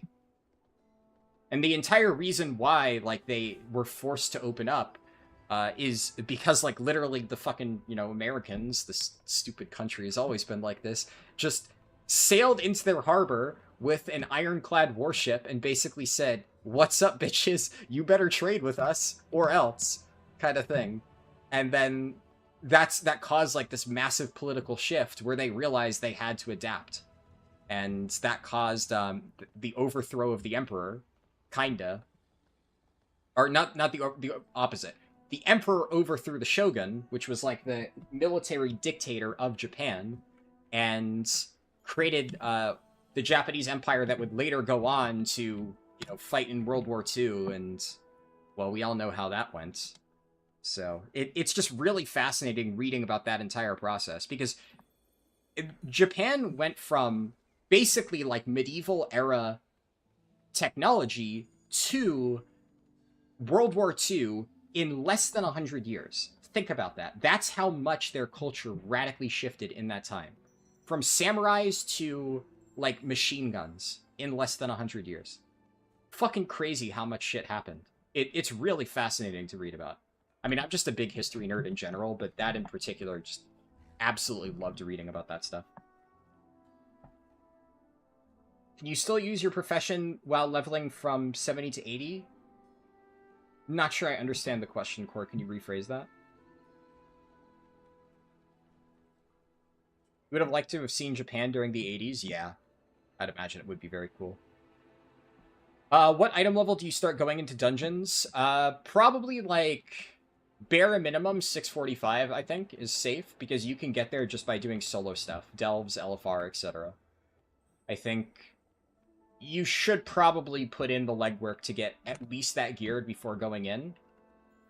Because if you don't, then you're just not going to really be pulling your weight in low-level dungeons. You might be, like, fine, but you'll just kind of be wasting your own time, because Mythic Plus is not a great gearing method, right? So there's no real point in wasting your time doing low-level keys. I know I'm tentative about this advice, right? Because on one hand, if I can say that because I'm experienced enough with the game that I can jump into, like, 7s or higher day 1 of the season and farm them for gear with relative ease. Obviously, the main reason these days to do low keys is to get comfortable with the mechanics. Though I would say it's very difficult to be like, you should spend your time researching and studying, like, watch people's Mythic Plus guides if you're brand new, instead of actually playing the game. Now, that said, after you've watched guides, sure, go in, do a few low keys, get the hang of it. But realistically speaking, you are actually better off spending your time farming gear from delves and stuff like that, and then going to, like, video guides or written guides or whatever and learning the dungeons that way, and then doing like 1 or 2 practice runs just to make sure you understand it, and then just like jump straight into 6s or 7s. If you are a quick learner and somebody you're like confident that you can do that and then get comfortable with the dungeons, that's just like a far more effective and time efficient way to get into endgame content. There's just no real reason to waste your time grinding low-level M+ dungeons because the rewards are bad, and the reality is you're not really going to get a good feel for the mechanics anyway because they're so watered down, and the average player in those keys, because of this fact, right, because of what I'm saying, where most people will just jump straight to 7s, you're not really going to get those people doing the bosses correctly anyway, so if nobody else is doing the mechanics properly, it's kind of hard for you to learn. The reality of, like, slightly higher keys is you'll hit kind of a breakpoint where you can't completely ignore mechanics. Stuff will kill you. And if you get to that point, well then suddenly people will be forced to learn mechanics or die. And that's where you either brick keys or get them done with flying colors. That's kind of why there's like no binary. It's also the reason why a lot of times plus 10 keys are actually easier than 8s or 9s, because in 8s or 9s, people will still be tunneling and ignoring those mechanics, and then they get hard punished. When you get to 10s, people have probably already realized that they can't ignore the super obvious mechanic, and they will do those mechanics, and then suddenly if you handle the mechanics that do, like, one-shot levels of damage, well, suddenly you're just kind of cruising through the dungeon. That's generally how this stuff goes. I used first crafts to gain some levels before on one of my guides. Is it still viable? Yes. They have not changed anything with first craft experience. They haven't even changed the Dream Surge thing. I kind of thought that after I published my route, they would nerf Dream Surge XP, but it's been like 6 months, and it's still working exactly the same. So, yeah, you can still do that. My 70 to 80 leveling guide is, like, completely unchanged. Nothing that Blizzard has done has affected the route. The only very, very, very minor change is specifically to optimizing delves for speedruns. The way that you approach delves still hasn't really changed at all because, like, nobody was actually trying to perfectly optimize their delves for, like, a casual leveling run.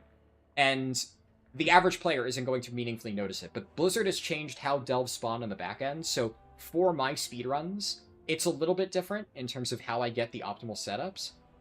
But I've already made updated delve tier lists and stuff, so the only outdated part of my guide, I've already made an updated video. I made a delve tier list video back in Season 1, and I have a Season 2 delve tier list video, so that part is up to date still. Yeah, do it in Dream Search. That was a great answer, thank you, no problem. Glad you found it helpful. And actually, funny that you asked that. Somebody in Twitch chat asked the exact same question. Is my latest 10 to 70 guide still the fastest route? Actually, it might have been the same person. Actually, it was the same person. Okay, never mind. Well, there's your answer. Yeah.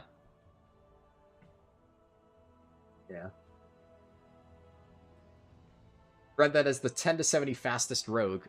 Funny thing about that, so here, while I'm in between dungeons, someone do me a favor and bump this post. I don't care, I'll post it in Twitch and YouTube.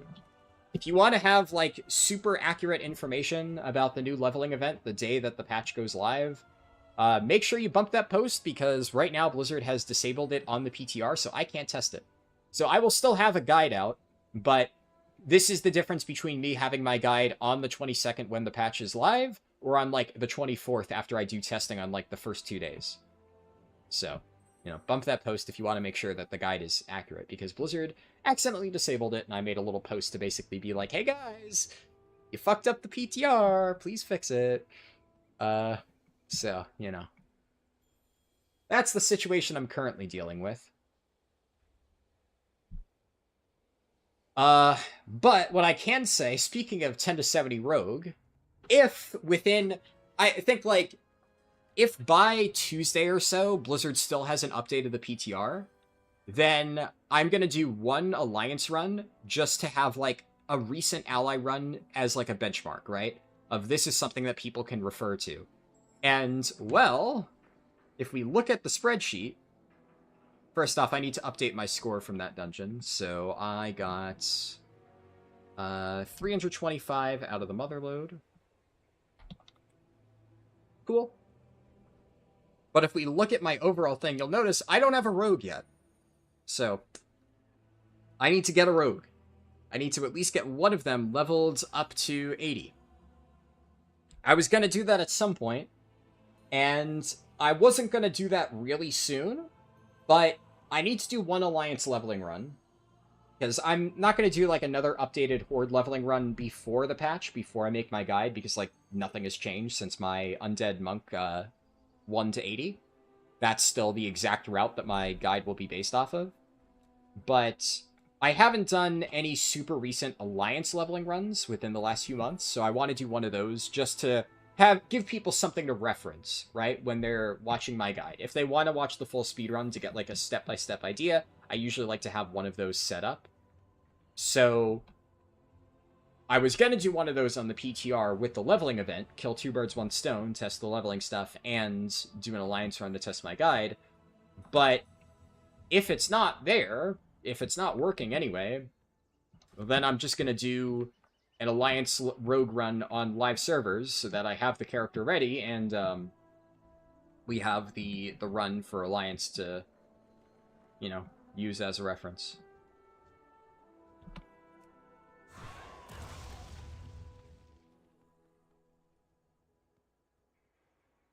Alright, what did I get? I got a floodgate, right?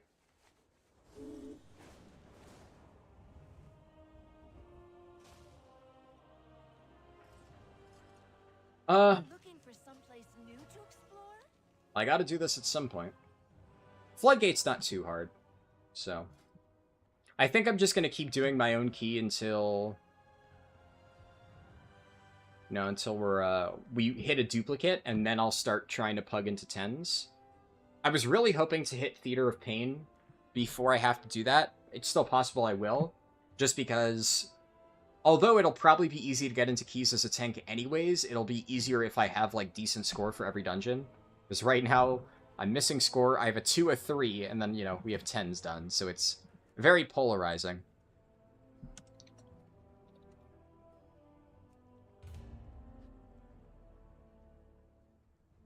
Also, I'm actually going to run and make coffee real quick. So, post to the group, I'll let the applicants build up, and then hopefully there'll be decent ones listed by the time I'm back from making coffee, so BRB, like, 2 minutes real quick. You watched the stream where I tested it? Yeah, I remember you being there. BRB real fast.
What do we got?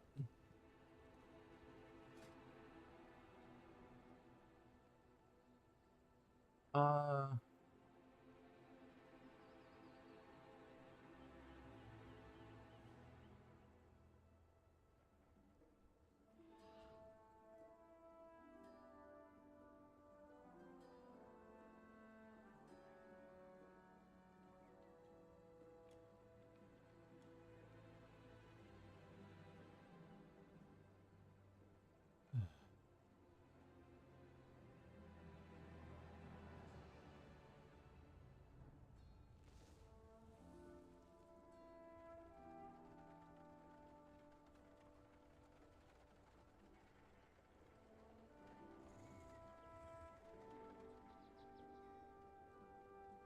There's some, like, decent options here.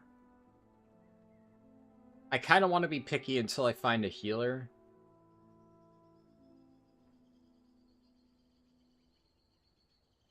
Okay, fine. Take the monk.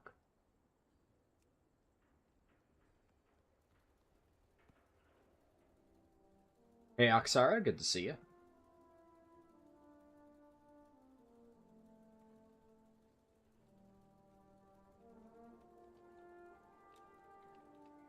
I know you were excited to see the Vengeance Demon Hunter, which I still have planned, but I've fudged the order a little bit and bumped Prot Warrior up for my own personal reasons. But Vengeance is still next up, so we will get there soon. Everybody will get to see me suffer through playing fucking Vengeance, man. Oh my god.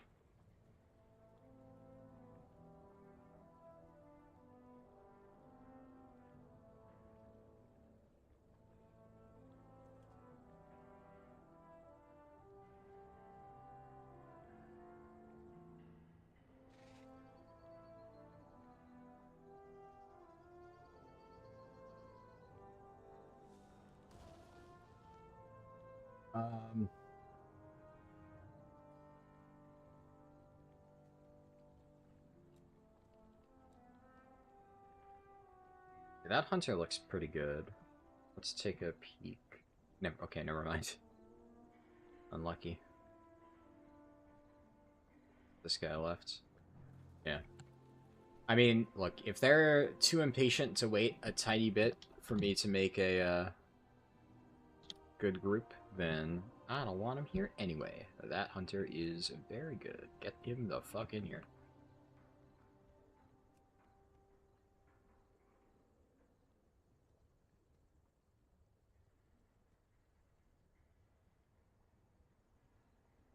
How do you spell that? Illithor?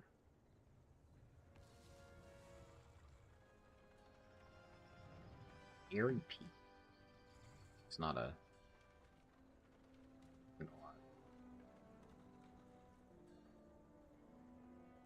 Oh, wait.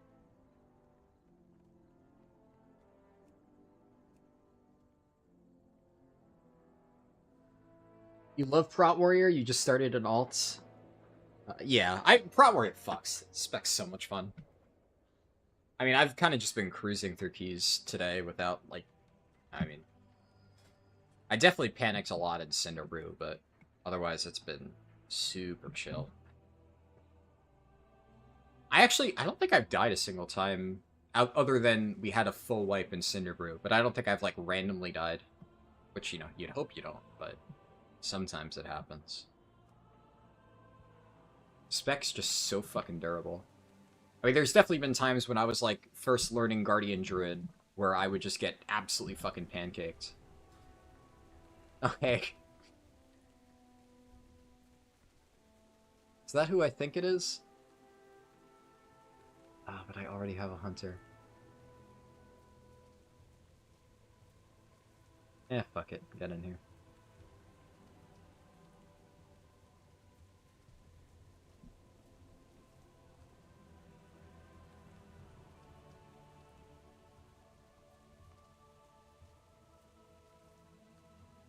That Evoker pretty good too.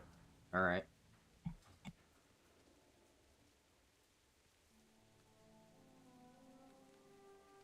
you enjoy Vengeance, but every other tank feels better, and it's like getting better while Vengeance just gets worse. I mean, Vengeance is good, but yeah, I agree. The design of Vengeance just feels... It boggles my mind how they just don't know what to do with Vengeance, and they're just like, sigils and soul cleave spam, and that's their entire vision for it, when there's, like, so much cool shit they could pull from. Like,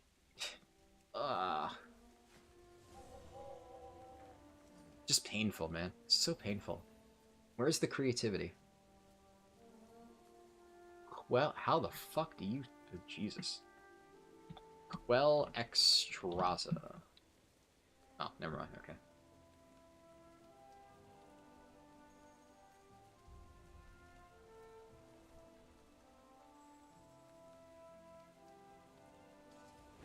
Yeah, no, I get what you mean, worst gameplay-wise. I'm right with you there.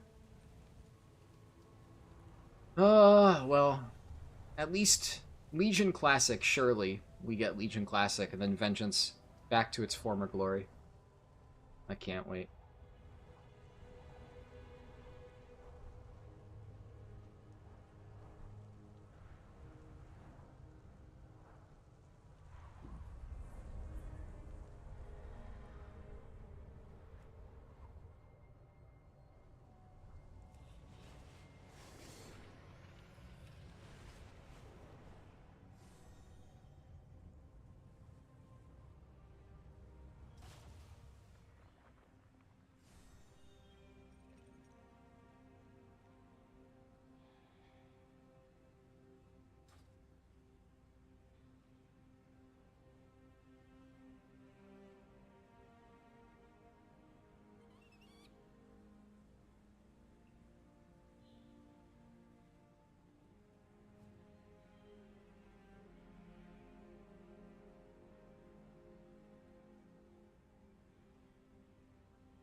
Black. Now we play the healer waiting game.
You do tier 8 delves except for 11 for the Delver's Bounty.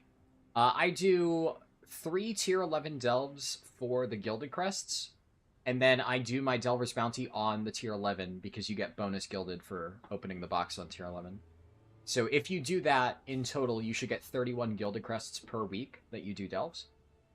And then along the way, you also get Ruined Crests by killing the Underpin guys, and you also get gear. The gear caps out at 8, though. And then I do 4 delves per week to get the 2 vault slots, and you get 4 free keys every week anyway. More if you have your Delver's Journey maxed out. So the 4th one I do on tier 8 just because it's faster. Because there's no advantage to doing a 4th tier 11 delve.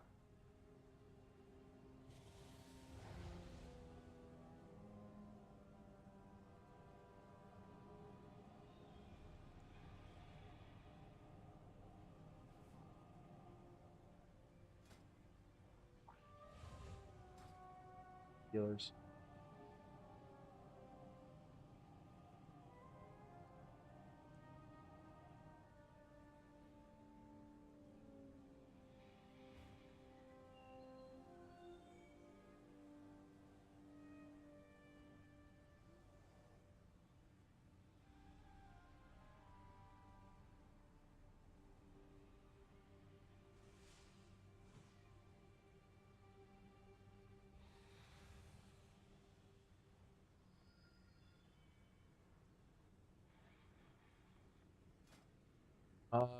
Okay, yeah. Yeah. Monk buff.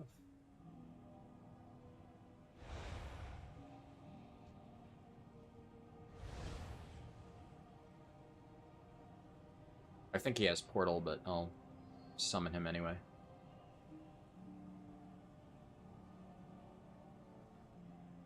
Oh, okay, the evoker's got it. Oh.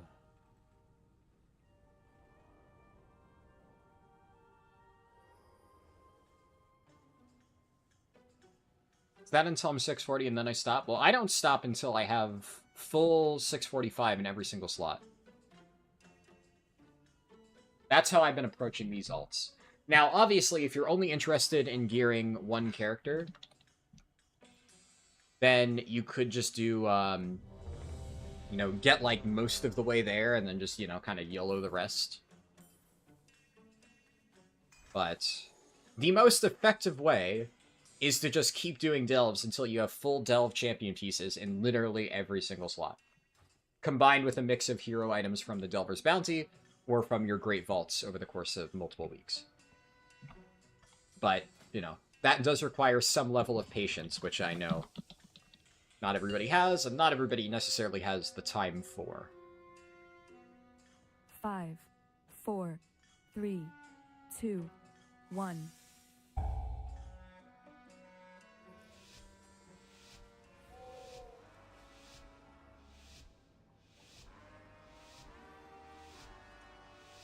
No problem.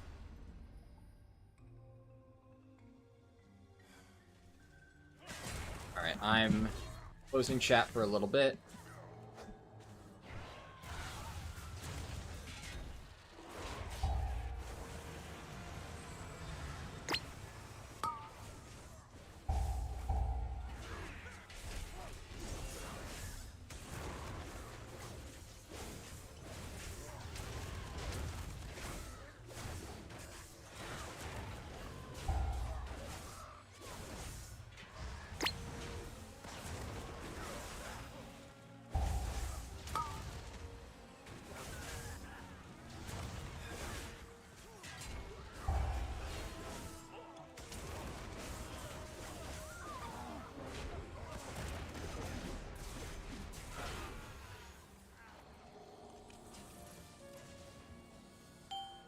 We lost the hunter, but otherwise... Or hunter, one of the hunters, you know. There are two of them. One of the rare cases where I'm inviting.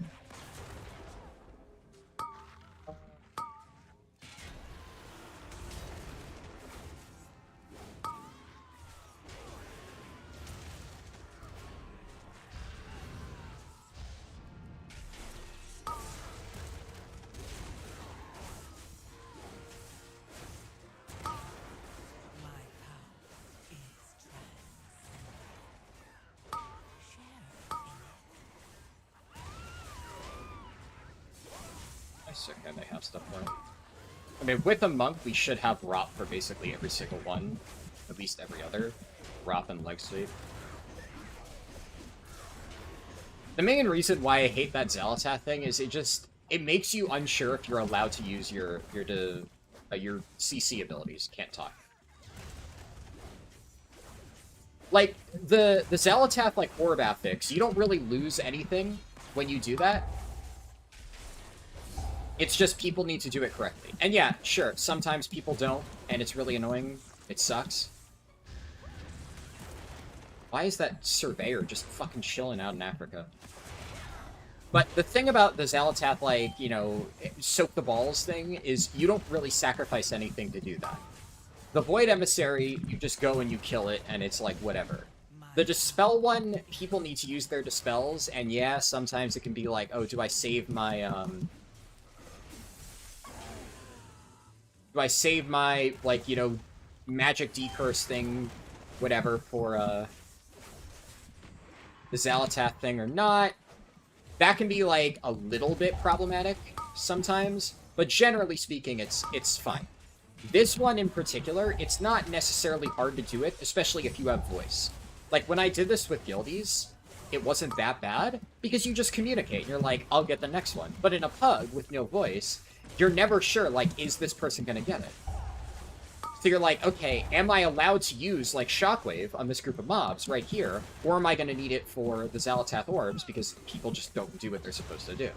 And that's just miserable. So I really dislike that, that side of things.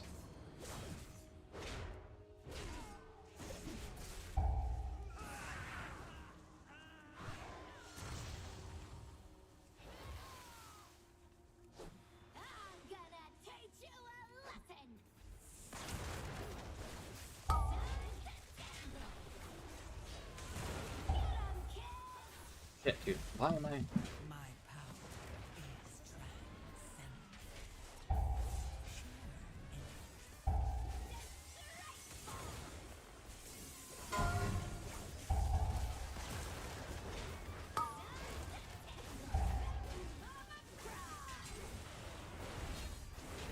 I also just, like, actually fucking despise this boss. It's so janky.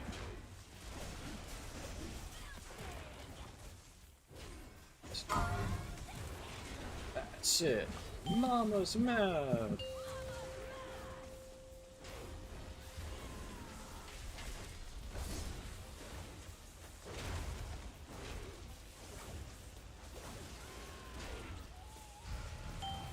Maybe I should have saved Thunderous Roar for when the ads spawn. Yeah, probably.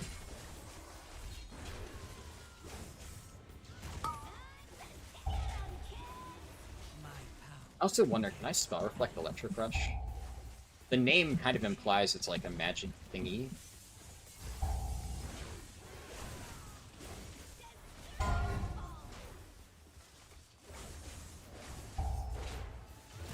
I guess at the very least, spell reflect should reduce the magic damage component. Yeah, it's not reflectable, but...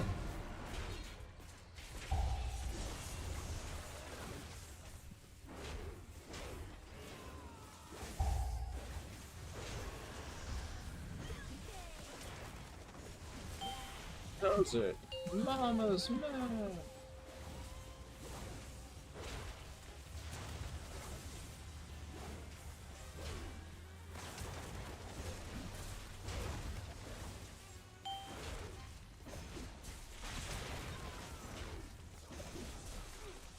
I feel like we should have had a lot more damage there.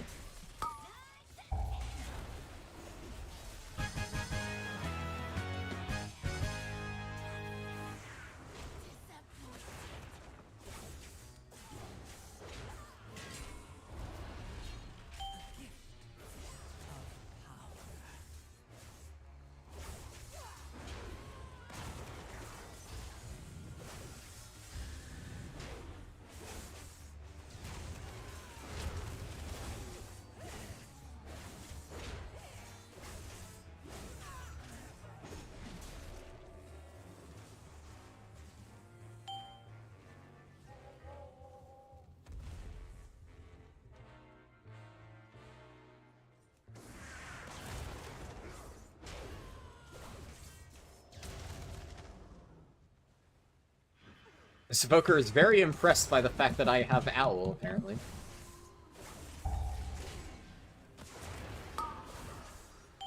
Honestly. Is it elitist of me to say that, like, Owl is one of the easiest CE mounts to have ever gotten because they left it active for so long in Season 4? Like, I see so many Owls. Now, admittedly, I got my Owl very early. Because I got my Owl off our second kill. But I also sold a fuckload of Owls.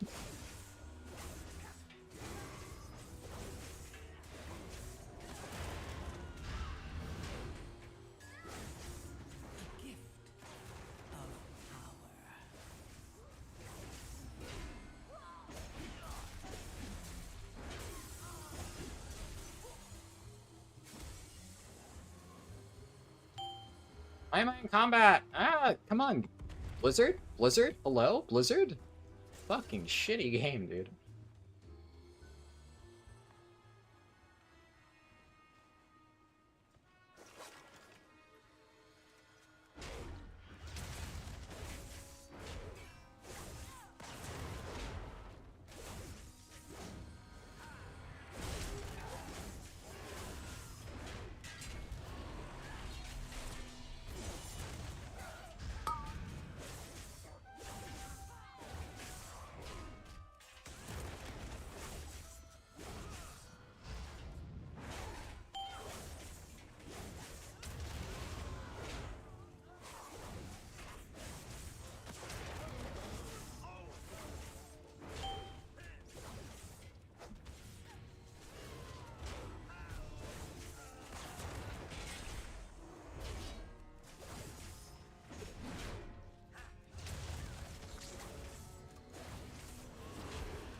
I kind of don't want to drag the bombshell crab into the thing, because when this goes off, it's just...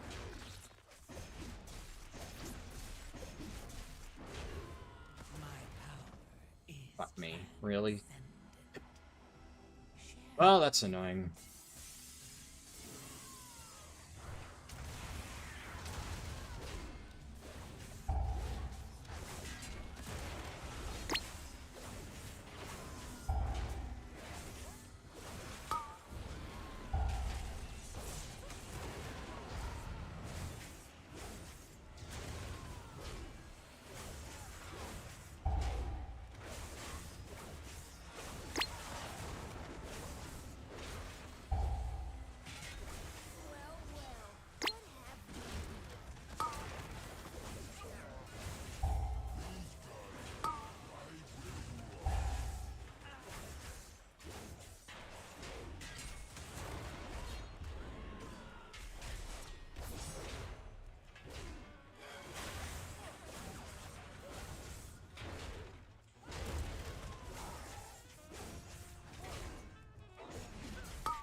Nice.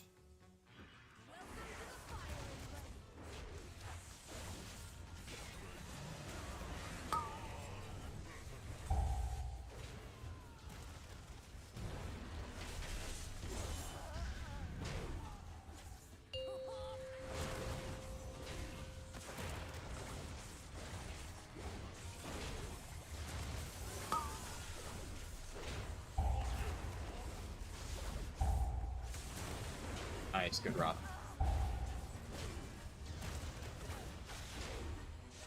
What the fuck was that? That was like the worst charge ever. Well, now we really need that, Oh my god, are you kidding me? I mean, everybody can live one. That was actually, I think, the worst charge I've ever fucking seen.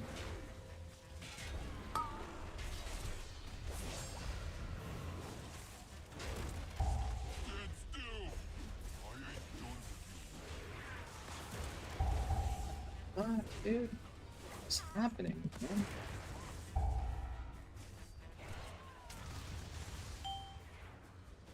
Oh no. Alright, well, we need explosive gel.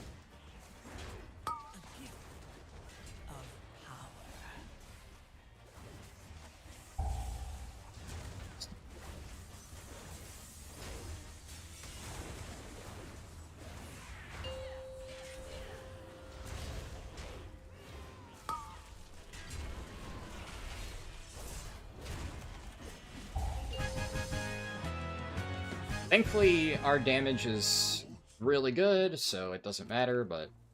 Yeah, I don't... DPS were just not interested in positioning that properly at all. They're just like, ah, it's somebody else's fucking job.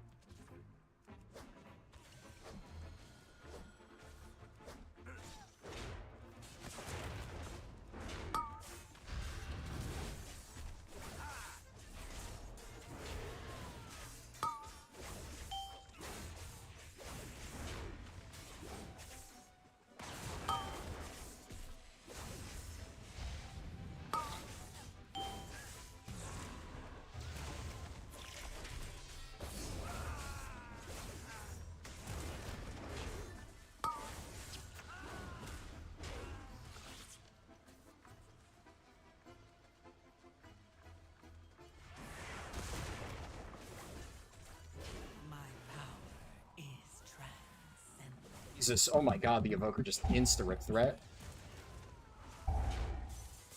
And Prot Warrior has AoE taunts.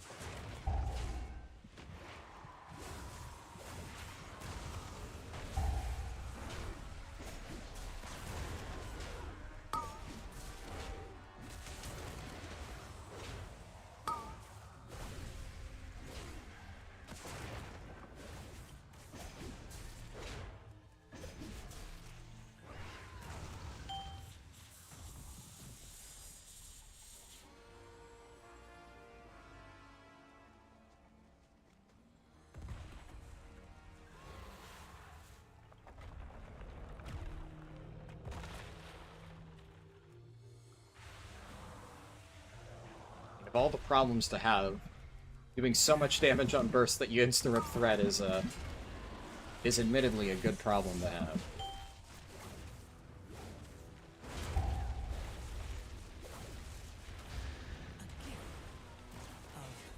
And that's also just kind of Devastation Evoker in a nutshell with their mastery. Always has been.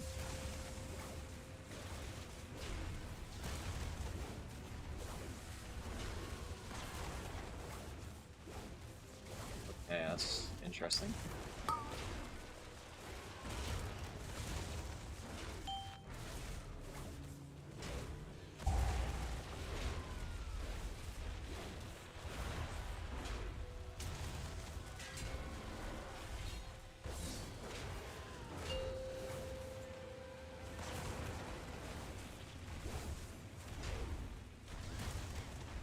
Really wish I had Rallying Cry. I really tried to see if there was, like, a way that you could justify running Rallying Cry, but there's just too much shit on class tree that you need for dungeons. I just can't really get away without it.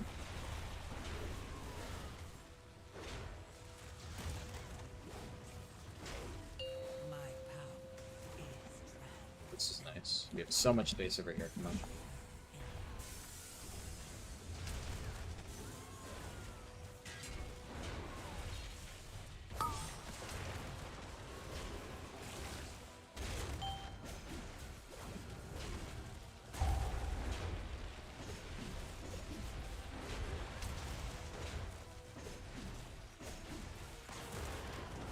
Shit, I had an outburst proc. And we're fine.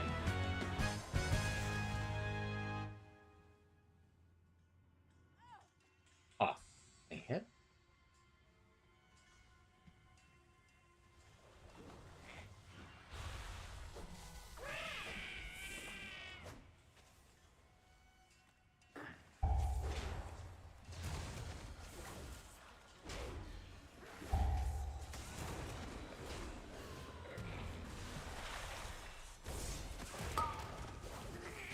Oh, how did I thought I had Avatar up.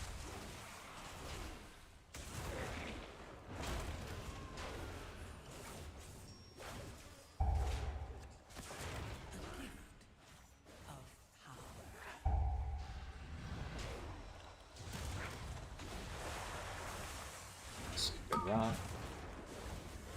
Lucky.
I'm pretty sure, I'm like so sure that I'm fine on percent now. Please tell me I'm fine on percent now. I did so much extra.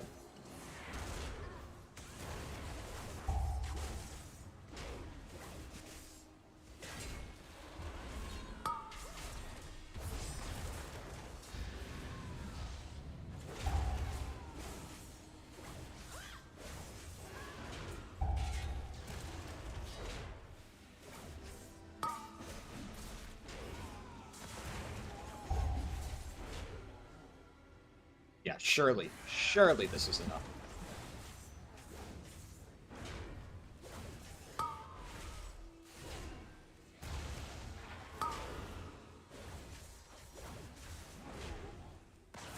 A gift of power.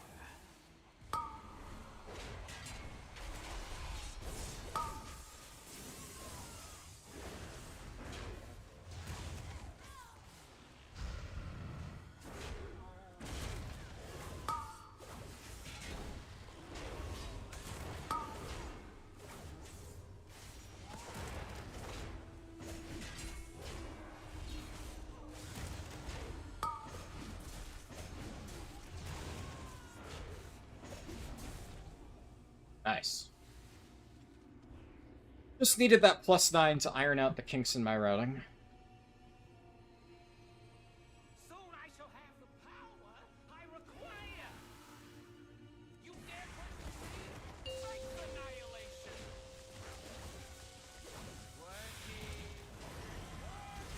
I'm in an awkward spot here because I want to do my burst window. I could use shield wall to get my avatar up slightly earlier, but I really would like to have shield wall for the tank busters in this fight, so I'm just going to delay my burst a little bit to have avatar up for it.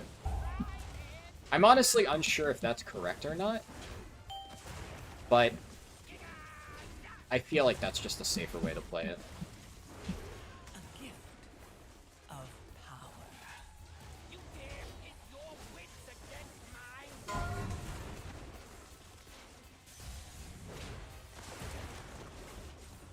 Oh, come... Are you kidding me? Oh my god. Oh my god, this game is so bad. This game is so bad, dude. Are you kidding me? What is that hitbox? Dude, this healer's insane. I've never had that happen, where it literally passes through the water hitbox and stuns me. I've never seen that happen. This game's so fucking bad.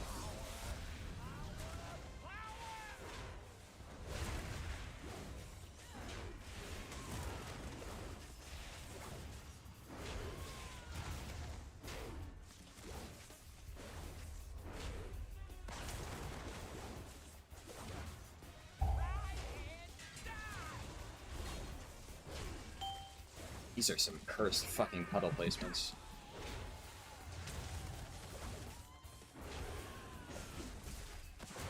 A gift. You dare pit your wits against Is mine spawning? Of course it is.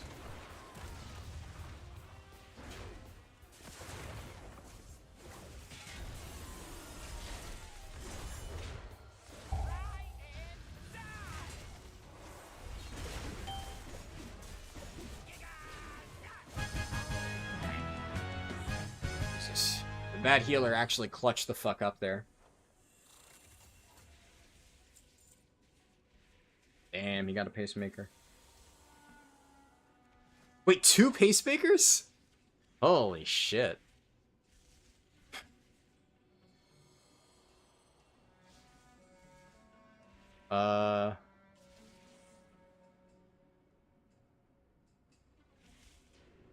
Fucking hell.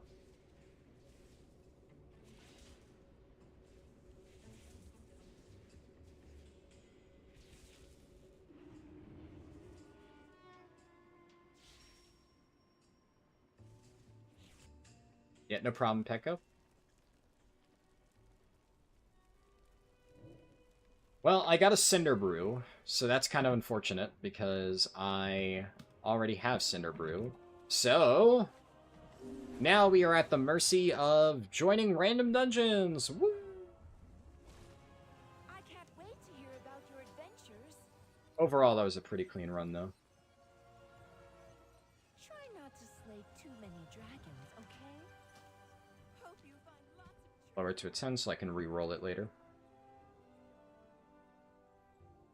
Those are some blessed loot drops? Hell yeah. If only one of them went to me.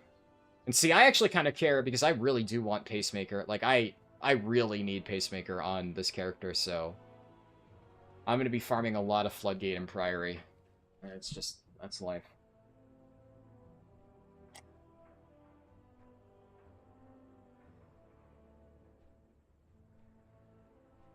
Hey, Werewolf. Good to see you.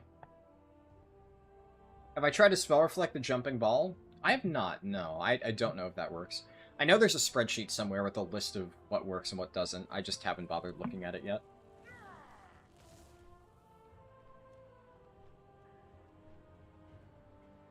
Interesting that you can AMS it. I actually didn't know that. I'll try to bookmark that in the back of my head for whenever I do Blood DK. Yeah, I mean, normally, that was like an insanely cursed puddle spawn, an insanely cursed spark spawn, and then somehow the spark jumped through the puddle, didn't collide with the hitbox, and hit me, and yeah.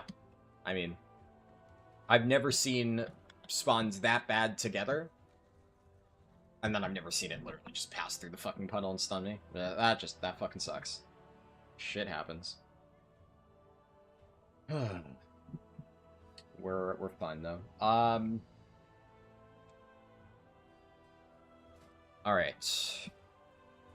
I guess I just join Pugs. Also, update the sheet.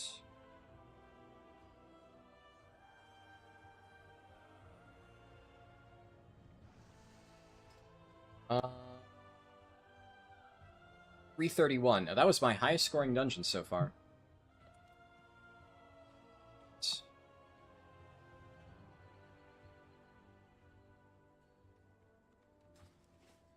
So, I'm very tempted to do theater.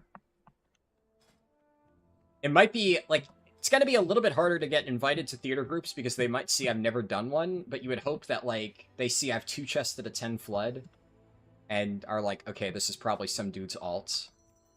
Right? But I'll just search 10 to 10 and,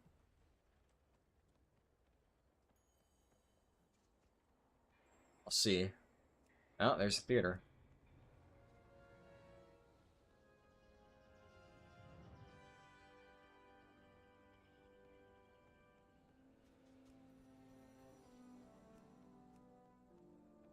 Because the problem is, until I get some score for theater, my overall score is going to look absolutely atrocious, because I'm missing, like, 200 or more score.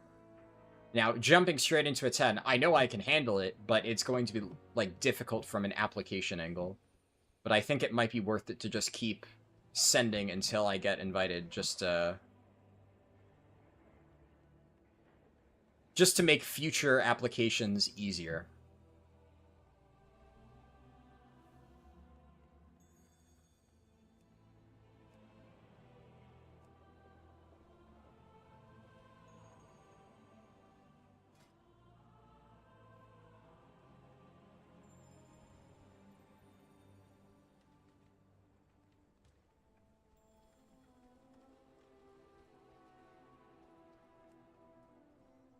You can probably only get away with this on a tank, though, because, you know, DPS, nobody would ever take a risk.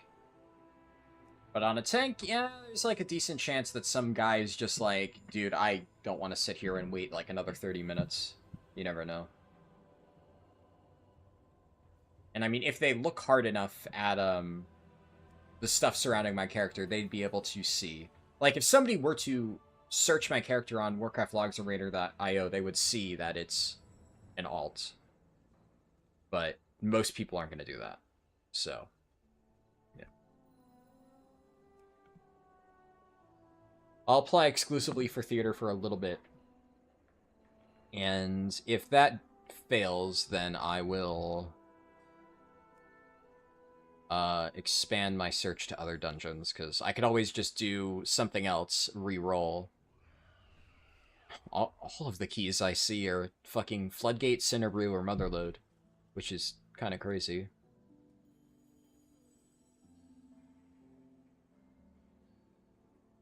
Actually is like almost all of them.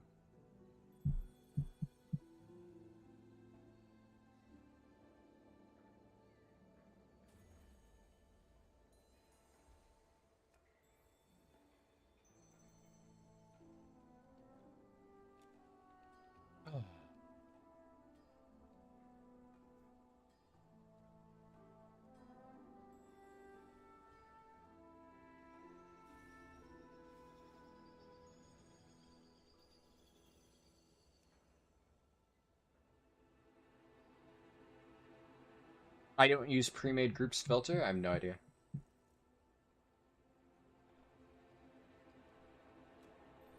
Wait, you were in that Kioxar? Which one? Wait, who are you?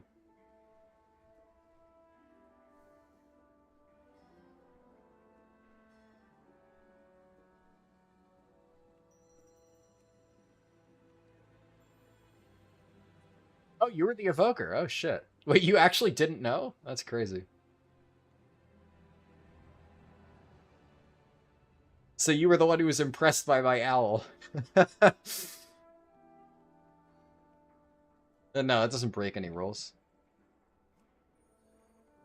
The way that I see it, I'm not, like, going out of my way to group up with people, but, like, if it happens, it happens. It's like... You want that owl so bad? I don't blame you. It is a cool mount.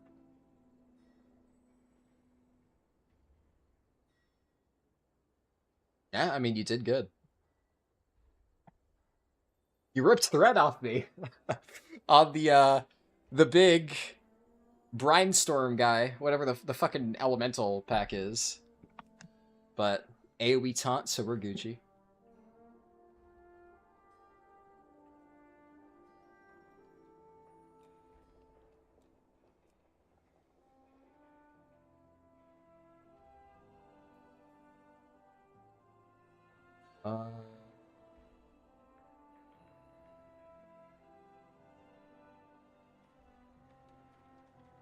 Felt bad? No. I mean, I'm used to it. Devoker mastery on, like, burst AoE pulls, that is what it is. Basically, there were... Because I thunderclapped the first two. So, there were, like, two over here, and then a bunch, like, in the back. So I, like, thunderclapped these two, and then I ran over here and, like, revenged, and then pressed, like, avatar, like this, and then went to thunderclap again, and I think you did your burst, you ripped thread off the initial two that I didn't hit with revenge, because they were, like, just behind me, and then I was going to press demolish, but then I was like, oh shit, so then I did disrupting shout, and then I pressed demolish. It was fine. But then it was also kind of unfortunate because at that exact moment, right, Xalatath Orb spawned, so then I kind of had to jump backwards and get a shockwave off to stop them, but I worked out in the end, right?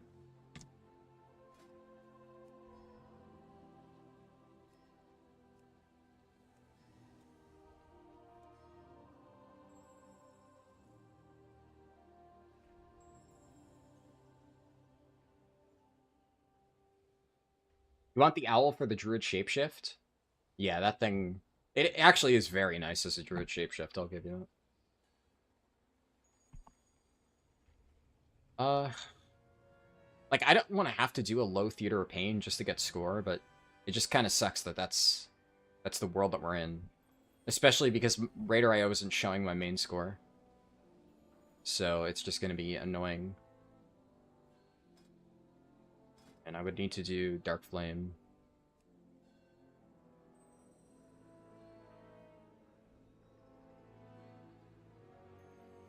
Like, I could honestly just rip a 10 Dark Flame and we're good to go, but...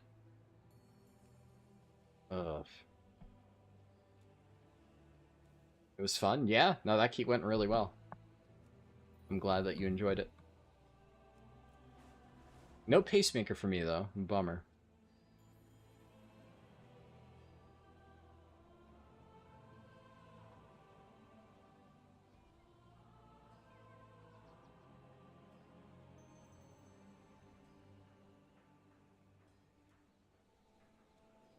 Character's botched now, gotta re-level in gear. Yeah. Yeah, I'm debating what I want to do, because it is admittedly, there's like, it's actually crazy how almost every single dungeon listing is for the 3 dungeons that I've already done. Like, uncanny. Really. Like, I guess Rookery would improve my scores significantly, and obviously... Anything that would, like, meaningfully boost my score... Wow. Insta decline. Okay, that guy's fucking picky. Anything that would improve my score by a lot and allow me to re-roll my key. It's just, this is the annoying part, right? Where, yeah. The reality is, it's like... If I wasn't looking up somebody... Yeah, okay. people aren't really gonna search my character to see that it's an alt, so, you know, like, that guy, his highest key was a 9, right? So this is his first 10.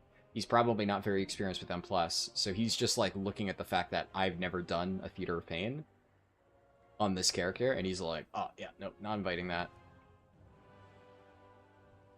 It's just, it's a difficult situation with pugs.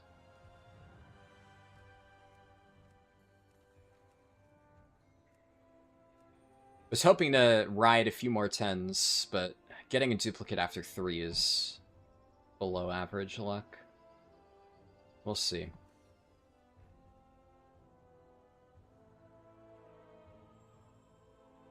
Forgot how bad questing and Undermine is? Yeah, it's kind of shitty.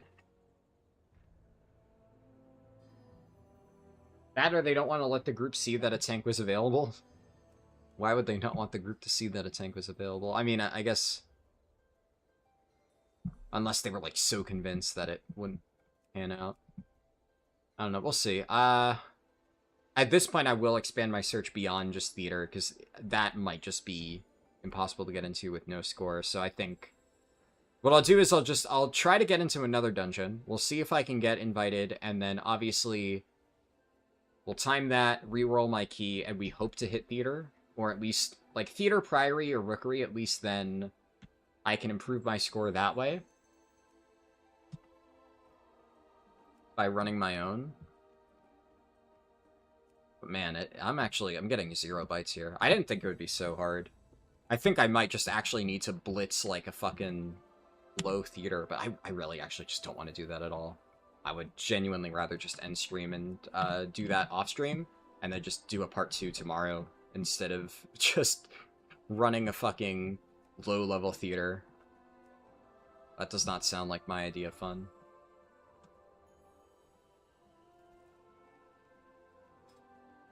Like, admittedly, I am getting a little bit tired. I started stream today later than I expected. Now, if we're, like, non-stop doing keys, I'm reasonably sure that in a single stream I can get all this stuff done, but... if I'm sitting here, like, on a tank, getting spam decline from +10s, then it also just kind of makes no sense to stay here when I could just, like, off-stream, blast a low Theater of Pain, then with the reset, it'll show my main score on Raider.io, so I'll be able to, you know, have people see that this is, like, an alt, and then I'll just have a much easier time tomorrow getting the rest done. It's, it just kind of wouldn't make sense to keep slamming my head into it. So I'll give it, like, a little tiny bit longer, but then maybe we call it here. We'll see.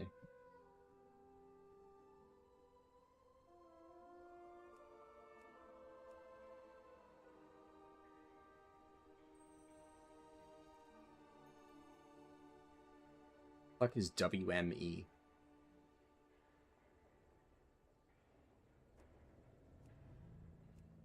Yeah, this might just be a... I might just call it. We'll see. This is like... I did not expect people to be that picky. Especially, you know, I've timed 10s. You can see that. But...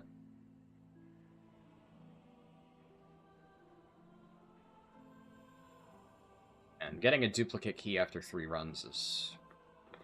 really annoying.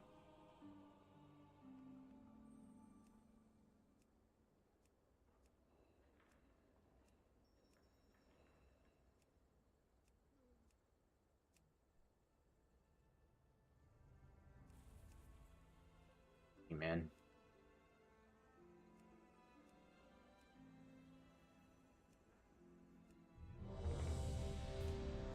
All right.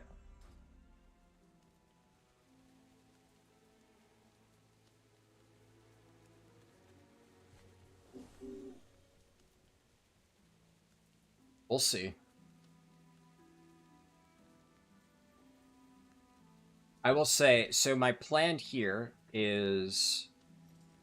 If, I mean, presumably we time this Dark Flame as, like, the easiest key, right? So we time this, I reroll. If I re-roll into one of these other 4, I'll keep going, and we'll see how far we can get. If I reroll my key and it hits one of the dungeons I already have, I will probably stop stream there, just because then we'll have 4 out of 8 of the dungeons done. We're halfway, and then I'll get some shitty score on one of these dungeons off stream, and just what's it called? That way tomorrow, like in the afternoon, we'll just get 4 quick plus 10s done. Boom, probably done in like 2 to 3 hours, and then maybe I do Vengeance Demon Hunter on Monday. We'll see. We shall see.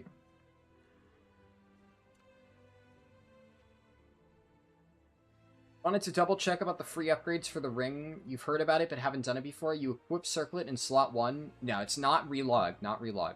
Delete the ring. Delete the ring. So if I wanted to do it, I have this here. I would take out all my gems first. You don't even need to put it in different slots. Just put it in any slot. Take your gems out. Drag delete. Are you sure you want to delete this item? Yes. Go to the NPC on Siren Isle, the dwarf hammering the anvil. Talk to him. I've misplaced Cersei's circlet. I need a new one. He gives you a new one. You equip it. Boom. In fact, actually, I don't even think you need to equip it. The moment it enters your bags, it registers as a second 658 ring. There you go. That's it.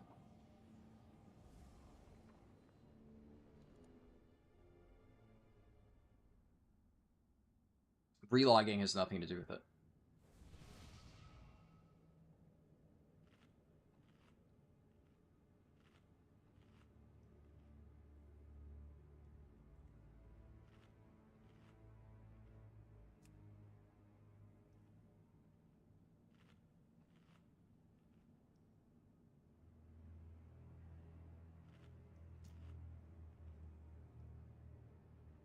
Yeah, there's an NPC to get a new one if you misplace it.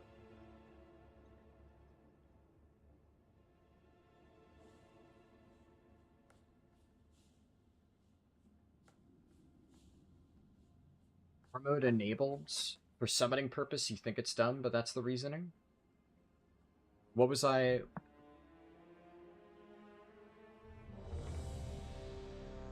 What's that in reference to? It's the mage, dude. Mr. Mage. Hello, Mr. Mage.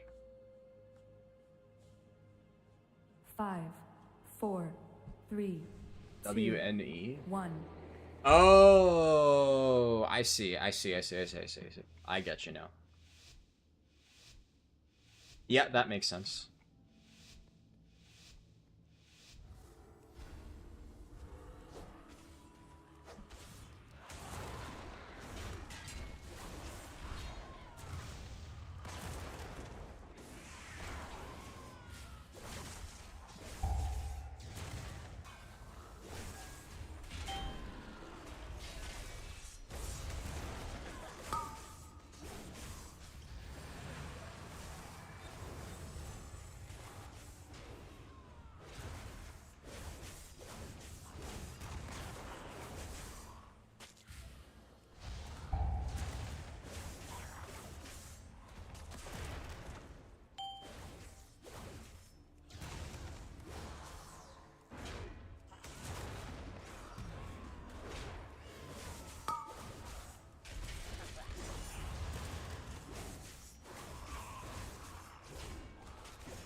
Yeah, this is very, very awkward, Overseer patrol spot.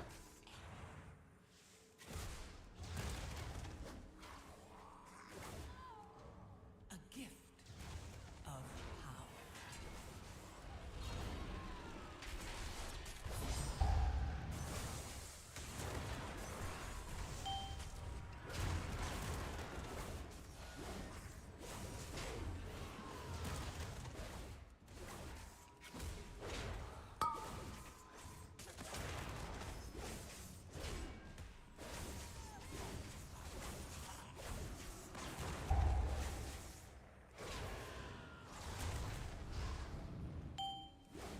I tried to snipe them with Shockwave.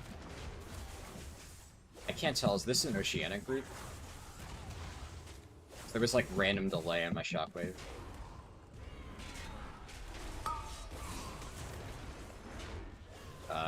I'll say the damage in this group is, things are dying very, very, very, very, very slowly. Any other dungeon, I might be concerned. Dark Flame, you know, it's honestly kind of whatever.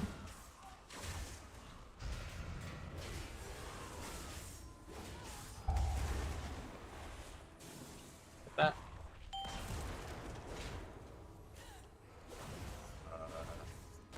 Okay, nobody really got the thing.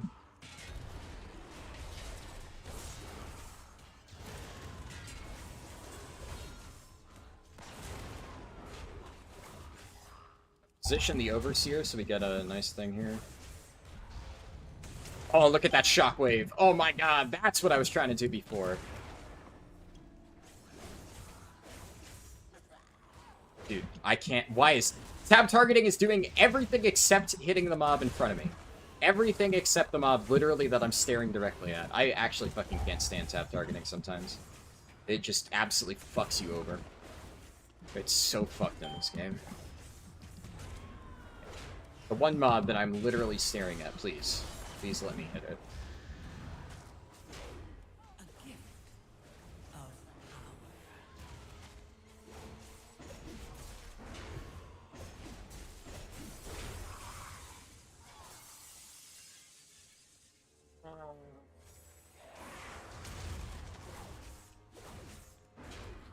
I just bounce this Milhern into the other one.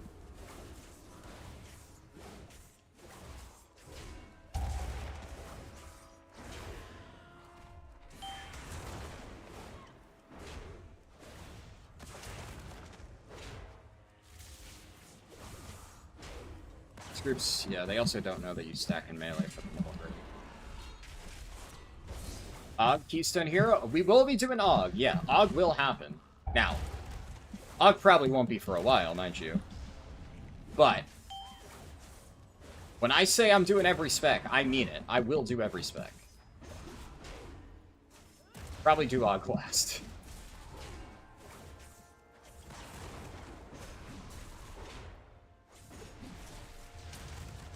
Maybe by the time I get around to doing AUG, they actually buff it. We'll see.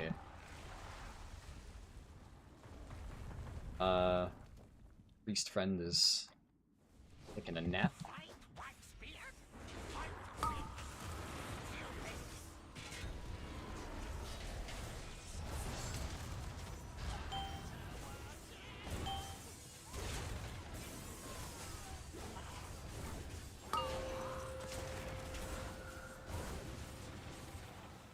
Okay.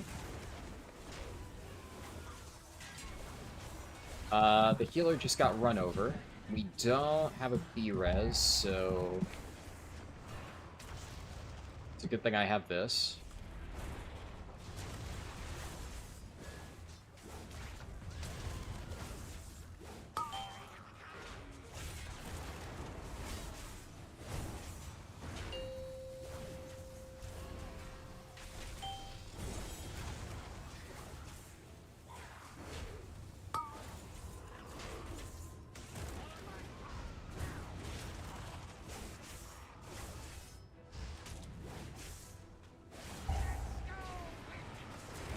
And aim it at the fucking pillar, thank you. What? Oh my god. He was so close to a perfect shot, and he just randomly kept going. Which, like, I mean, that worked, but I'm pretty sure the Windwalker was expecting him to stop, rightfully so.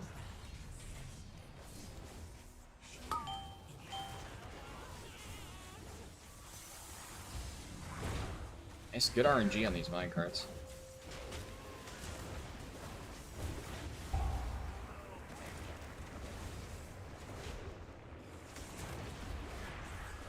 Oh, come on, man. Oh.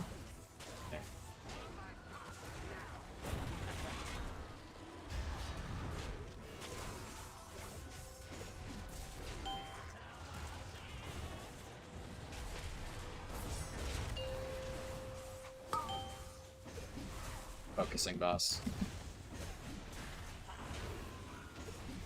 5%. There's like no way that this doesn't die. Thank God.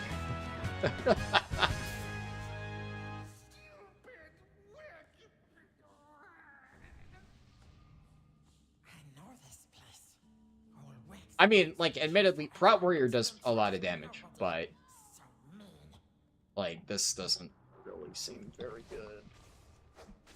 Like I said, if it was any other dungeon, I'd maybe be concerned. It is Darkflame, so...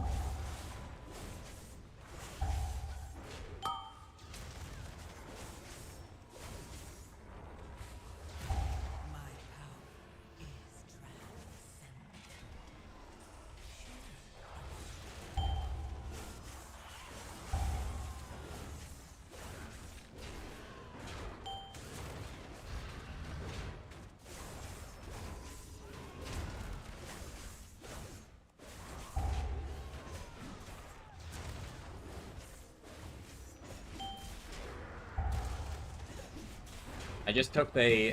I kind of think we honestly really need Lust for third boss, but at the rate we're going, we're going to have Lust up for the next boss.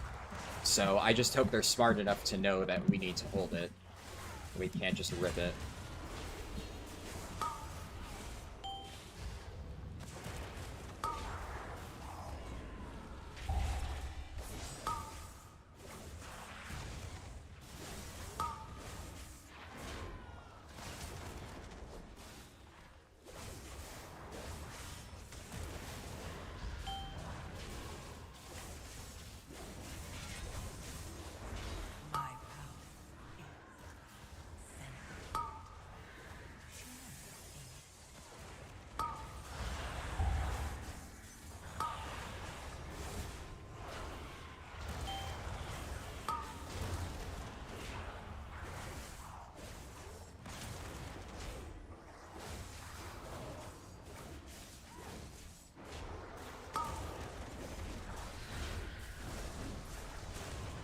I do not have a team, no. I'm mostly pugging. This is a pug. Assuming that question was to me, but admittedly I'm paying not a ton of attention to chat, so maybe that was like aimed at somebody else in chat. I just glanced and that was the first thing I read.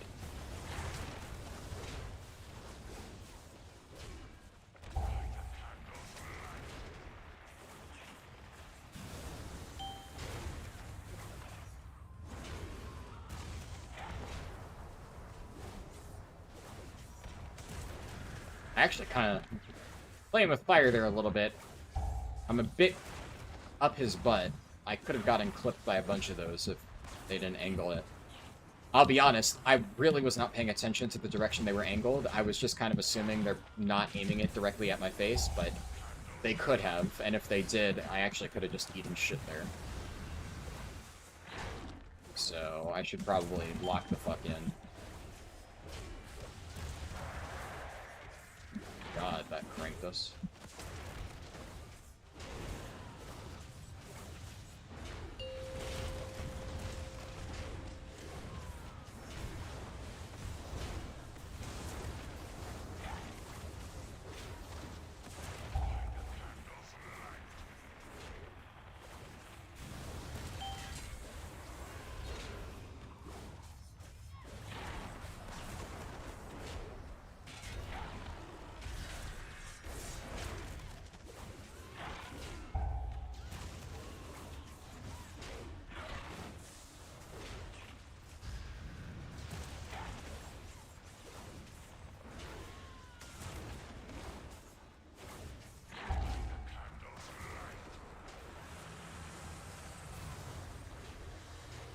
What?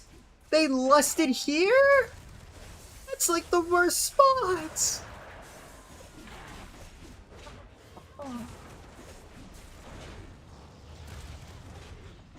Oh, that's just an objectively awful lust. Holy shit, that's actually just one of the fucking worst lusts I've seen. We're actually just going to lose half of it? I mean, that is maybe the worst lust I've ever fucking seen. Holy shit, that was fucking terrible.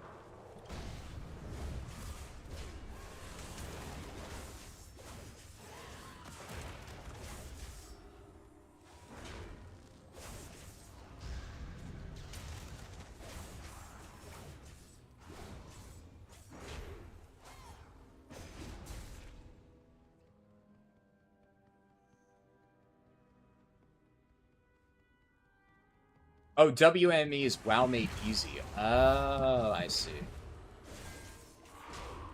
Do I have any way to get out of this? Doesn't do much damage.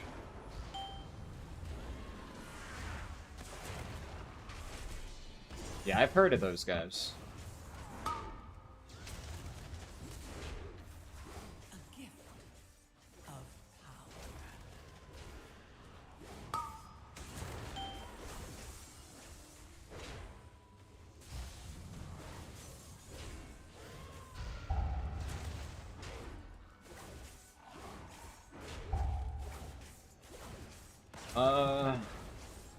Do I know if the big kobold gets one-shotted by the carts in the boss like the small one? What do you mean the big kobolds?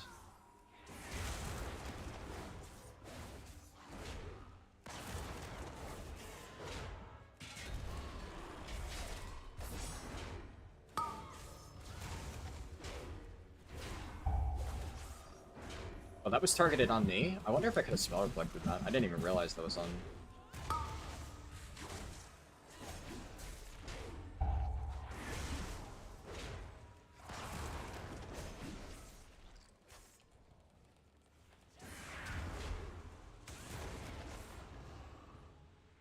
Now we don't have lust for this boss.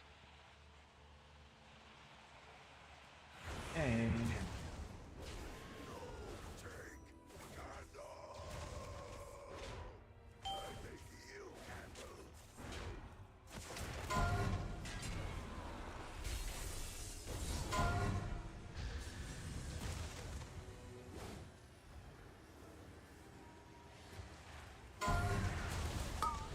Nice. I was really worried because I'm like, that's objectively the best one to shoot. But if they don't move, I have to fire it straight through the group. So, could have been awkward.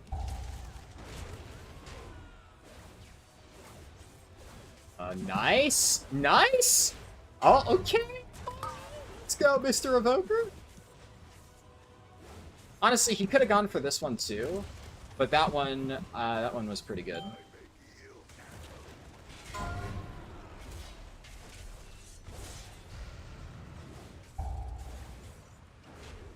Oh, there's a very obvious one here, but... A gift of power.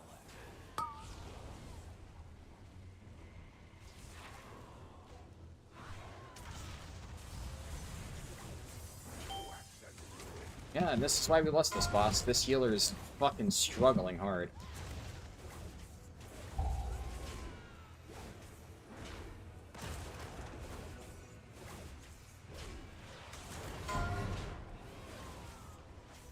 Yeah, this healer can definitely not heal this without lust. Which, like, I mean, I don't entirely blame him. It's a hard boss, and people aren't really doing the mechanics super well. Like, everybody's super fucking spread out.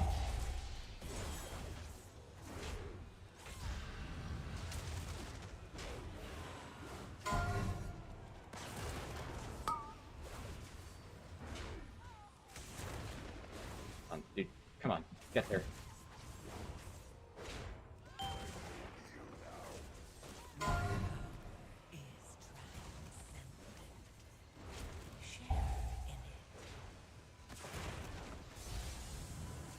Shockwave. Oh my god, look at the shockwave.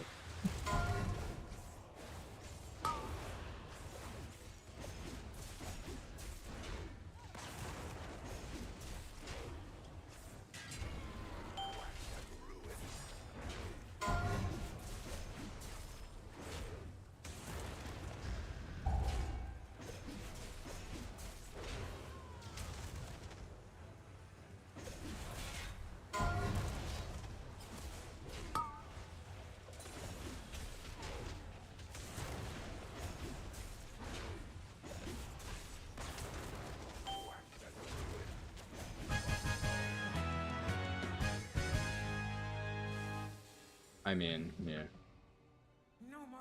We killed the boss. That's why you lost that fight. I mean, admittedly, they didn't play it super well, but, like... It's the only even remotely challenging boss in here. That's why you lost it. instead of lusting fucking execute phase of the candle loss. Jesus Christ. The big buffed kobold. I'm honestly not sure, yeah. A gift of power. Dude, this cart's just going. This cart does not want to stop anytime soon.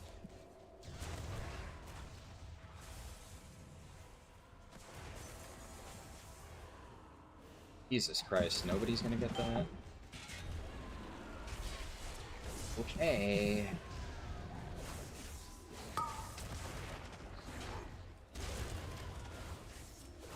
Nobody wants to buff the candle. There's literally one right next to it, but yeah, okay, I guess I'll do it. Am I gonna have to do the final boss candle too? Am I gonna have to do every single mechanic in this dungeon? Crazy, dude. It's the easiest thing. Please do like the one fucking mechanic that you need to do here.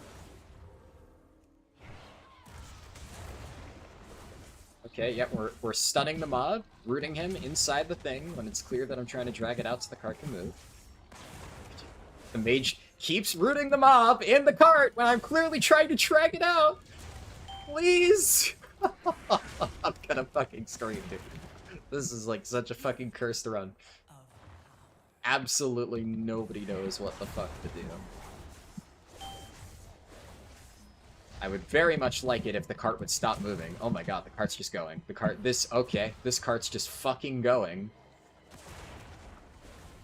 Cart, move? Stop moving? Jesus fucking Christ. I hate this cart. I hate how it will just fucking randomly decide that it's going to just run the entire fucking way across.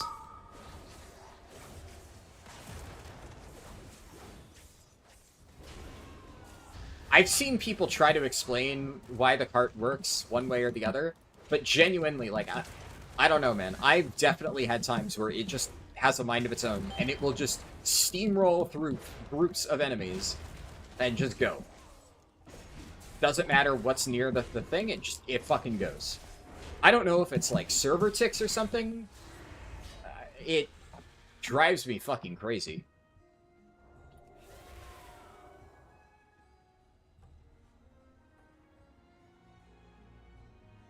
Huh.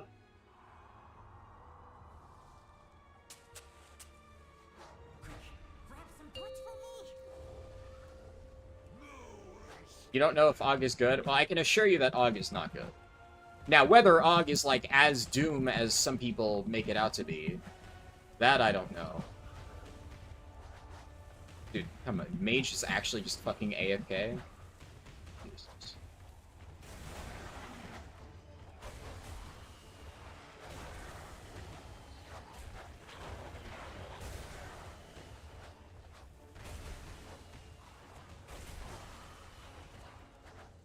Yo! I hit 19! I think that's the first time I've ever gotten 19 on this.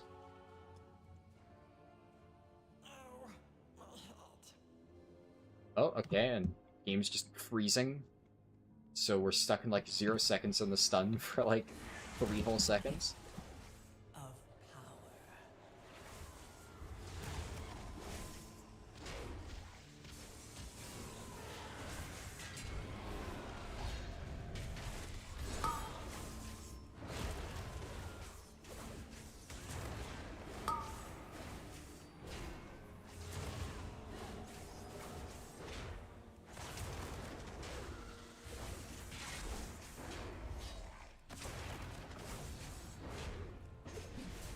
Damage does that too.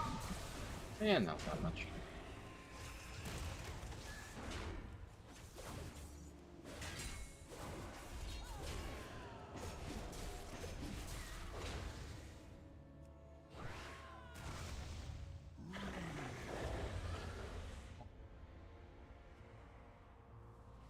At least we're gonna time it. It actually may have been pretty fucking close if we wiped a Candle King boss. This is the single worst Dark Flame I have ever done.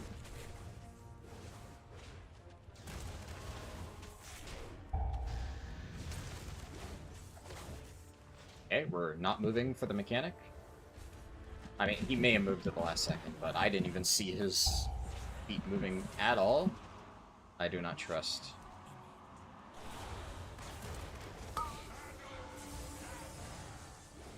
I love the hitbox on Shockwave. That thing fucking hits everything.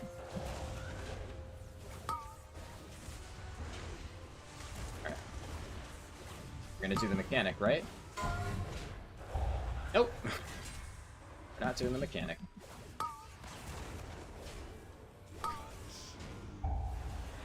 Did I call it or did I call it? Nobody's gonna do the one mechanic on the final boss. This is the fucking worst group ever. Nobody wants to fucking do it. I'm actually gonna have to fucking do this shit as a tank.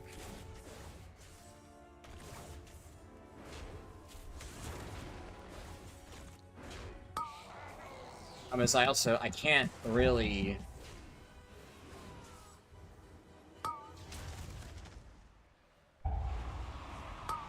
I can't really run out and, like, B-res that guy, because...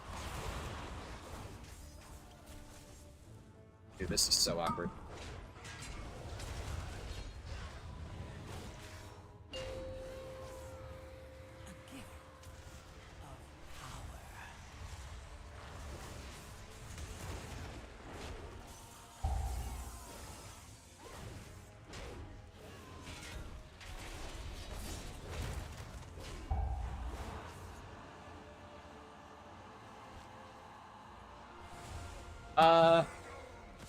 You know, I've made a new decision. I've actually decided that, my golds,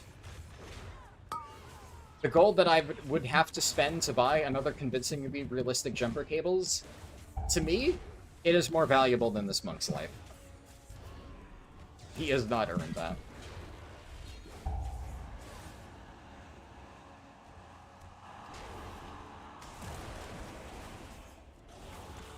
He can sit here and watch.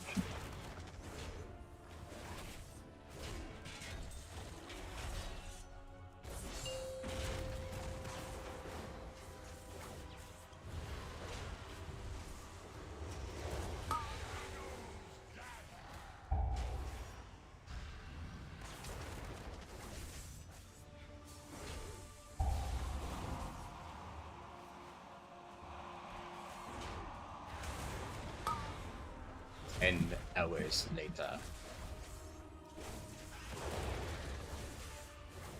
Boss is almost dead. Almost dead. Holy shit.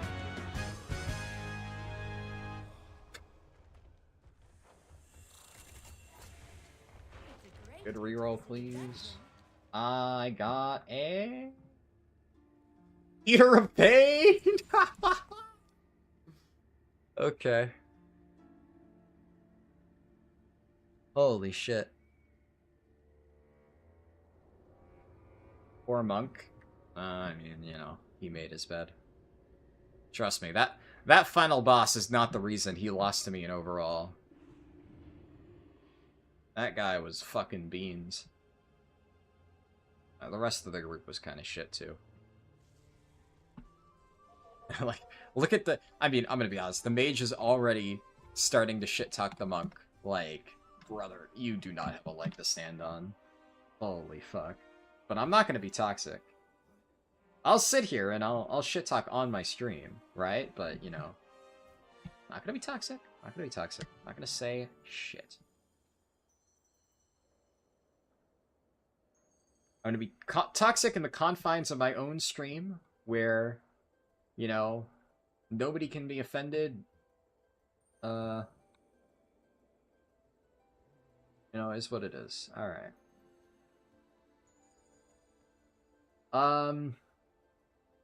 If I don't know if AUG is good, since most of the good players stop playing near the end of the season, so your good buff targets get lost. Yeah, well, so yes and no. Definitely, AUG is not great at the moment. I don't know if it's as bad as people are making it out to be. Okay, wait. Hold up. How is the stream quality? I'm getting an error message on YouTube. YouTube people, is the stream stuttering for you? Everything fine? You're offended, Rice? Well, that's okay.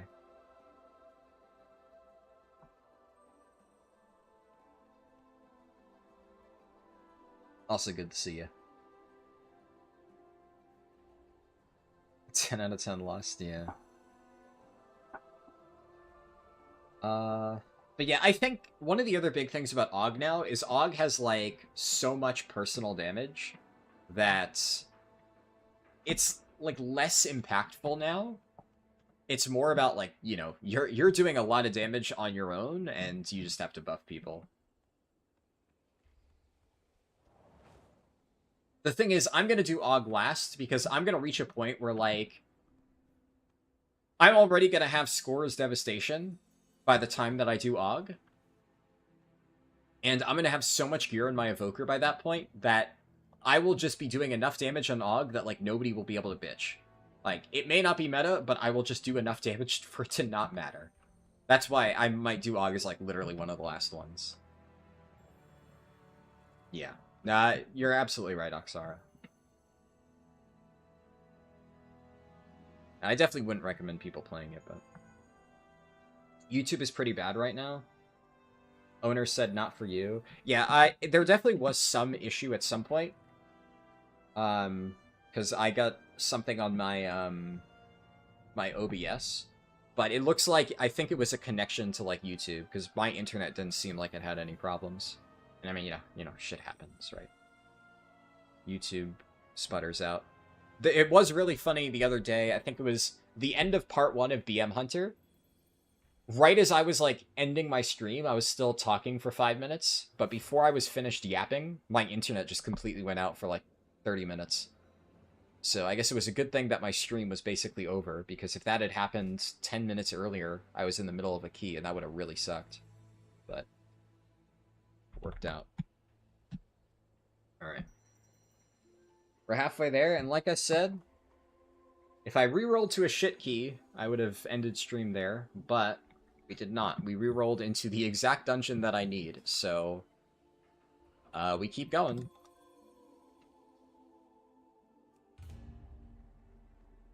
Like, completing this, I should pass 2k, so that should hopefully make it a little bit easier for me to get into groups, so... I mean, I could just keep rolling into the exact dungeons that I need, but... we'll see. I would very much like to knock this out in one sitting.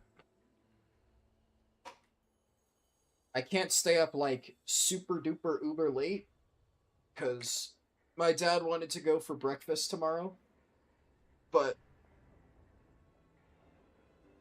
I mean, completing 4 more dungeons shouldn't take any longer than, like, 2.5 hours tops.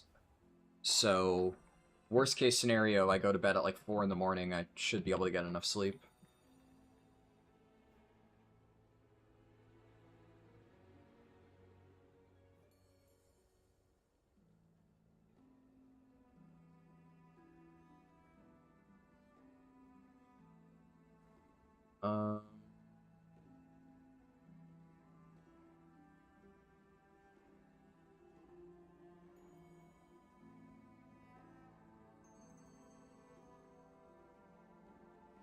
Elite gods want you to do more? Yeah.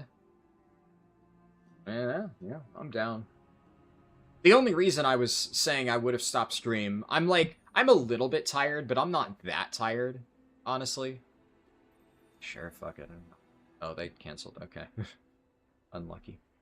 But, like, I'm more than awake enough to keep doing dungeons. Like, if we're going, and I'm, you know, just slamming dungeons, like, I'm fine. Right? I'm not falling asleep at my keyboard. But when I'm spamming applications for, like, 15 minutes straight and just getting chain declined, I just want to jump off a cliff. It's so boring. So... that's, like, the type of situation where I'm like, I really don't want to be sitting here right now. And then it just exacerbates it. You feel just exhausted staring at that screen. But... as long as I feel like I'm actually making progress, I'm down to keep going.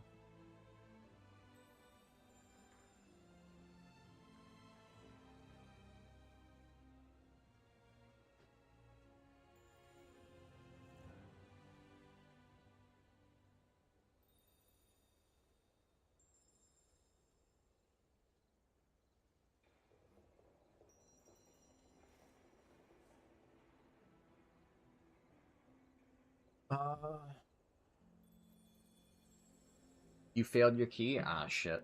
What key was it? That sucks either way, though.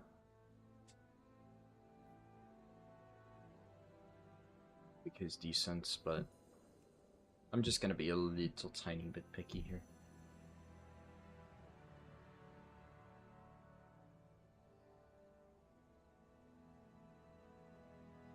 Decent Frost DK is also not, like, the most incredible thing in the world.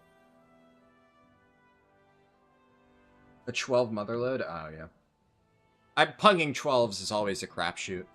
It's the same reason that I haven't pugged a 12 Cinderbrew yet, because pretty much the only thing I'm missing for Keystone Legend on my Paladin is I still have a 10 Cinderbrew, I have everything else at 12, and then I would probably just pug like a 13 Dark Flame or something. I might need like a 13 for one other key, but I have a few 2-chested 12s, so I have some buffer room. But I'm just like, I don't really want to do Cinderbrew anytime soon, because it's just such an inconsistent key to pug. At this point, I probably could do it. I think I have enough gear to just, like, hard carry it, but...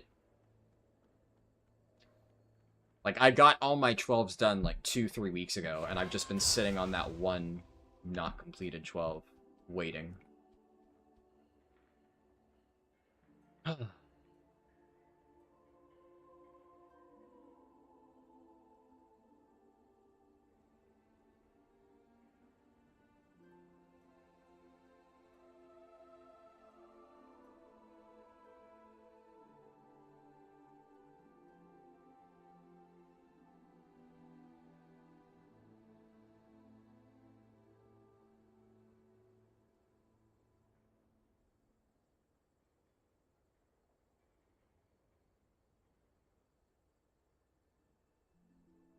Uh,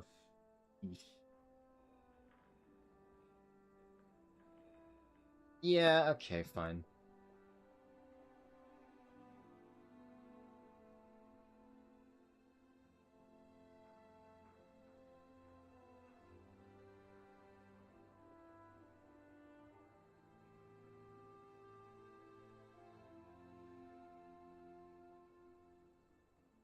I need...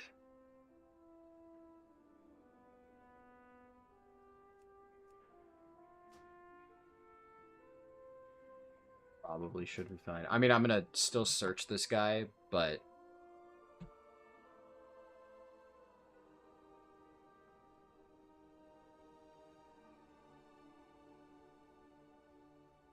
Okay, I'm gonna check this dude's Raider IO, actually. Just to make sure I'm not getting baited. This does not seem good.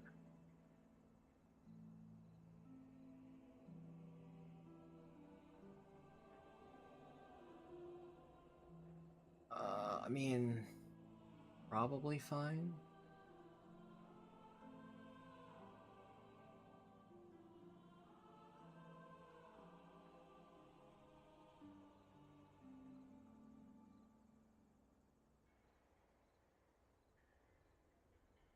Fuck it. I'll work with this.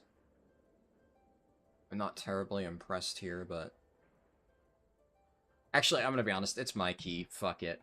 Too many red flags. I'm not... I'm more than willing to wait.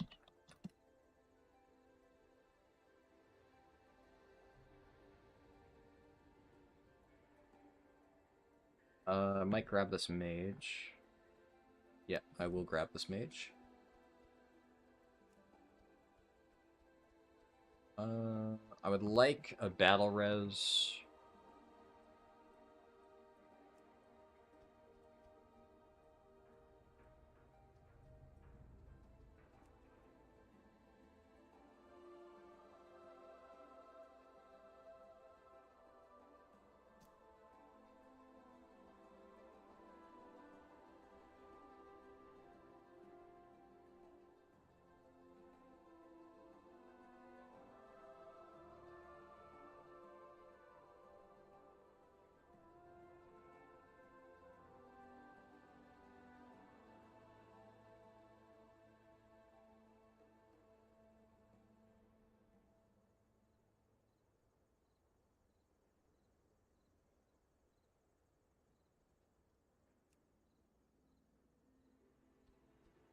Yeah.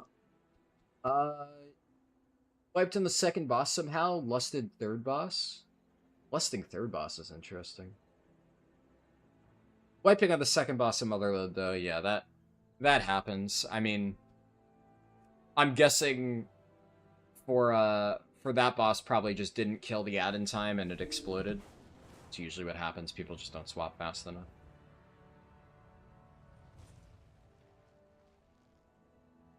You don't have anyone who's really pushing and you want to push so you're punking 12s? I feel that, yeah.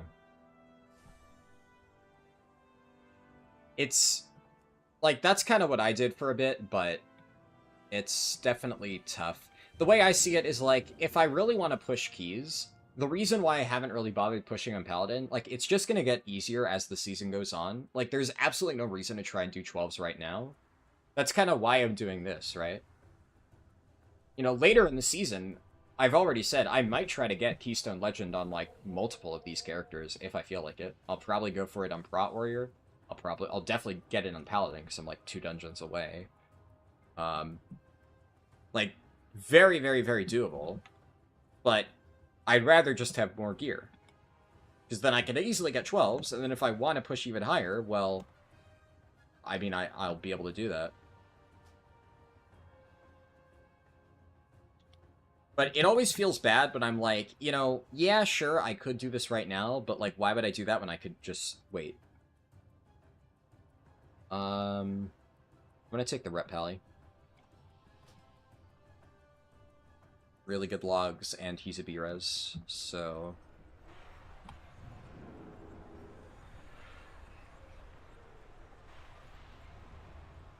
"12s are way more fun than 10s, I agree, yeah.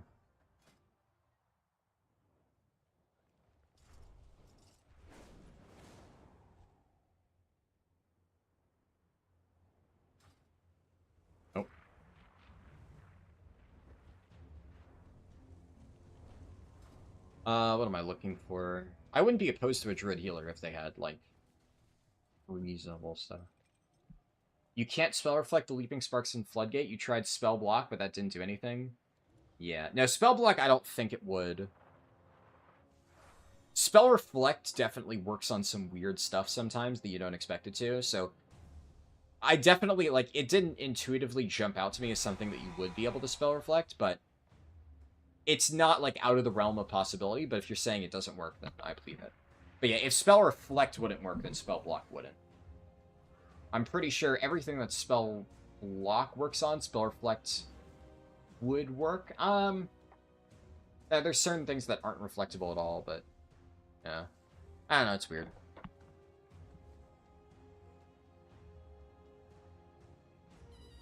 Trump exempted smartphones and laptops from the tariff. That's silly.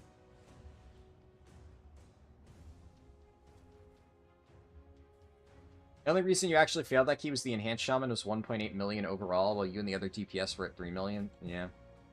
I mean, sometimes it's just that simple, right? You just got people doing dog water damage. I mean, that's why we almost failed that Dark Flame just now.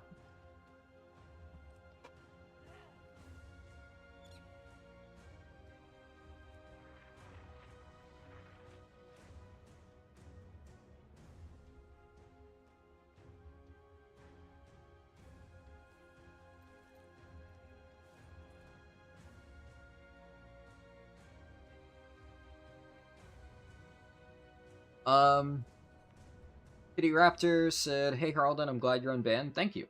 I'm also glad I'm unbanned. I've been unbanned for a while now, though. What are you looking for when I form groups like this? So the two main things that I always want is you always need to have lust, ideally. Now we have 2 lusts, so we're fine there. And I'd like to have a battle res. Generally, it's nice to have. For DPS, though, I'm looking at people's logs to see if they are, like, competent at playing their spec. Now, I'm, like, very lenient, right? I'm not like, if this person doesn't have purple parses on every boss, I'm not inviting them. But the thing that you need to keep in mind is a lot of times, like, people can just get hard boosted. So there have been multiple times where somebody applies to my group.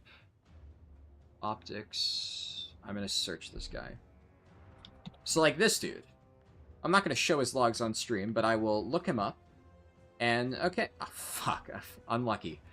Barely didn't get him in time. I would have invited him, though. Just, didn't catch him in time. But I've had people apply. They have good score. They have solid item level. And then I look, and they have, like, all 1 to 5 parses on every single heroic boss. So it's clear that they just bought a full heroic carry. Now, is it possible that somebody is like a Mythic Plus only player and they just bought a heroic carry? Maybe? It's not outside the realm of possibility, but it's a massive red flag, because if somebody is buying a very obvious boost run for raids, what's to say they're not doing the same to boost their score? So I just don't take the chance. But if somebody at least has, like, decent logs, then that tells me that they actually play the game. Their score is probably their own. And then I just go to try and find, like, a decent comp, right? Obviously, you know, inviting solid specs, right? It's the same Druid again. Sorry, buddy.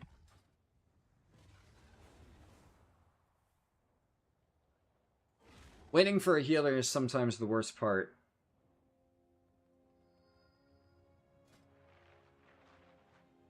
Fucking Hunter keeps zapping. But it's important. I'm very picky when it comes to healers. This guy's probably fine. Oh my god, dude. It's the second time I'm literally hitting the invite button and they decline. I didn't even bother checking that, dude.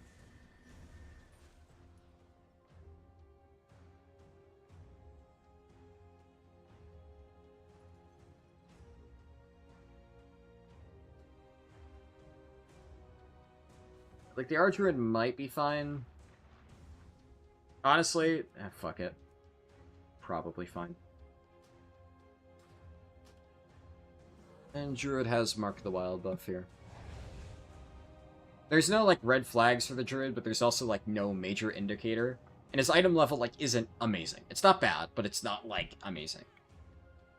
This is like a, I will take him if I cannot find any other healers type angle, which right now, there's not enough red flags. But, like, the Priest earlier, as an example, the Priest earlier had a bunch of depleted 10s, and when I checked his logs, he had a bunch of green and gray parses for Shadow, and it doesn't seem like he actually played any healers in raids. Now, could it be that he just did, like, a few runs, like, he raids a Shadow and he heals dungeons? Like, sure, but his dungeon performance wasn't, like, super spectacular, and his raid performance as Shadow wasn't super spectacular, so it's just one of those things of, like, wasn't, like, the highest item level ever, didn't have, like, a shit ton of score, he mostly exists in 10s, but he's had a lot of depleted 10s, and, I don't know, like, I don't really deplete 10s, right? So, I think if you have, like, a number of depleted 10s under your belts, it's just kind of a red flag, because then that's probably a you problem.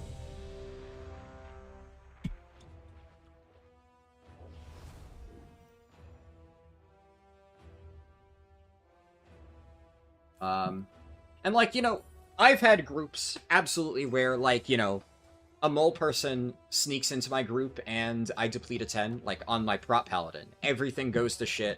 It's a train wreck. But those are the exceptions, not the rule. It's, 5, 4, 3, 2, 1.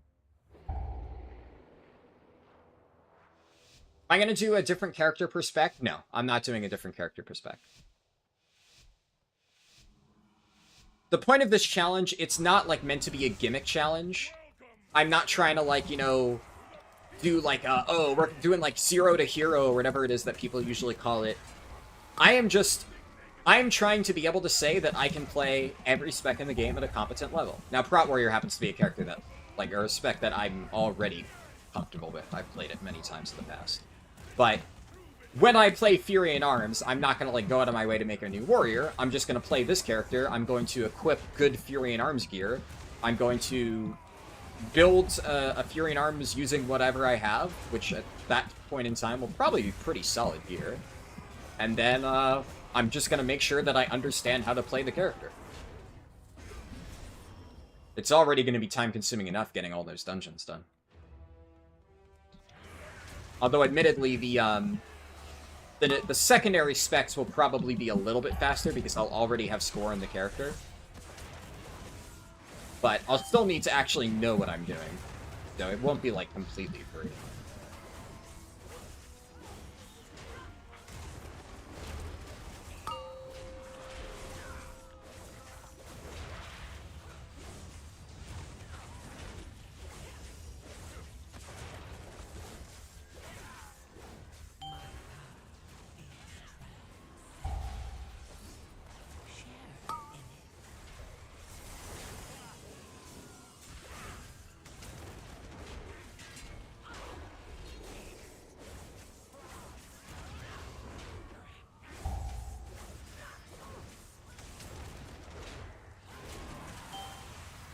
Also, Anji is just like my warrior, right? So I have just a lot of attachments to this warrior, so if I'm gonna do something on warrior, it's gonna be on Anji.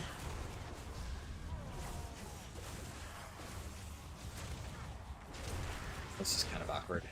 They're not doing super great baits here. I think I killed that guy with Spell Reflect.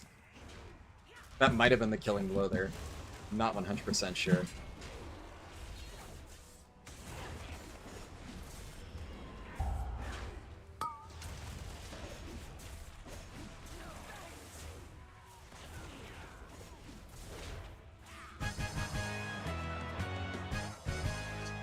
Damage seems pretty solid.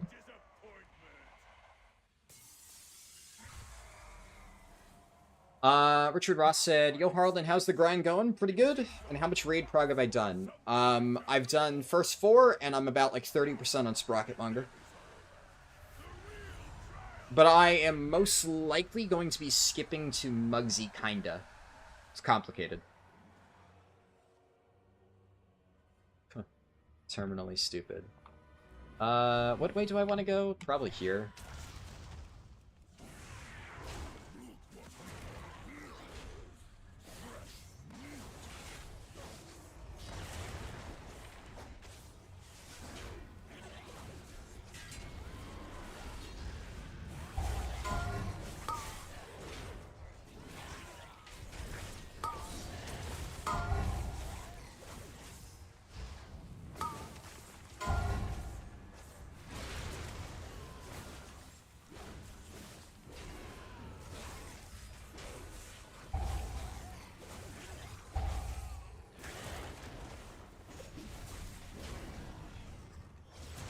Does Warcraft logs dungeon parse? No, to be clear, I am never checking dungeon parses. Yeah, dungeon parses being fuck all. Never read dungeon parses.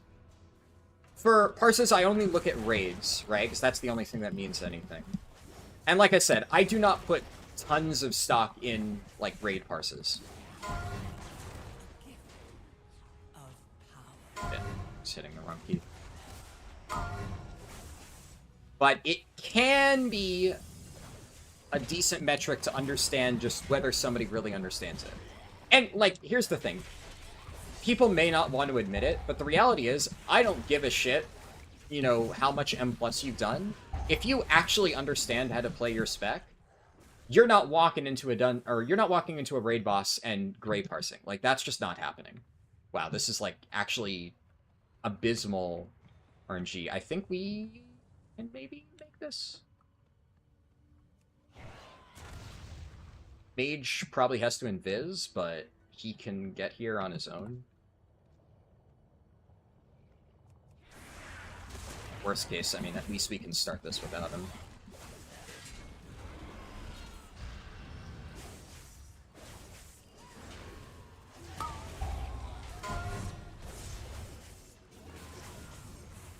But yeah, like, nobody who truly understands how to play their spec is gonna get a gray parse, on a raid boss. Like, if you are gray parsing, you just don't fucking know what you're doing, straight up. So, if you don't know what you're fucking doing on a raid fight, then you probably don't know what you're doing in a dungeon. So, although, like, looking at whether or not somebody has amazing parses is not, like, a perfect indicator, if you're inviting somebody who has great parses in raids, they are going to suck ass in your dungeon, too. That's just, I would literally say that is almost a universal truth. There's definitely a cutoff point where it definitely matters a little bit. So, the other thing is, because since it is not really possible to read dungeon logs, like you can't see somebody's parse on like a dungeon, the only definitive metric I have in most cases to tell whether somebody truly understands how to play their spec is parses in raids. That's it. Come on. Mage, why are we bursting, Mage? We pull this in the box. Come on.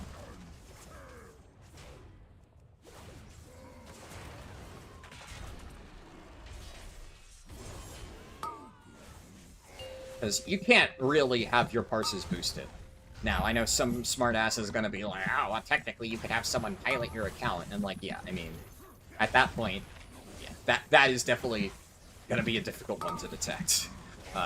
Just by glancing at somebody's logs. But you can pay somebody to carry your score, you can pay somebody to boost you through raid, but the thing is, that, see, why do I always check, right? Because I can tell if somebody paid to get boosted through raid. The amount of times I've seen a full screen of 1 to 3 gray parses because somebody bought a raid carry.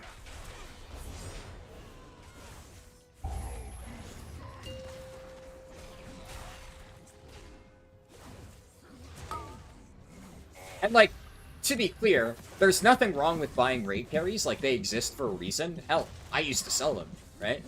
But if somebody's only experience in a raid is buying a carry, and they were, like, a hard carry, like, they literally didn't even attempt to participate in the boss, which I know that kind of depends on who you're buying from. Some groups will let you participate. Some bosses, they will, like, literally say jump off the edge, because if you're alive and you don't know the fight, you could fuck it up. Sometimes you are expected to jump off. But at the same time, people will judge you for it if you're applying for other higher-end content. Like, that's just how it is. People will complain about the Archon add-on and stuff like that, but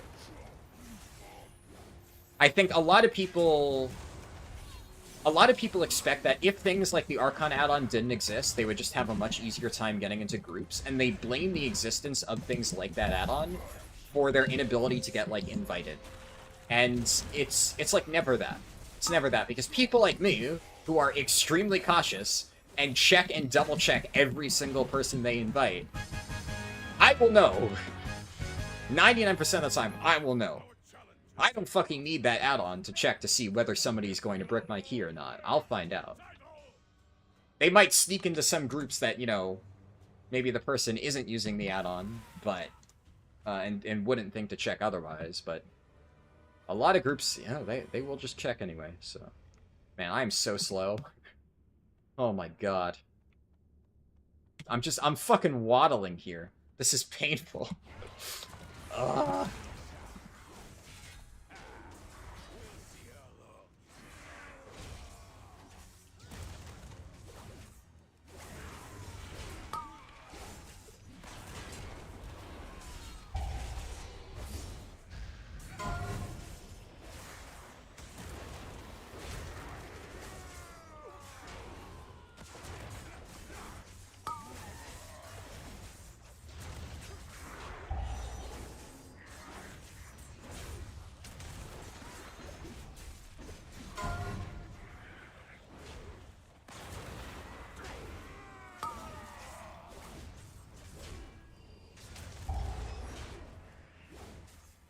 A gift of power.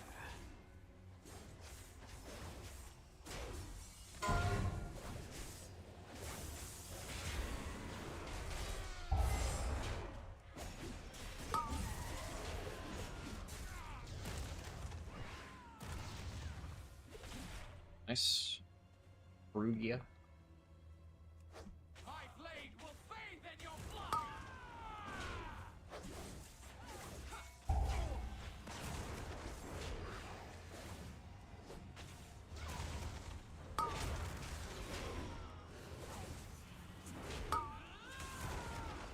Really? Really? Really?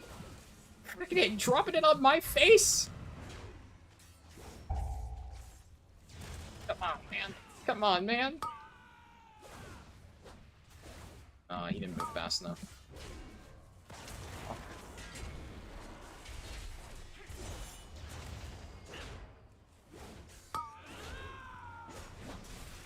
God, dude.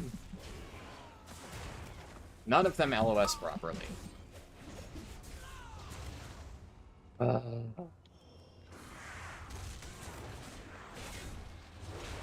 So good sometimes. My power is transcendent. Share in it.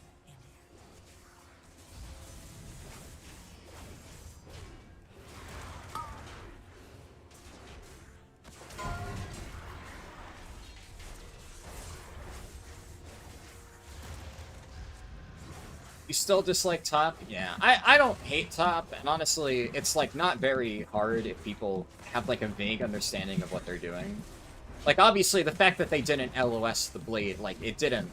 It's not like we died because of it. It's just... I don't know. It's a very weird dungeon.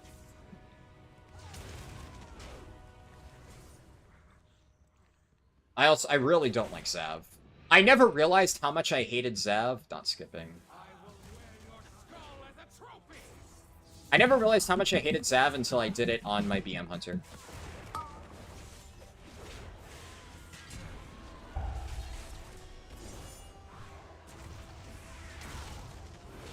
I timed that perfectly. But when I did it on my BM Hunter, I was actually just so fucking miserable. I hated that boss so much. I really did not have fun in this dungeon. It's pretty chill as a tank, because you can't get targeted, so you're just vibing. But when you're a DPS, man, does it suck.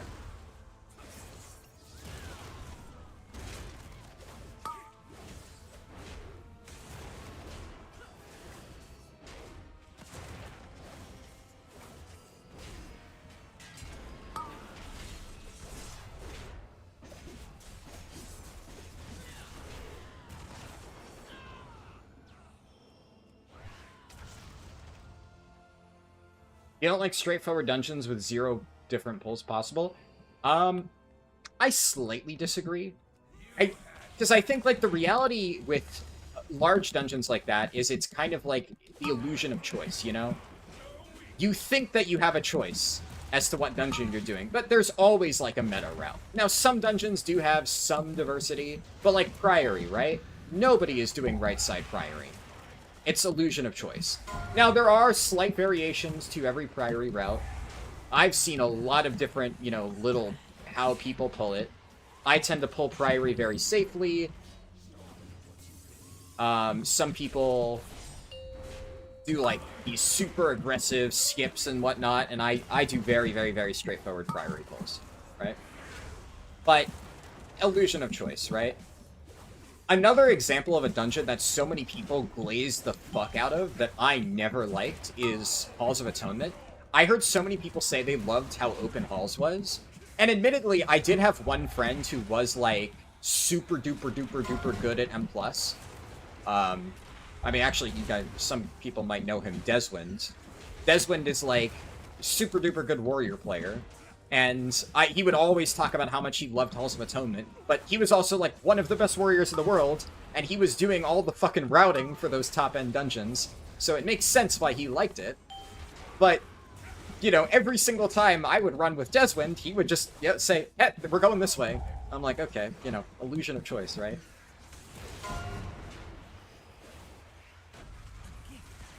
I think there are some linear dungeons that can be very, very, very good. But it really is just a case-by-case basis, I feel. I think Final Fantasy is interesting because Final Fantasy only has linear dungeons. But there are a lot of really good dungeons in Final Fantasy. But I also think Final Fantasy kind of shows why only doing linear dungeons is a bad idea, because some of their dungeons just, it doesn't work. But I think there are a lot of really great linear 3-boss dungeons in Final Fantasy XIV. And, like, I'll give you an example in WoW of a linear 3-boss dungeon that's pretty good, and not even has some diversity. Maw of Souls. Maw of Souls fucking slaps. It's my favorite dungeon ever. Absolutely love Maw. So you can't have very good linear dungeons. It's just it depends angle. I kind of need to save... Oh man, I'm so slow. Ugh. I honestly might enchant speed on my gear. You don't really notice it in, like, most dungeons, but...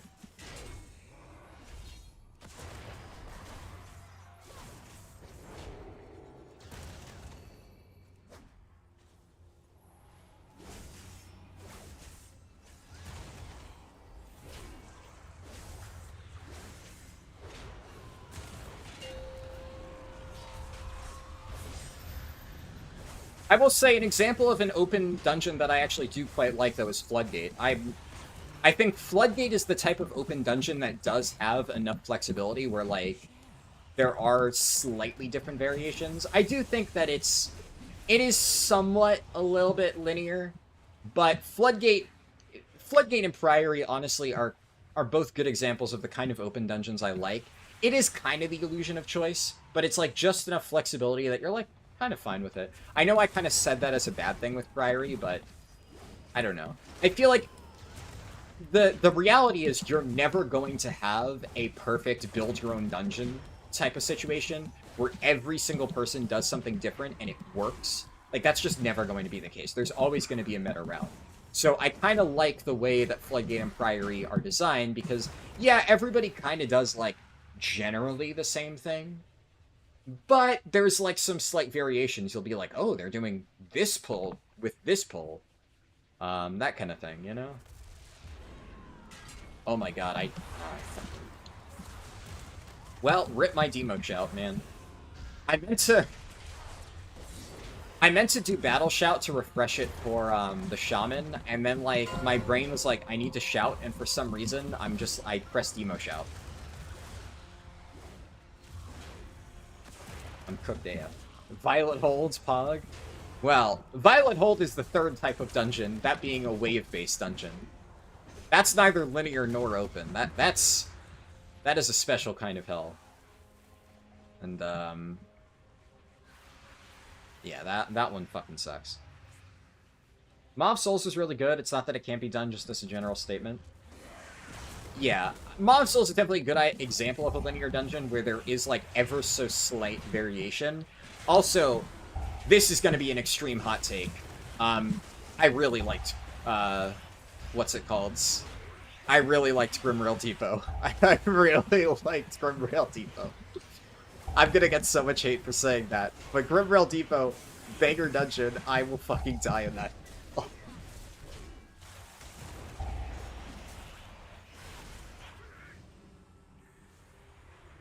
Fuck Depot? Nah, man. Depot rules. I'm being honest, I don't even give that much of a shit about, like, the mechanics and stuff.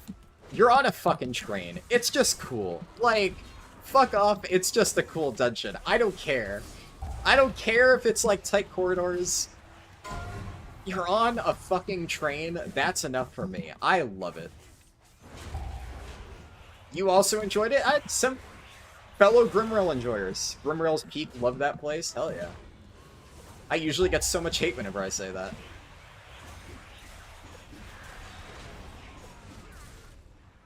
I really like Grimrail. I will also say, I wasn't, like, the biggest fan of Grimrail when it came back around for Shadowlands Season 4. I didn't hate it as much as a lot of people did, just because a lot of nostalgia. Grimrail felt a lot better for Mythic Plus, because you did some absolutely demonic shit in, I meant to say challenge modes. You did some demonic shit in Grimrail challenge modes. Like, we absolutely fucking shredded that place. There was so much just dumb crap. So, like, you would pull so much trash into the boss, you would blow it up with the grenades and shit. It was great. So, whenever we get WoD Classic, take my word for it, Grimrail's a really fun dungeon. when you play it the way that we used to, it's just really, really, really fucking crazy, and it's hard not to like it.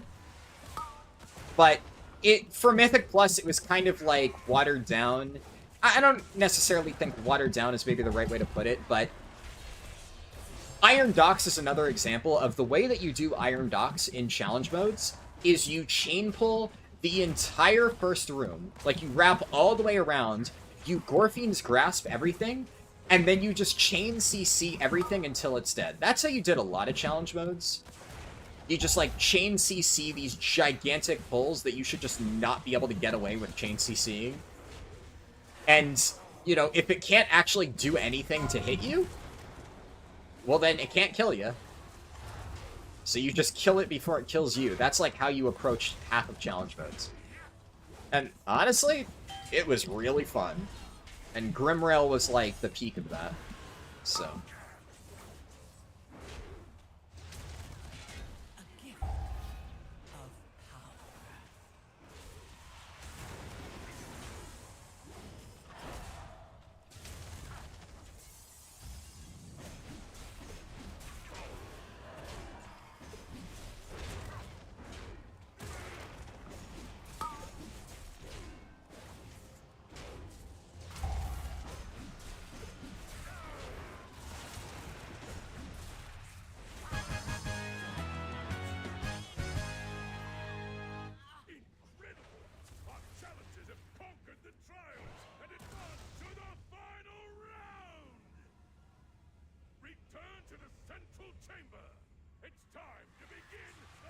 You started in WoD? Yeah, you'll like it a lot if you play WoD Classic.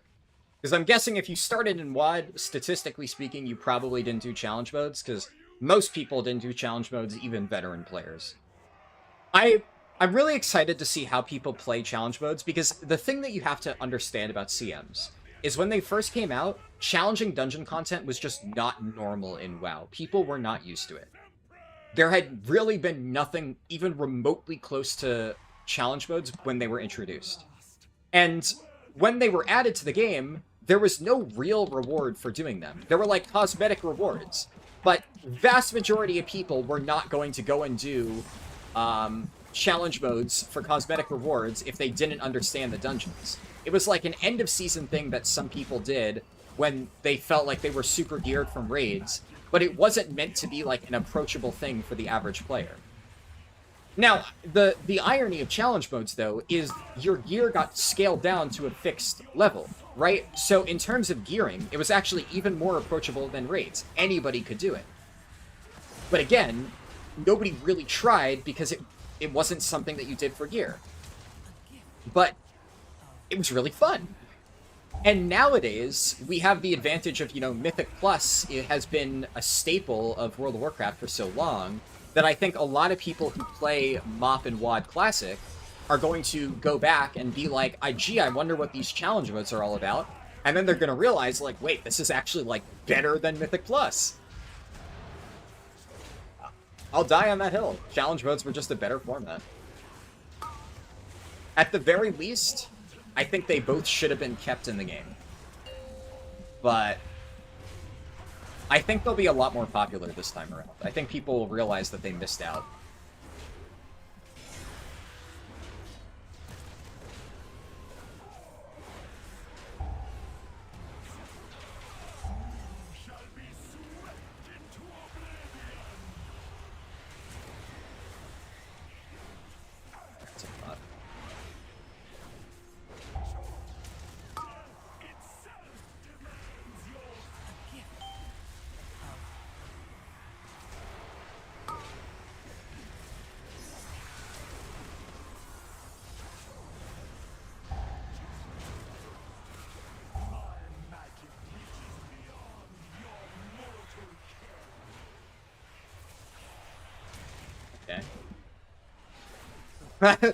That's interesting.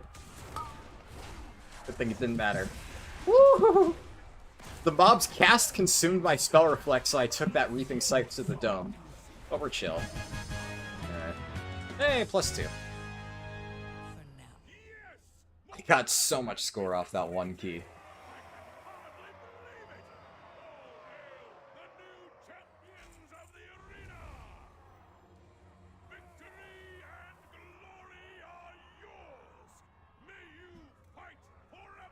Alright, I rolled a key that I already have. But the fact that I now actually have pretty reasonable score means I stand a decent chance of actually getting into groups. So I will that's the heavy verse one. Don't care about that. So I'll try for a little bit. If we get like hard stuck, then whatever. Let me catch up in chat. Came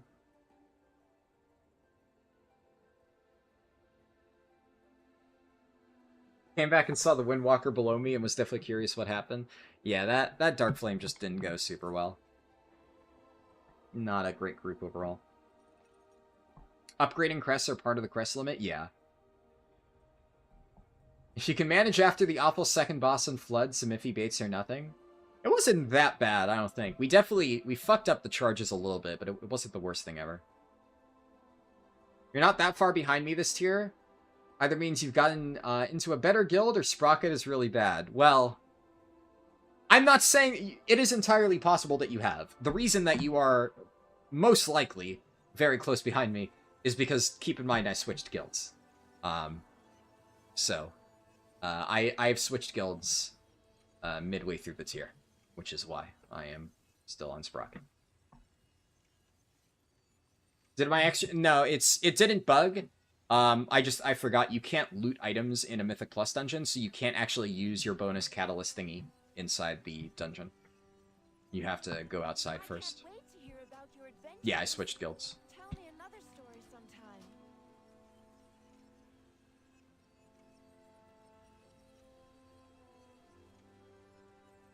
Don't forget to... What about Sponsored? I still love Sponsored. I'm still friends with Sponsored. Dude, the week after I switched guilds, Sponsored got a Myth Track Tome of Light's Devotion in his vault, and he immediately messaged me on Discord about it. He did not hesitate one fucking second.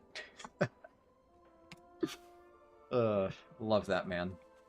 And I will definitely miss tanking with him, but, you know, it was something I had to do, is what it is.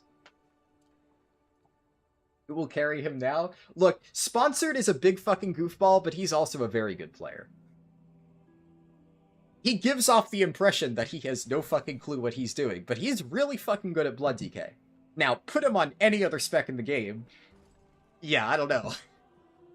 He didn't know that Tiger Palm was an important thing to have as a Brewmaster Monk. But, Blood DK? Well, he can definitely play that.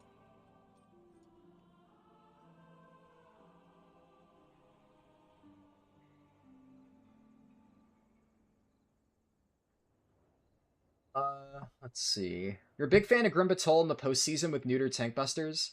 Yeah, I don't think Grimbatol was that bad. It was honestly mostly just the fact that they never tuned it properly.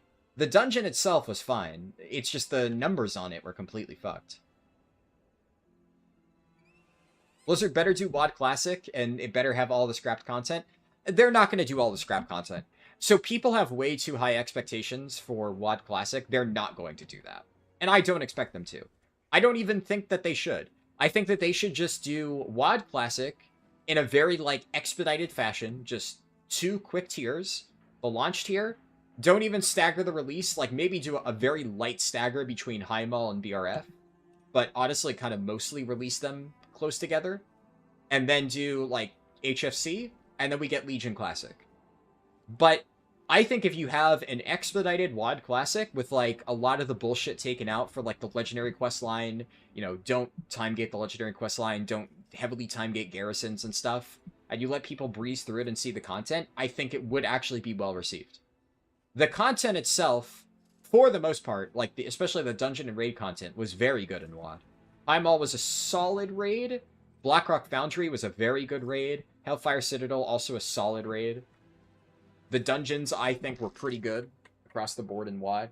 Except for Upper Blackrock Spire, which I'm not looking forward to, but, you know, whatever. That's why you added the winky face? Yeah. No, I know that you were being sarcastic, but, you know. I'm just poking fun.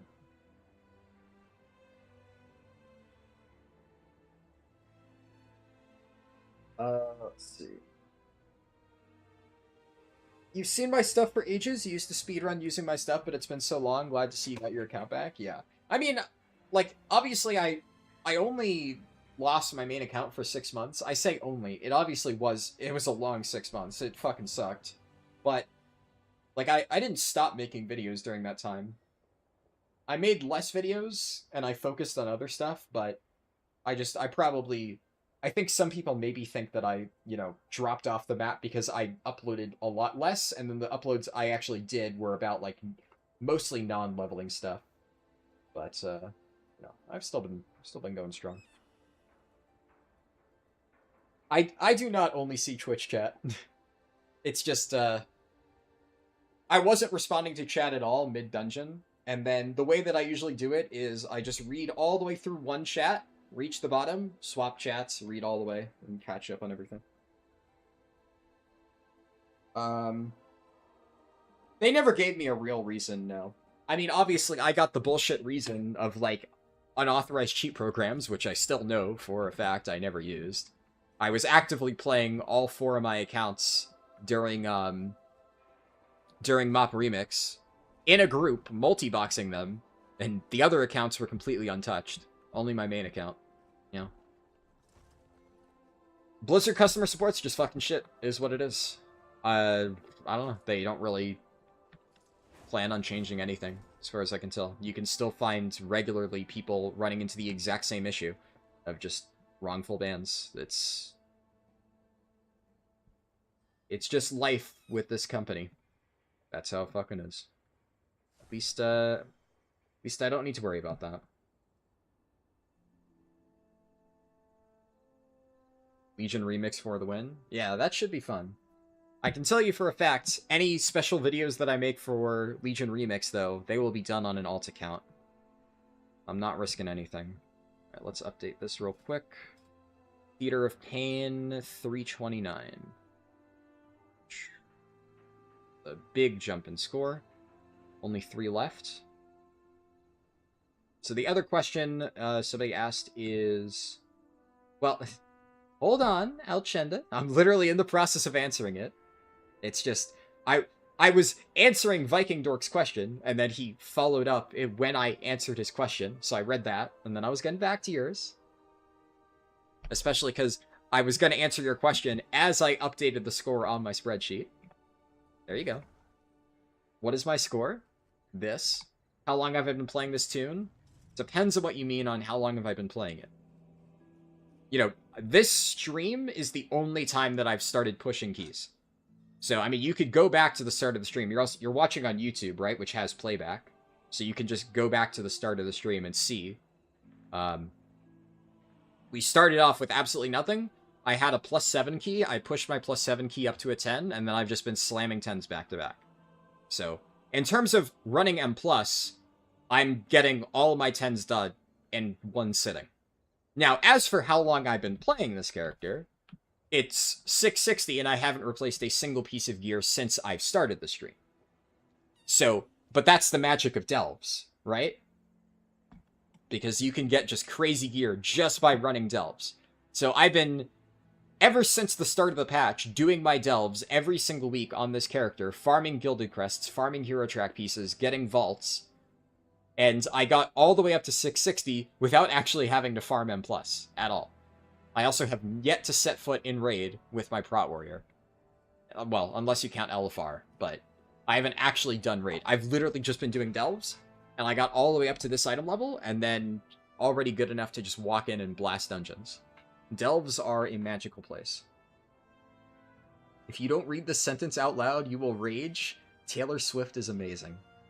I mean, you're lucky I actually like a lot of Taylor Swift songs. I'm not gonna... You can't force me to read things out loud that I don't actually believe in, but I do actually like Taylor Swift. Well, I mean, I don't know her personal beliefs. As far as I know, she's, like, fine as a person. I know that she's definitely one of those people who, like, spews out hot takes on Twitter every now and then, but I don't, like, personally follow her stuff. But her songs? Yeah, I definitely like a lot of Taylor Swift songs. So, I will gladly read that.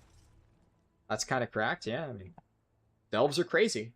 Though also keep in mind, right, like, Prot Warrior is a spec that I'm intimately familiar with.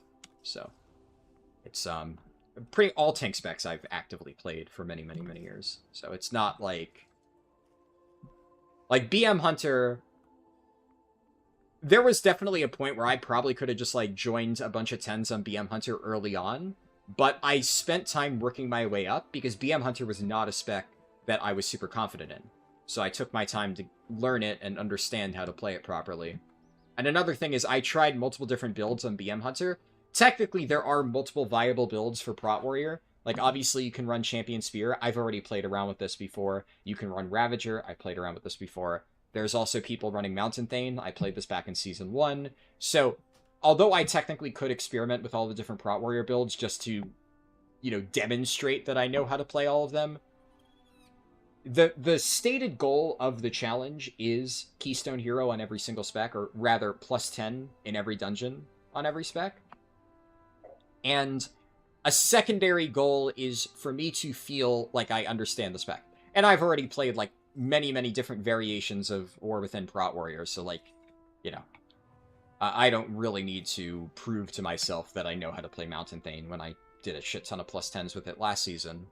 We're just gonna get Keystone Hero with this so that I can actually use it for Mythic Raid, and then we're gonna move on to, you know, another spec that might actually pose a challenge. Though the next spec that I'll be doing is Vengeance Demon Hunter, which is also one that I am pretty familiar with, so I don't think that will be very challenging either. But Fire Mage is the one after Vengeance, and Fire Mage is definitely a spec that I am not familiar with, like, at all. So that's going to be very much a learning experience. And, whatever wins the current poll. So, what are the poll results sitting at right now?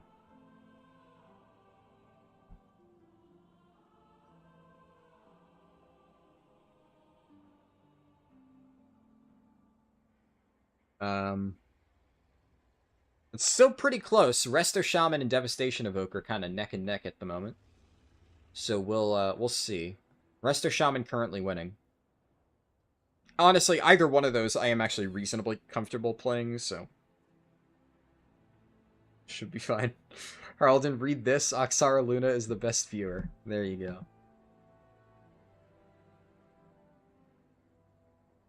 One of the best viewers. You're all the best viewers. What should your first step be for gearing after campaign? The moment you hit level 80, go to the auction house, and do this. Buy like cheap BOE gear. So you can see here, 597 helmet, less than 100 gold. Shoulders, 60 gold, 600 item level. Chest piece, 85 gold, 597. Buy a full set of this gear. If it's your first character, right? Obviously, if you have Warbound gear from, if it's an alt or something, then equip that.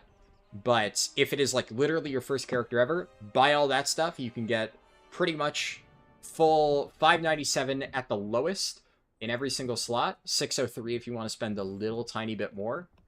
And then you start doing delves, pretty much. Delves are world content. Realistically, you should do, like, Undermine stuff, get a few minor upgrades from that. And then once you have, like, 610 item level from random things you've done in Undermine, and you feel comfortable playing your spec, follow my delve guide, push your way up to tier 8 delves, and then do your tier 8 delves to get champion track pieces. And skip all the early gearing nonsense. Okay, yeah, so I don't have a key now, Motherload, so now I just gotta look for keys.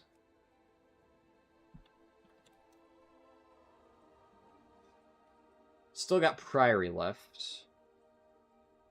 But having Cinderbrew out of the way is definitely nice.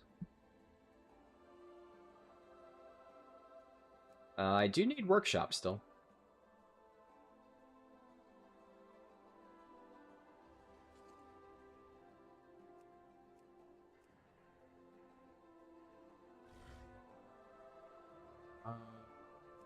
Another Workshop key. Priory. Nice.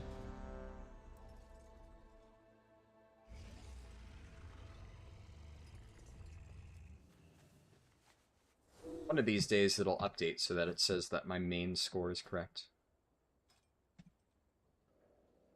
Rusted Prince.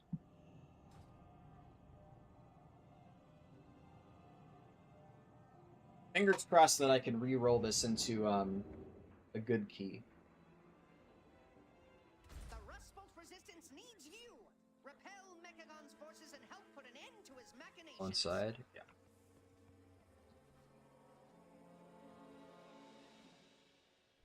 I will say if oh, okay. It's a Well, good day for an upgrade. Never too late to The Rust it's Bolt annoying. resistance needs you. Ugh. Mechagon's forces I just used my portal, man. Fuck off.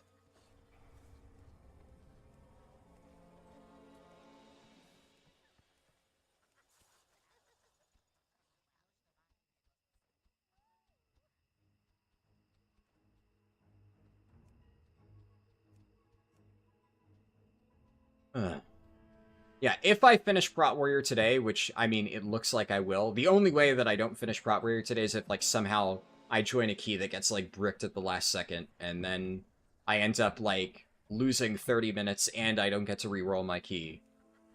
Which, I mean, the odds of that happening are fairly low, but who knows. If that happens, then maybe I stop and finish it up tomorrow. I don't think I'm going to start Vengeance Demon Hunter tomorrow, though. Because the thing is, there's still, like, a bit of stuff that I need to get done on Vengeance DH. Okay, well, Rookery, so I guess at least I can just Hearth to Jornagal. Like, I still have a bit of work to get done on Vengeance Demon Hunter, and pretty much the moment I finish the stream, either way, I'm going to immediately go to sleep. So, I'm going to wake up, and then, like I said, I'm going to get breakfast with my family. So my dad wants to go out for pancakes, and then by the time that I'm home would be the time that I would normally stream. And, I mean, if we're finishing up Prot Warrior, assuming I don't get it done in the next few hours, then that's fine. I can just pop on the stream and we're good to go. But I would not have time to get everything set up that I need to get Vengeance Demon Hunter ready and then stream in the same day. So, you'd just take a day recess.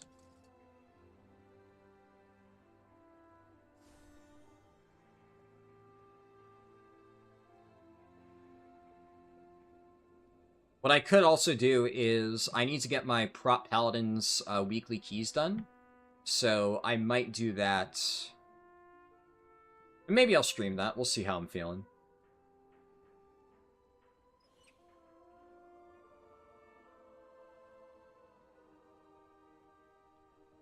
But I gotta do that at some point.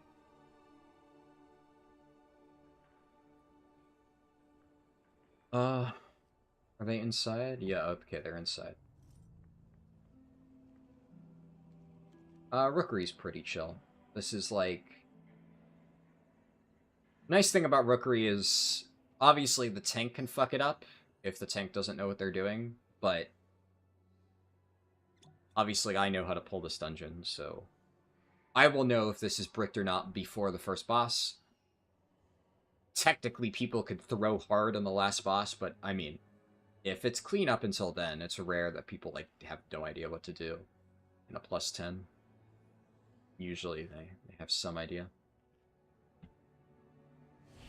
Missed the 12 workshop by 10 seconds. Ah. That's the worst feeling. Barely missing it at the end.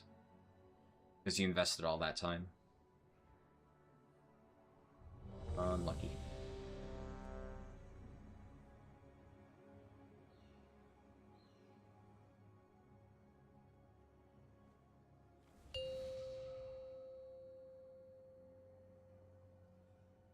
Five, 4, 3, 2, 1. Thank the Titans you are here. The Storm Perch has been breached, and the Storm Storm Riders Riders corrupt. What's my key again? Mother.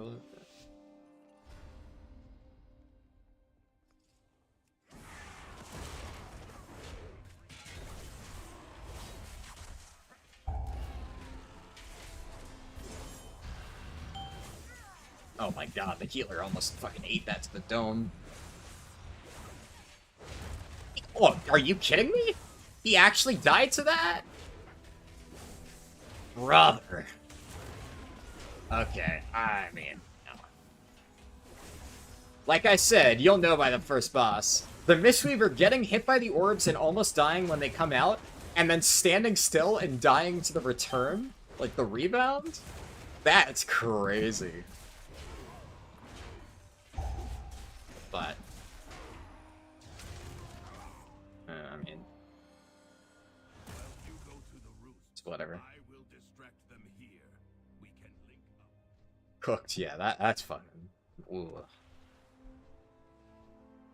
I mean, this guy has never timed to 10, so.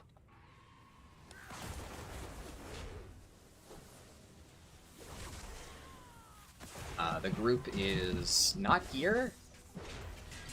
What are they doing? Jesus, they're taking 10 years to get here. Good thing Kraut Warrior is just OP. Okay, the Enhancement Shaman still hasn't started doing damage. Jesus Christ, dude.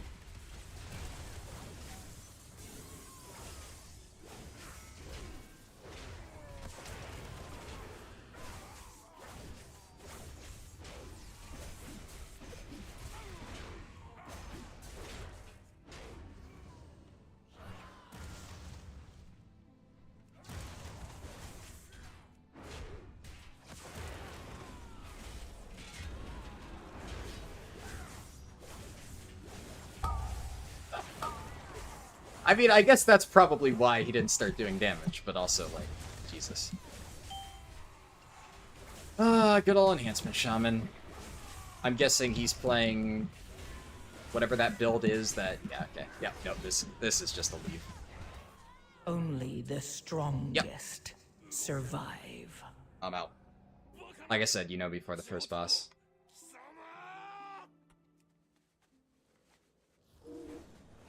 That's the one good thing about Rookery. But I've had many groups like that. It's just absolutely fucking cooked before the first fight.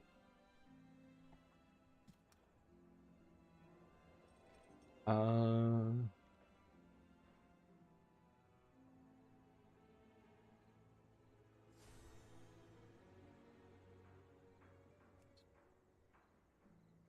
many Cinder Brews, holy shit.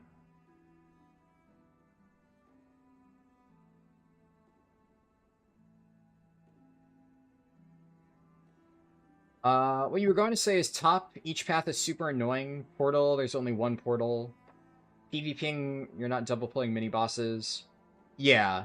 No, I agree. Top has like a lot of annoying gimmicks like the portal, like having to skip the patrols. Maybe they didn't intend for it, but also like having the guy with like the frontal and the backtal in the tight corridors is really annoying. That was something else. I unfortunately, that's like half the Rookery groups. You know, people just have no fucking clue what they're doing on that. But, yeah, it was kind of a dead giveaway the moment the Mistweaver died to the fucking rebounds. That's just like I mean, I don't know, what was... I don't know if, like, that's good healing or not, but, like... I don't really think it was. Yeah. But frankly, if he couldn't heal that... Yeah, it just happens sometimes. Definitely not a good group, but also shit happens. I have no idea if that was just unlucky on their part, or if they really were just like dog shit, but that's the thing. I don't gotta stick around to find out. I'm not gonna wait and see if they somehow figure out how to play the game in the last half, or just, That's the good thing about Rookery, hardest part right at the start. You're not a huge fan of Cinderbrew, but at least there's some differences in pulls in that dungeon, just to articulate why you really don't like it. I mean, I definitely dislike Cinderbrew worse. I don't like Cinderbrew at all. But I get what you're saying, at least. I understand your point. I definitely agree that theater is not, like, amazing. Starting to reach the point of oceanic groups.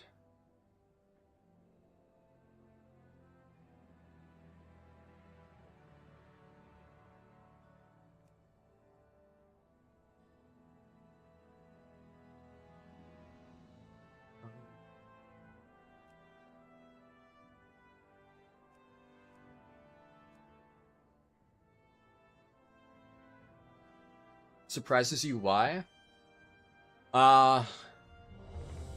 Too many fail points.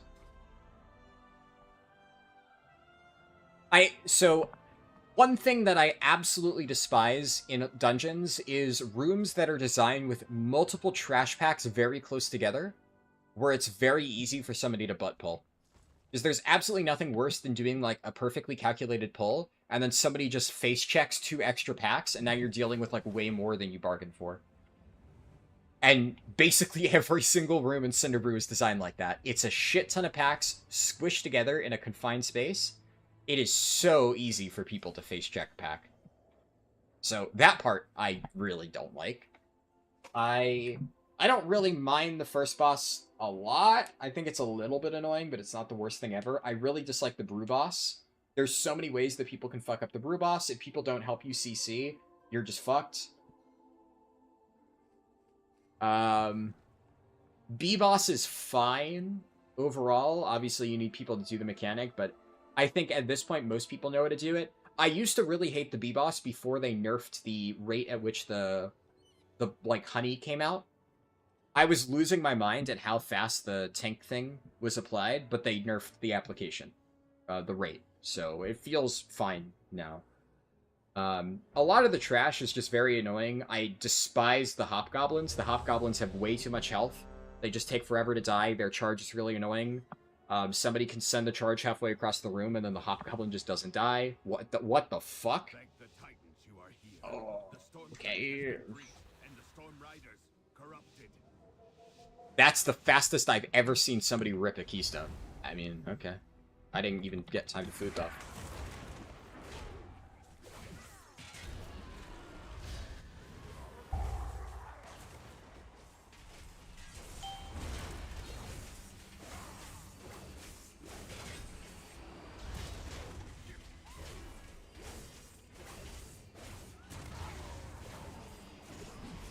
Night and day! Absolutely night and day difference. There's no available seat? Oh my god. Yeah, okay. Holy fuck. That pack just got fucking eradicated.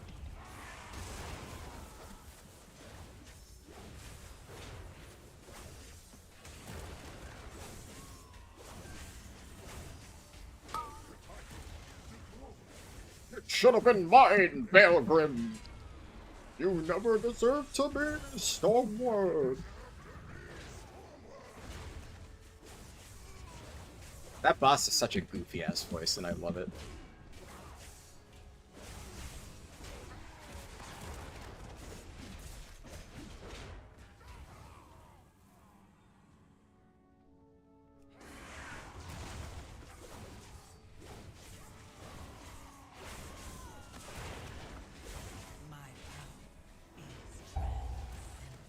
I would very much like for them to get a ranged kick on that mob.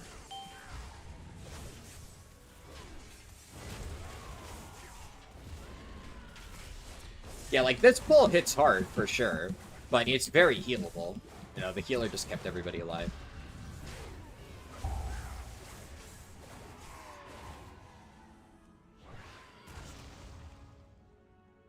And it helps when the DPS are just absolutely fucking erasing everything. That's kind of crazy. Oh, they kicked my shit.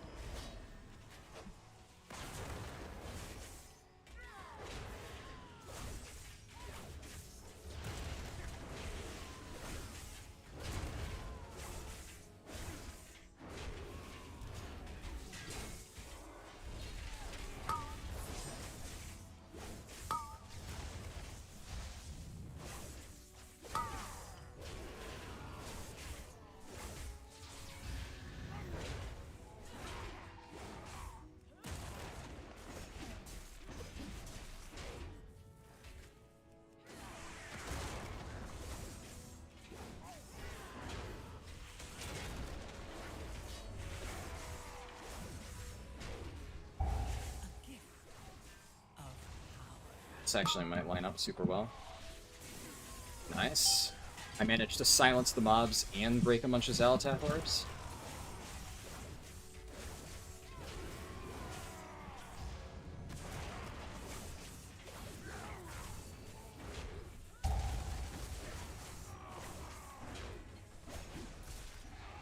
Okay, yeah, we are going to fucking smoke this rookery.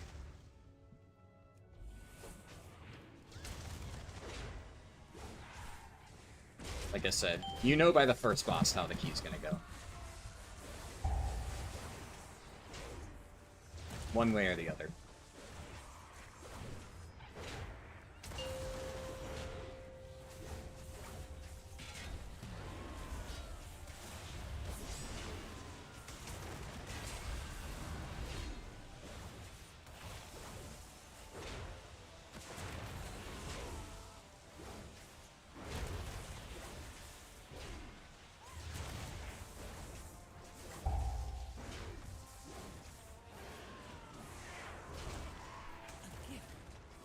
Of power.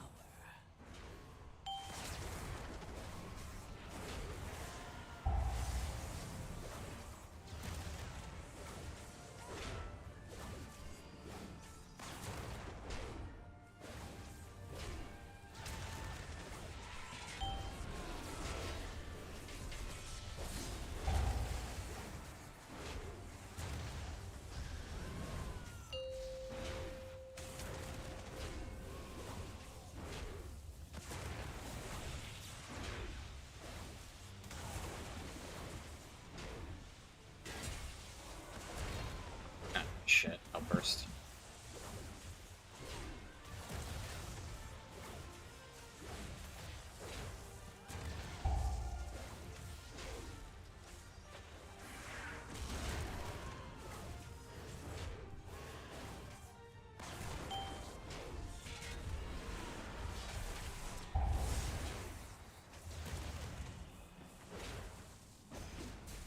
My power is transcendent. Share in it. There's something so satisfying about the sound of execute. Whoosh, whoosh, whoosh, whoosh. I love it so much. Meaty execute windows are like literally the reason I play Warrior. Like, if you're not playing Warrior for those gigantic executes, what are you living for?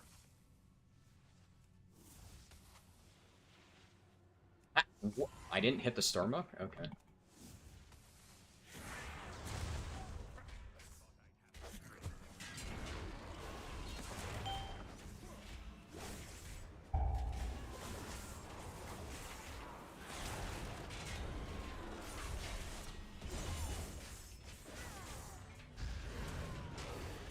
Screw this, you're doing your 12 as a prot warrior? Fuck yeah.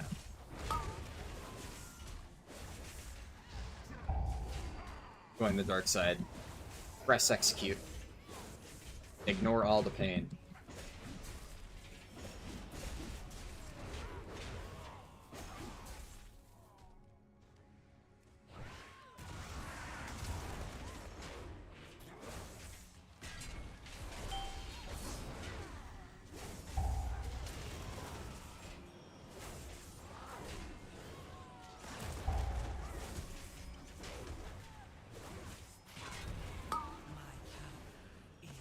I love using shield wall as an offensive button. It's so nice.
this my directive.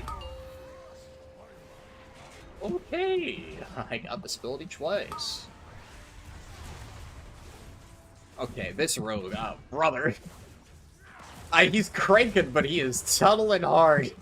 He passed me the debuff back again, and then I try heroic leaping away from him to not pass it back. But he is riding my butthole.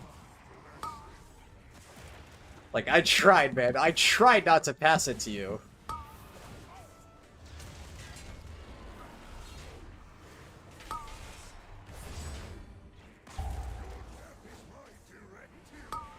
Nice. He lived, though. Rogue OP. I don't know if he even prop cheat. I think he just cloaked it.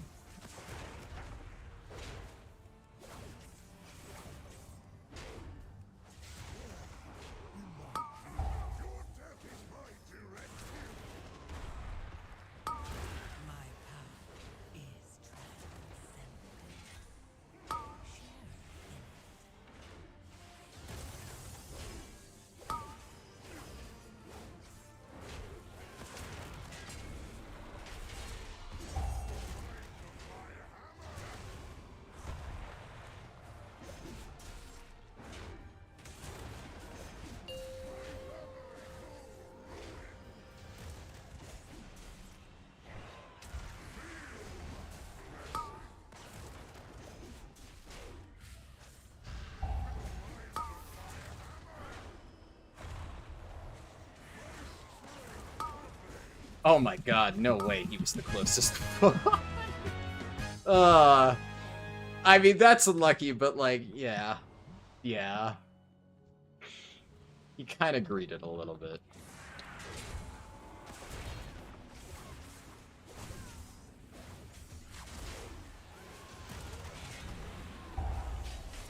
Fine, though.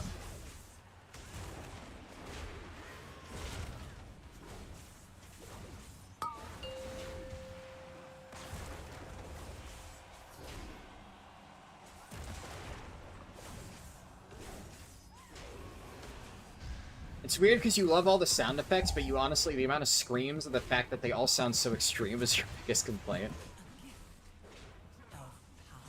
I feel like on a lot, it really depends on your race. Yeah.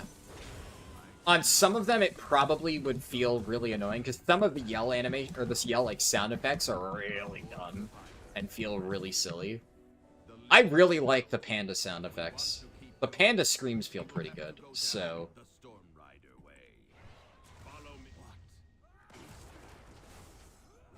I don't mind it personally, but I understand the complaint. We have to take it down.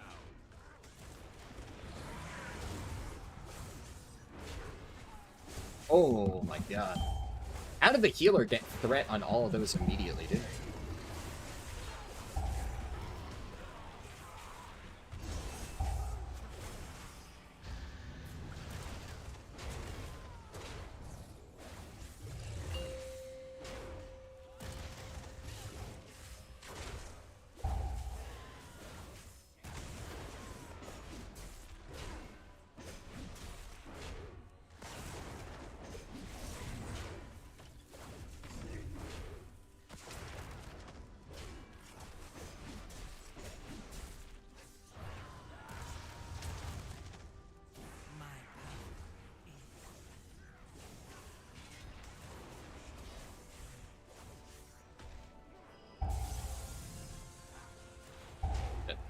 Target, please.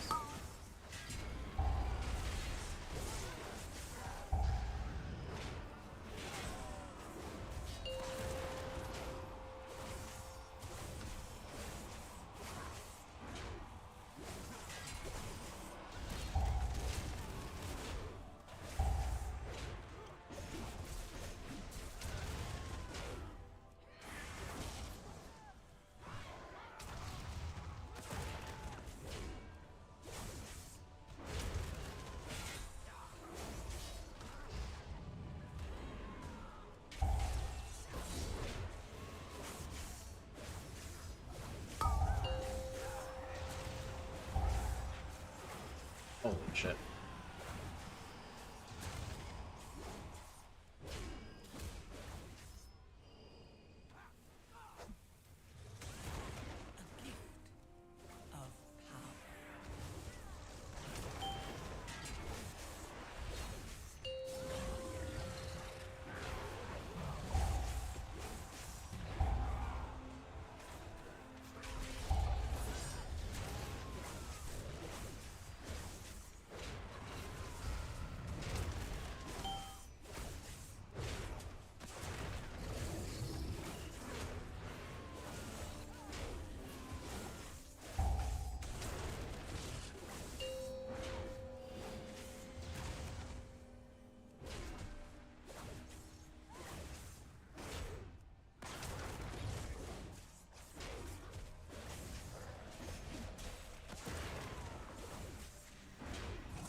Alright.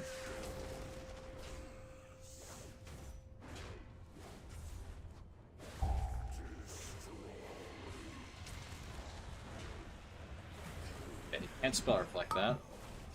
I guess it would make too much sense if you could. I can probably shield charge now.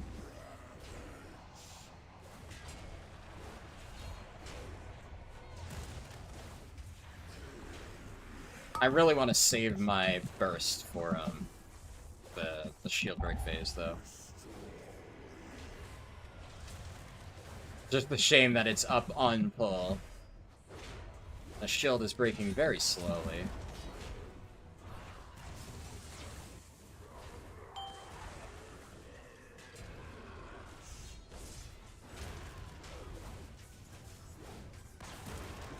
Oh, shit. Outburst.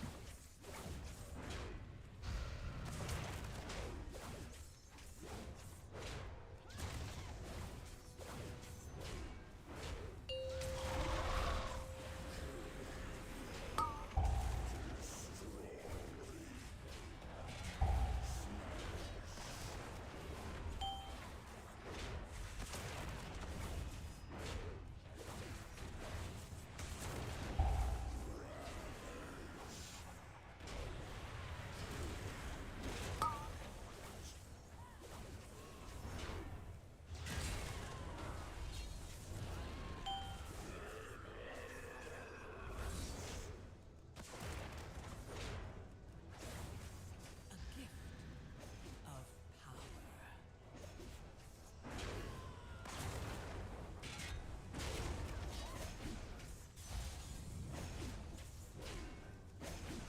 No way! Oh. Oh, come on, game. Ironically, that's gonna pad the fuck out of my overall, because now I get to sit here in execute phase and just absolutely crank the fuck out of this boss, but...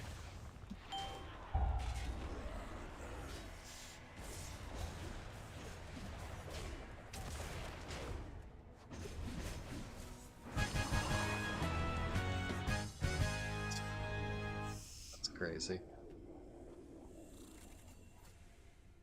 Come on, reroll. Try not to slay too many dragons, okay? I got a floodgate. I may just hold on to the floodgate, because I actually kind of want to run that for chance at pacemaker. If that happened on a 12, you just log off, yeah. That's a rough one. It didn't really affect the key at all. We had a cranker rogue. I did pretty good too, I think. But... Oh. It's time to pull up the sheet. That is Rookery down. 332. That's the highest score that I've gotten in a dungeon so far.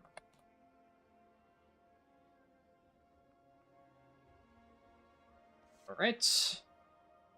Yeah, a little bit higher than our floodgate.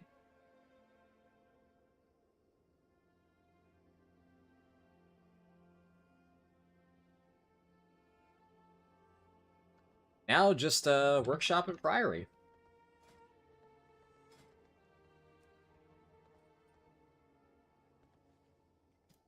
Oh, did I update priory? You're right, I did.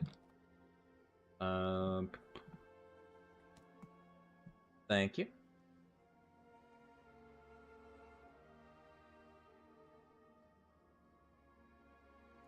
Fixed it.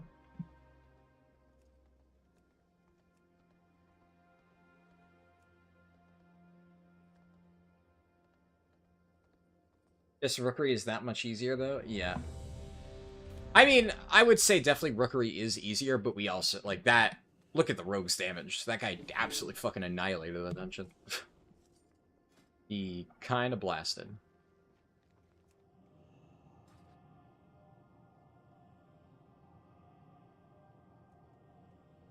I'll be pretty cozy ending with Priory, though. Because Priory, I feel like... Priory's the same thing. with Rookery of if you don't wipe in the first room, you're fine. Priory, like, if the healer can keep you alive on a big first pull, and you don't die to any, like, bullshit leading up to the first boss, and you kill the first boss, the rest of Priory is free. Priory's only sketchy if you wipe, like, twice in the first room, in which case, just abandon the key, go again. That's my, that's how I do it. Though, it's been a hot minute since I haven't timed a Priory. Pretty much since they did the sweeping nerfs, like, a few weeks ago, I've timed every single +10 Priory I've run. But I also run a lot of Priory, because I'm still trying to farm Tome of Light's Devotion on my Paladin. And I haven't gotten it, because, you know, game sucks. What is that? Dark Fuse Meta Chopper? Dude, that's sick! Wait, that's a crazy trinket! It flies next to you? That's so cool! I never knew it did that. Your assessment is accurate.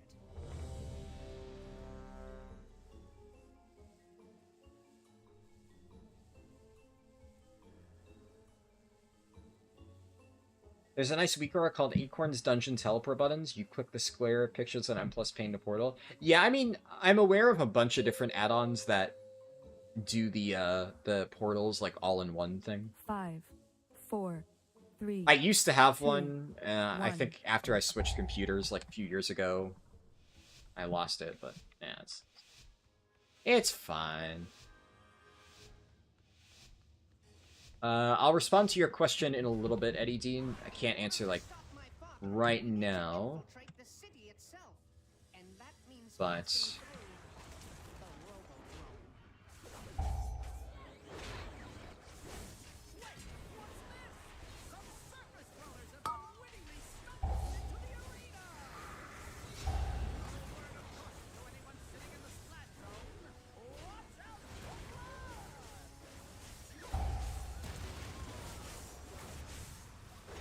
there's gonna be, like, a period of roleplay in a little bit where, like, basically nothing's happening. I should be able to answer there. Assuming it's a quick enough question that I can give you, like, a satisfactory answer.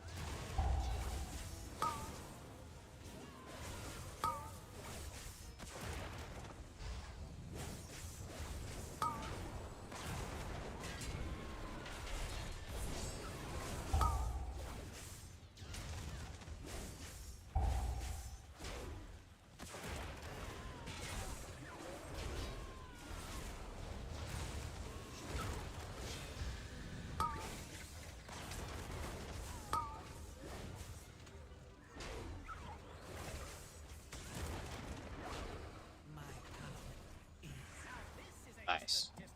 You got a question for you. You're playing Destro Lock. Queuing for 10 Floodgate. Your best is a +9. You keep getting declined. When you finally got invited, you wiped the floor with other DPS players. Question is, da fuck. Well, the reality is, people aren't really able to properly gauge how much damage you're gonna do. Like, I had the same issue when I was doing my BM Hunter a little while ago, like the other day. I absolutely slaughtered a lot of DPS playing my BM Hunter. But most people, like, people aren't going to know that. All they have to go off of is my score. And I hadn't done any raids on my BM Hunter, so it wasn't like people had that to base off of. So... the hard part a lot of times is just getting the invite. As long as you're comfortable and you know that, like, once you get into a group, you can absolutely fucking thrash people, then yeah, you gotta get that invite, and then once you're clear of that, smooth sailing.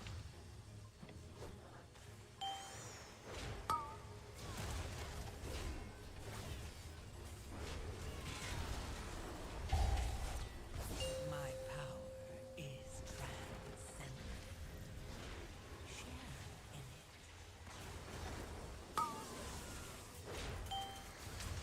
it. Paladin's not gonna battle race? There we go.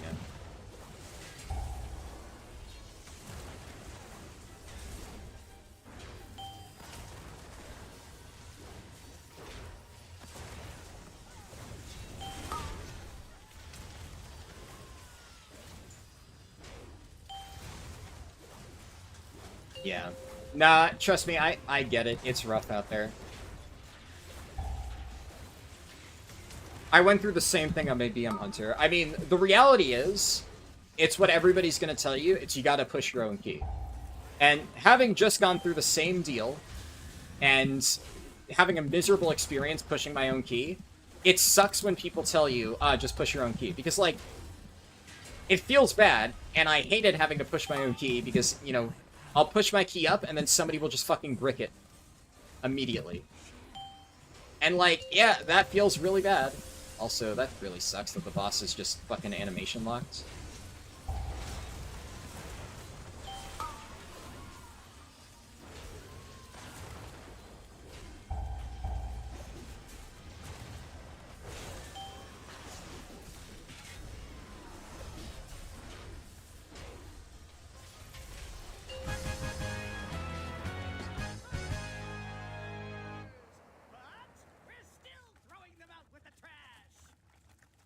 Yeah, I sat in queue for quite a while on my Hunter, so I feel you there.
My power is transcendent. My power is transcendent. Share in it. Ah, shit, I missed the spot.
I mean, he should probably run back.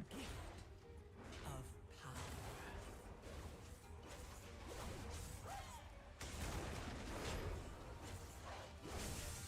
Like, at this point, like, he took fucking years, dude. People like that. They sit there dead for like 30 seconds when you finally tell them to run.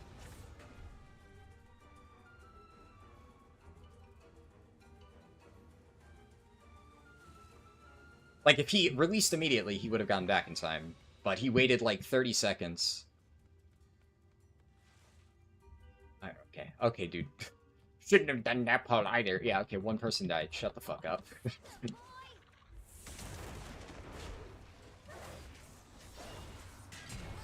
Yes, it was an ambitious pull. This group is also very fine. Like, calm your fucking nuts.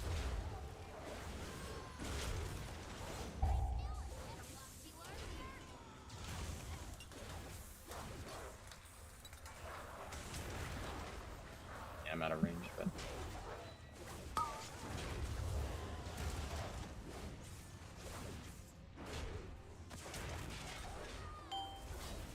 Yeah, okay.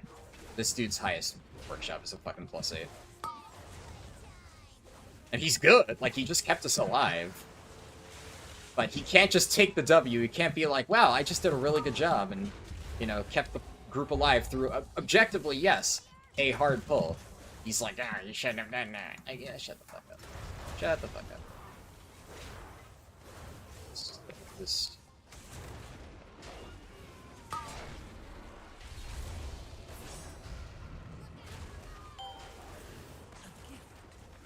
Of power.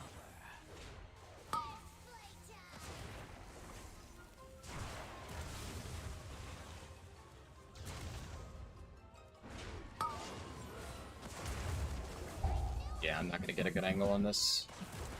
I hate this boss so much. I think this is my least favorite part of Workshop, the fact that you have to do the fucking save spot thing. It's easy enough to get a safe spot for range, but getting the melee safe spot is like so damn close to pixel perfect, it's just a fucking nightmare.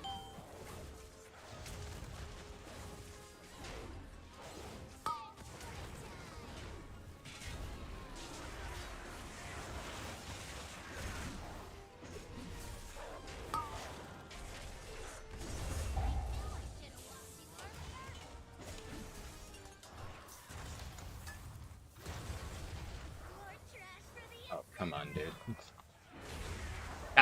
That was like obscenely greedy.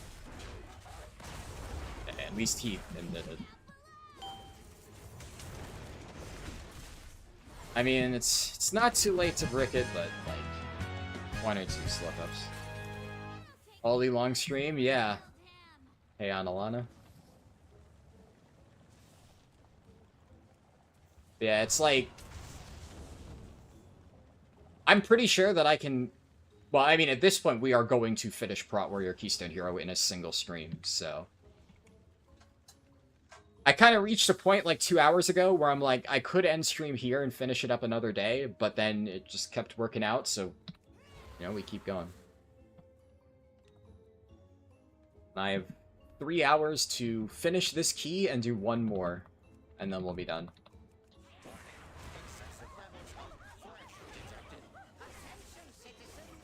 Please remain in your domiciles. Guards are currently en route to quell the disturbance.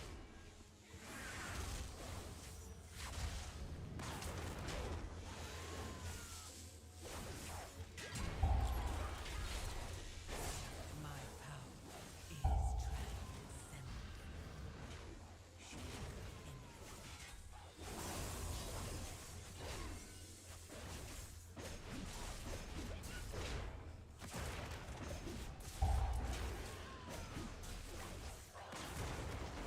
So, you dismantled a few of my left. Yeah, I think the Paladin's probably right about this.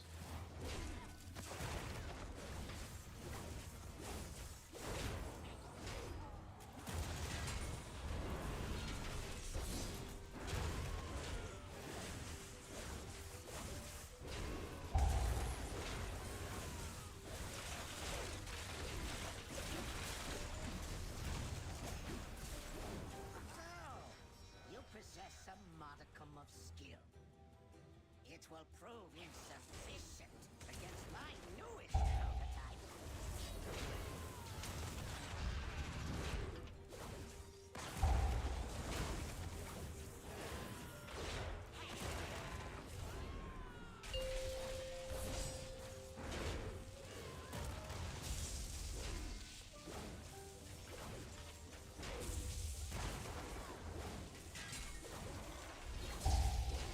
There's something I didn't check.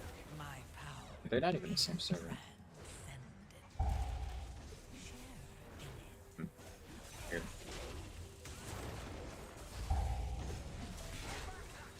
The invaders had made it past the outer defenses. Oh my god, I'm terrible. Removed from Face my plant to the city. wall. I have activated all civic Alright, Toontown mechanics. Yay.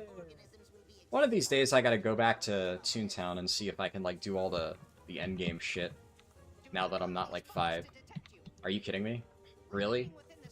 Okay. Okay. Really, Blizzard? Really? God, I hate this shit, dude.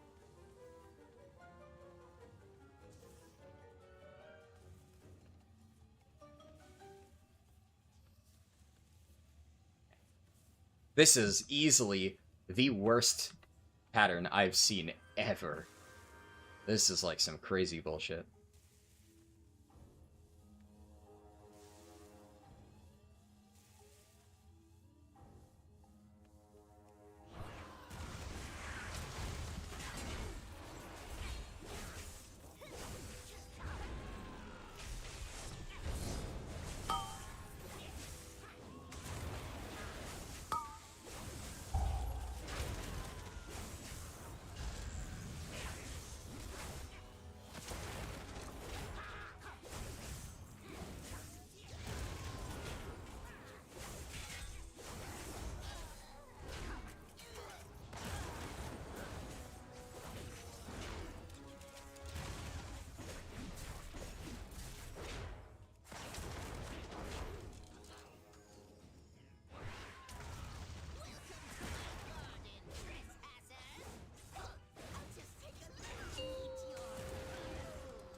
Can I, like...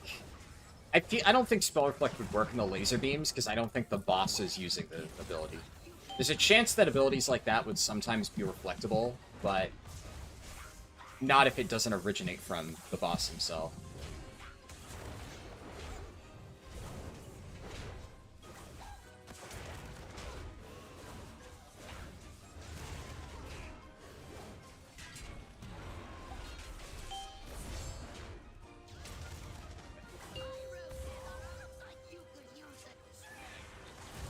Oh, I almost charged straight into that.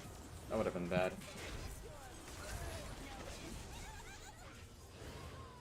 This is toxic.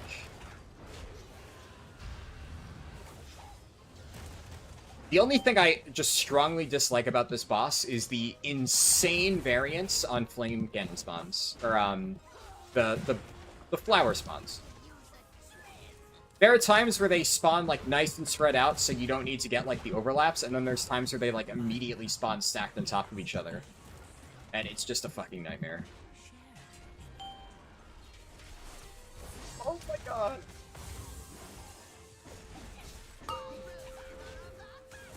Jesus, are you kidding me? I'm...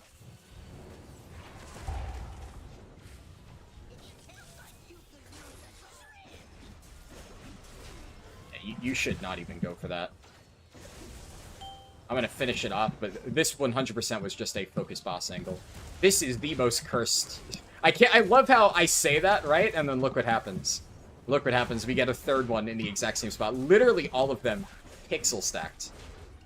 You don't even go for that. You just burn boss and the healer heals through it. Like, that's so fucking cursed. Holy shit.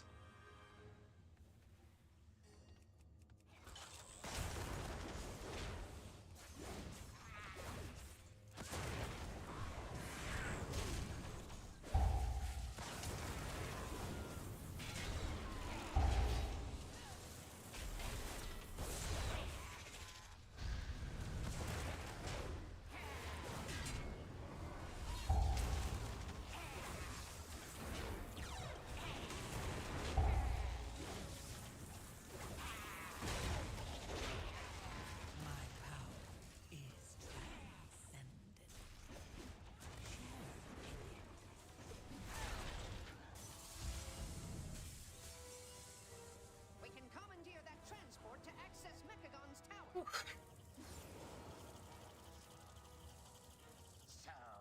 my misguided son returned.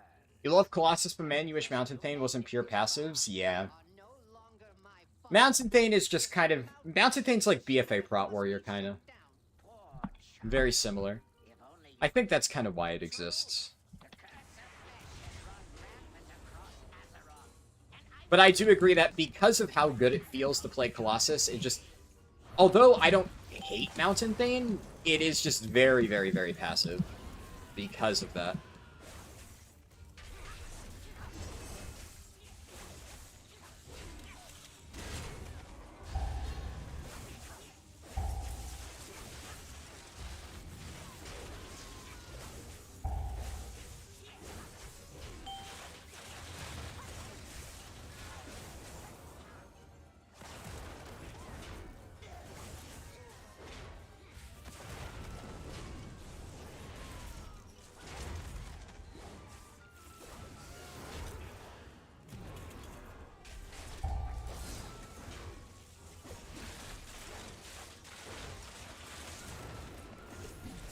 My power is transcendent.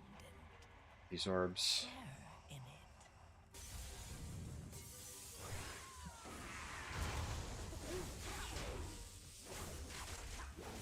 The double spell reflect.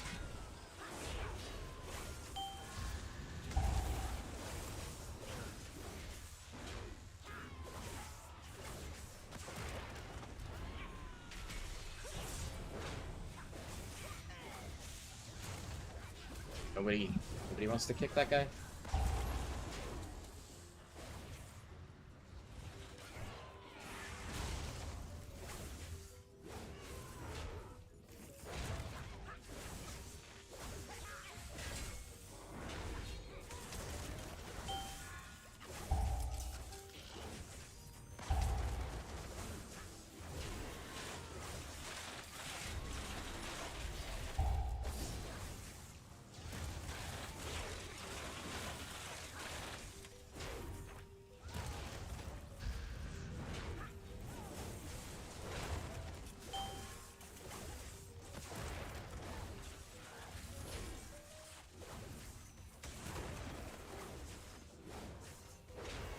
My power is transcendent. Share in it.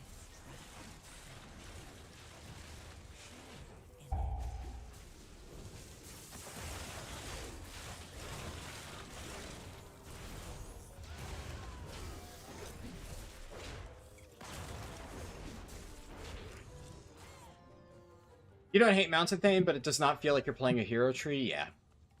Yeah, I definitely feel that. He's good on mana, right? Yeah, we're going. I didn't think he'd have any trouble, but maybe I should have checked first. You cannot pollute with my targeting systems.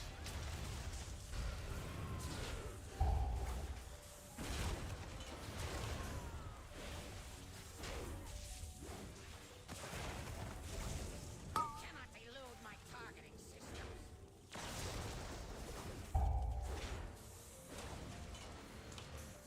Activating thruster.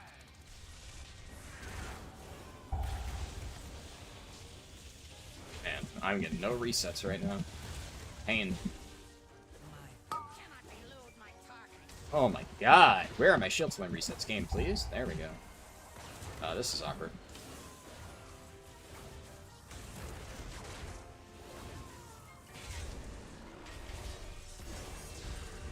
Cannot elude my targeting systems. Now I'm getting all the resets. Okay. I mean, I guess if I'm gonna get shit tons of resets, definitely prefer for it to be an execute phase, so, you know, can't complain. You think you have defeated me? Well, All you have done is dismantle a piece of furniture. You test my true ordnance. Happily obliged. Cannon fully charged.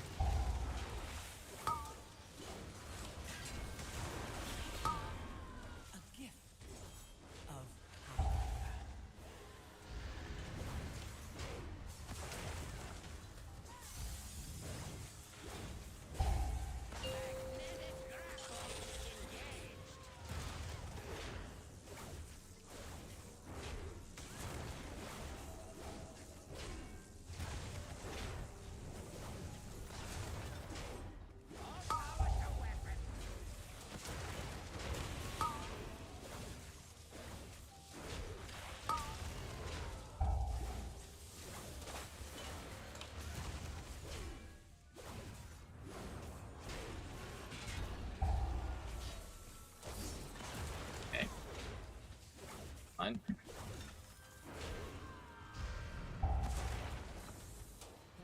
We're sandwiched in this tiny little cubby, but I'm alive. Oh my god.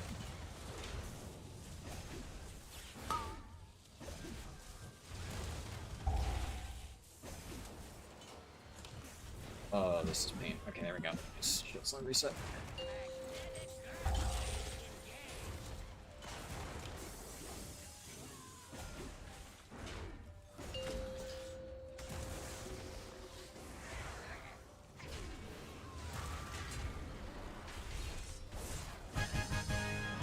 Nice.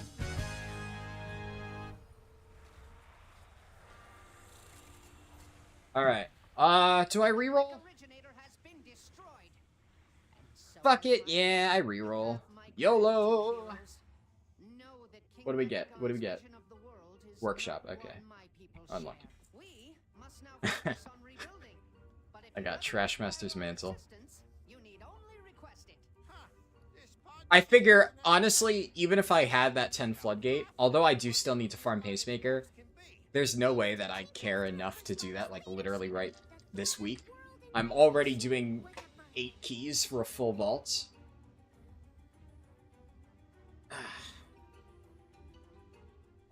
So, just for the chance that that hit the Priory, and I could run my own key, that would have been nice. Alright, one left.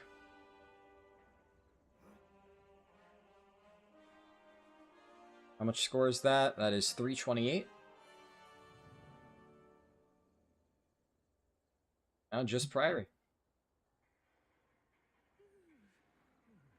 Afternoon from Australia, how goes the M+ runs? Pretty good.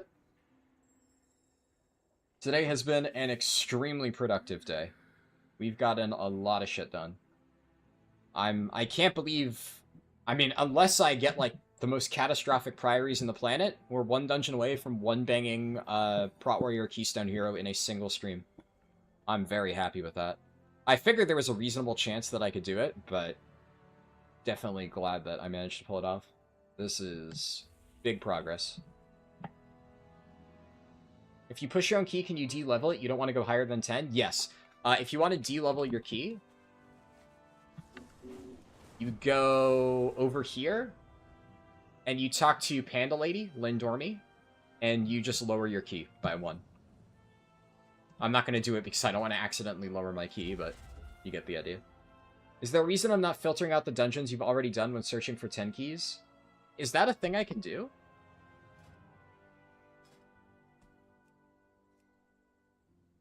Holy shit, that's a thing you can do.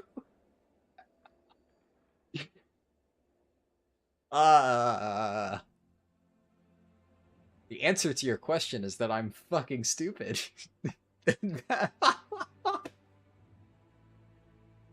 Well, the good news is, after I'm done with Prot Warrior, we will have 34 specs where I can now use this newfound knowledge to filter out the dungeons that I don't need. There's actually a lot of cool things. No warrior already in group has 10. Wait, holy shit. Wow, that's... Wow. So I can do 10 to 10. Then I can filter out tank roll available. And then I just filter out everything except Priory.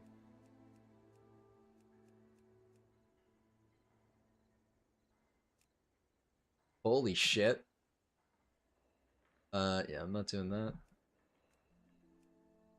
You are a lifesaver move. I can't believe I never knew you could do that. That's actually really nice. Crazy tech. It's a recent addition? Yeah, I would not be surprised if it's like a War Within only thing. Because this definitely was not a thing like years ago, but it's probably been like this for like at least since the expansion launched. I just didn't know. Oof. Cool. What's the conditional forming on that? Yeah, so good question. The way that I have it set up is the total score is green if it's 2,500 or higher, and each individual cell is 320 or higher. Because 320 is the amount that you get for a time 10. So, that's how I've set it up. What I wanted to find a way to do, I'm not sure if there's a way to do this. I wanted to see if it's 2500, but I'm still missing a +10 in one of the dungeons, it'll show yellow, as in, like, you technically have Keystone Hero score, but you're missing a dungeon. But I couldn't figure out, at least in Google Sheets, how to do that. There doesn't seem to be a way to do that, unless you do something, like, super fancy that I'm just not aware of how to do. I asked my dad, because he's, like, really good at this stuff, and he actually said he wasn't sure. So, I figure if he doesn't know, then it's probably either impossible or very hard to do.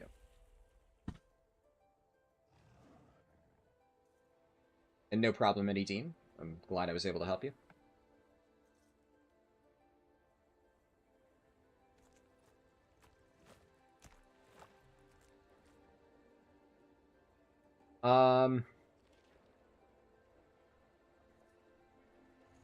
As a lightning enjoyer, the fact that Mountain Thane and Stormbringer are both med trees really disappoints you? Yeah, for sure. This guy plays WoW. As a job. Yeah. Look. Okay, in my defense, this is, like, pretty much the first time, one of the first times the entire expansion that I've actually pugged, right? And the only times really outside of this that I've done extensive pugging is, like, if I'm trying to get a weekly vault, in which case I pretty much only do, like, Priory or Dark Flame. If I'm trying to get Trinket on that character, I will do Priory. So mostly, I've almost always done Priory keys on my Paladin, so literally all I do is I just search Priory, I apply for, like, the first +10 keys that I see. My Paladin's, like, insanely geared, so I almost always get accepted in, like, a minute. And then, you know, I run the dungeon. Rinse, repeat. I've never had a reason to even try the filters. Because almost all of my keys up until now, I've run with friends. Like, all throughout Season 1, I ran with my guild. So, I haven't had a reason to use the filters. Sometimes, you know, just, you're not in a position to benefit from certain knowledge. But now I am. My eyes have been opened. Wowthing.org is something you should check out. What's wowthing.org? I'm gonna Google it.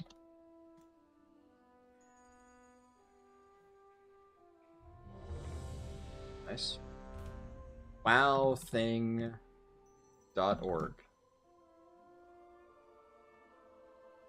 Oh, I see. I had to make sure it wasn't like one of those, you should go to Pen Island for good pens or something like that.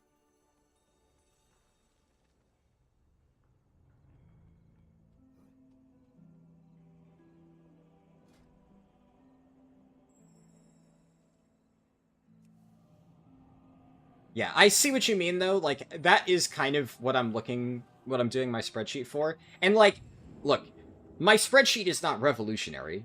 I am definitely aware that there are probably many tools out there to accomplish the exact same thing that I'm trying to do. But I just like making spreadsheets, man. If I had to do something super fancy, sure. But it's one of those things where I like making spreadsheets, right? I mean, literally my entire YouTube career got started with a spreadsheet. So, I just make spreadsheets for fun. And, you know, you like making spreadsheets as well? Nice. In my defense is the news, so what happened was... Yeah. Oh, boy. Oceanic group? Yeah, I mean, I've done a lot of Oceanic groups. My sleep schedule is, like, a little bit better now. I'm kind of staying up a little bit later than I have in the past few days just to get the shit done. I mean, this is the last one, right?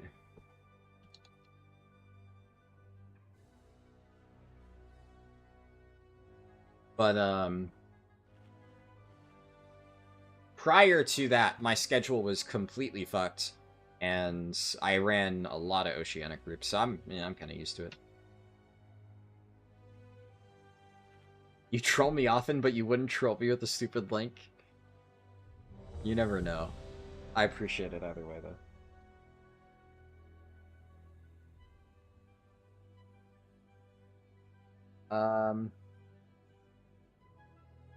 Yeah, that's exactly what I meant, Elchenda. Like, if I have 2,500, but not all 10s. Because, keep in mind, right, I'm almost 2,500 already, and I have a +3. So if this was, 4, like, a +5, 3, I would 2, already have 2,500 overall.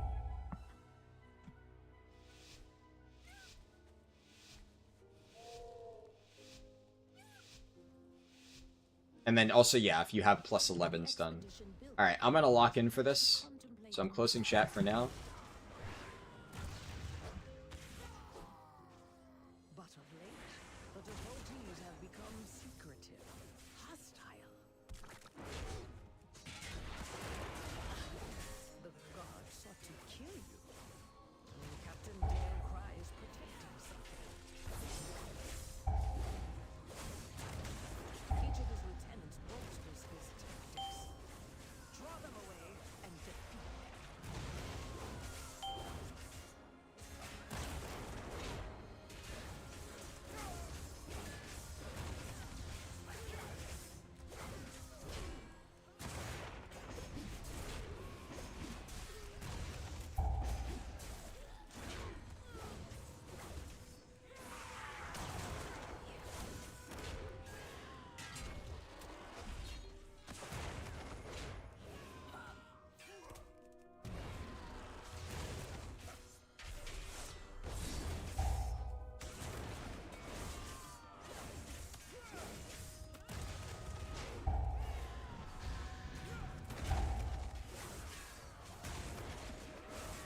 Dude, our poor healer is getting absolutely fucking cranked by these shots.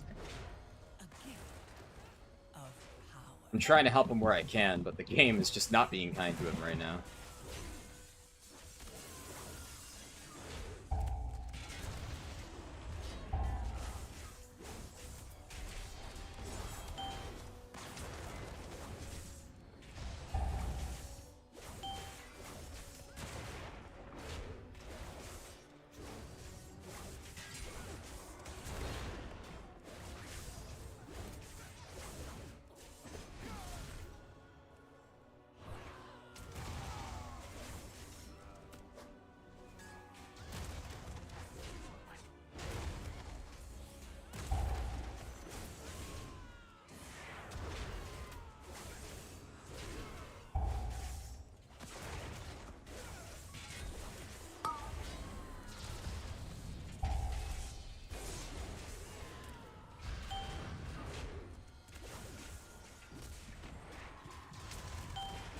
My power is transcendent.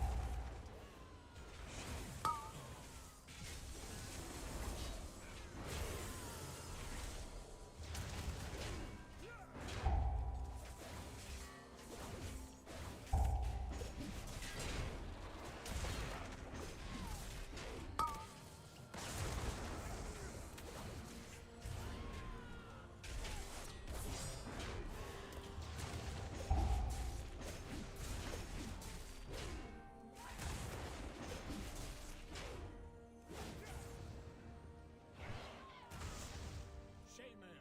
Your training grounds fall to the intruders.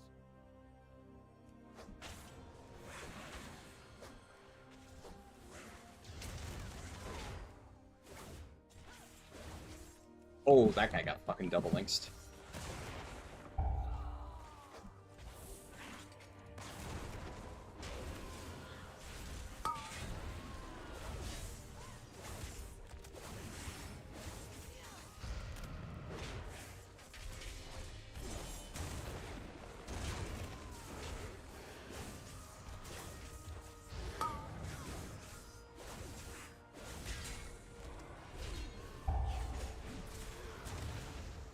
My power is transcendent. Share in it. Woo-hoo-hoo! She just whacked me in the face. Oh, I need... Oh. Prot tank spec. Or prot loot spec. Almost forgot. It's the only dungeon where I want to be prot loot spec.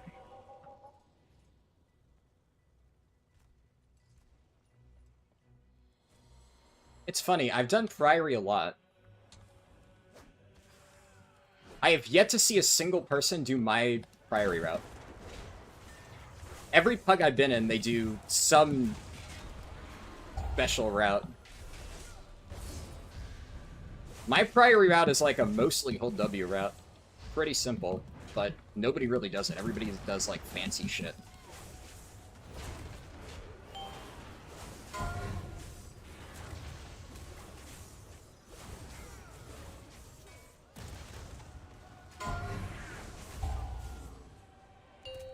Yeah, I don't know. That guy just fucking buttholed that. I mean, unlucky for him, but...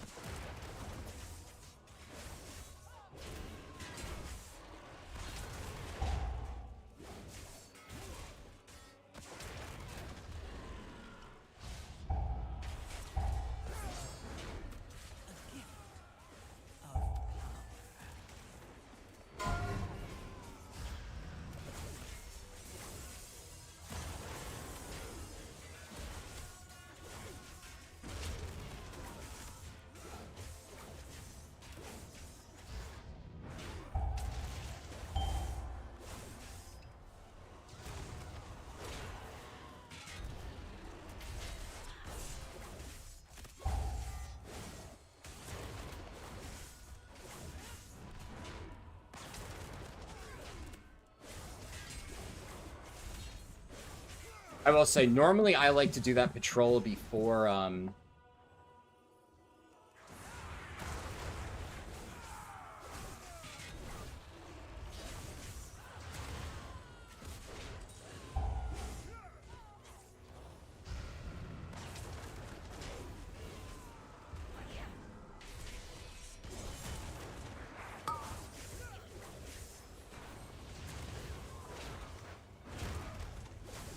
I like to do that patrol that the guy butt-pulled before doing the side pulls, but in that particular case, the patrol was in a very bad spot, so I opted to do it in a slightly altered order.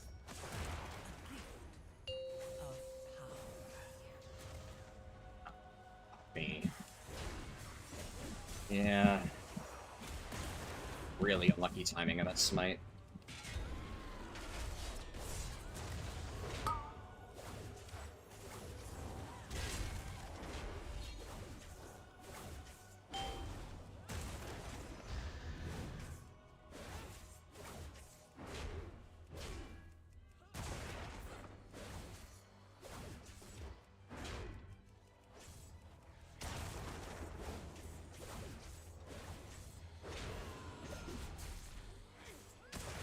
I think we'll get another reflective shield. Yeah, okay. If so, then I'm gonna tag...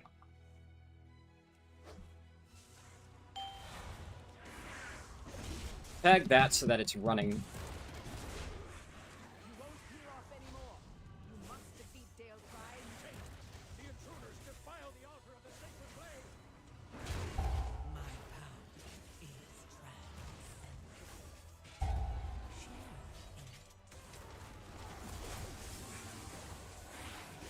That guy either got, like, quadruple links or hit a trap, or both.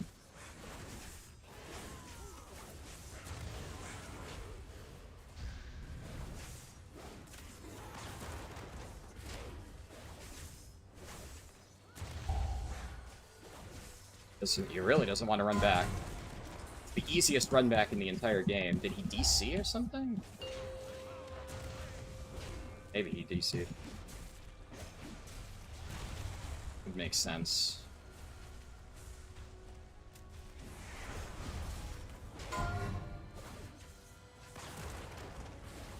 I was gonna spell reflect that.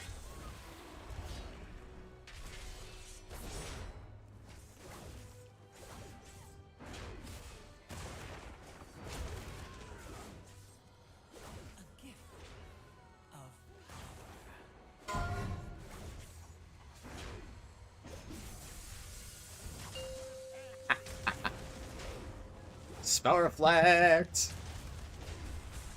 Okay, our warlock woke up from his nap.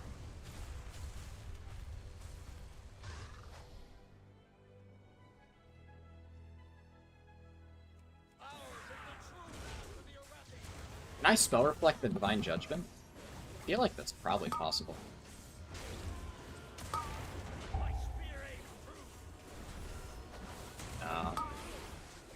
Are you kidding me, dude? I mean, that's actually fucking embarrassing.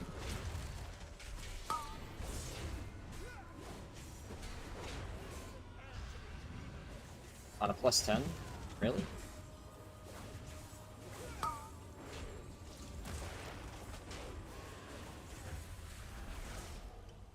Doesn't even know what killed him? Is this guy, like, actually just a boosted animal? What the fuck?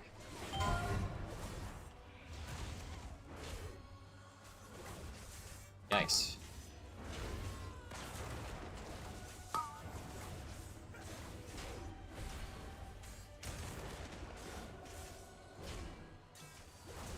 A gift of power.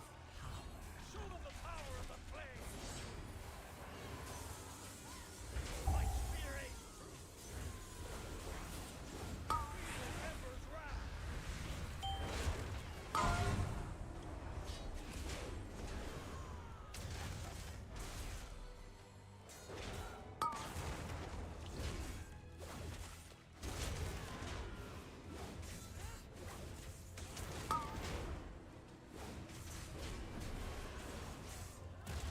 I love when healers just never dispel it. Okay, he dispelled me there. Yeah.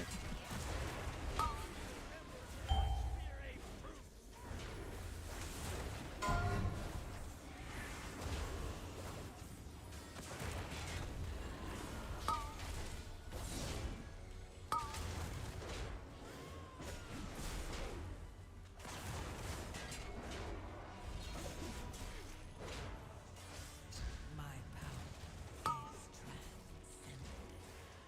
I think I didn't see because of grass. Okay. Crazy shit to say.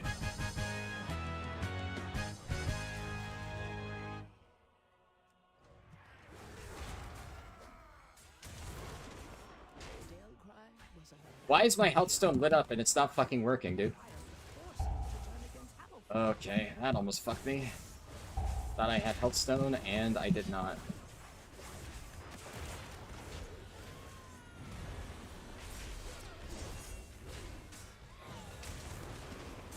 Apparently you can't spell reflect Sacred Soul. Oh.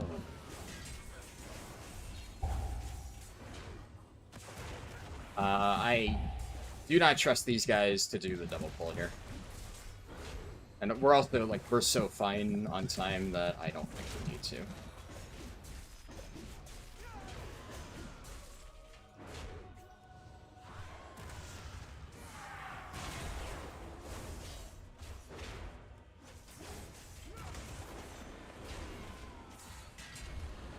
I'll probably chain pull if the situation presents itself, but... Normally, I just... When I do this on my prop pally, I just double pull this and say, fuck it, we ball. But...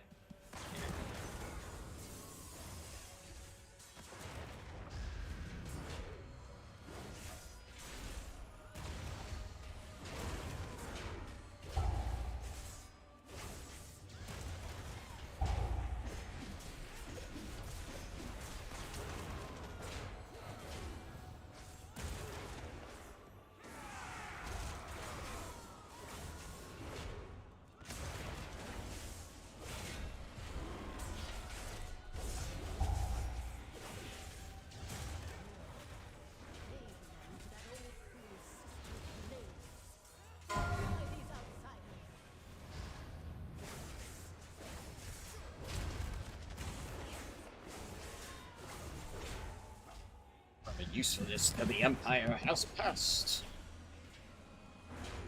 Soon the truth faithful will arise, and the Arathi will be mighty.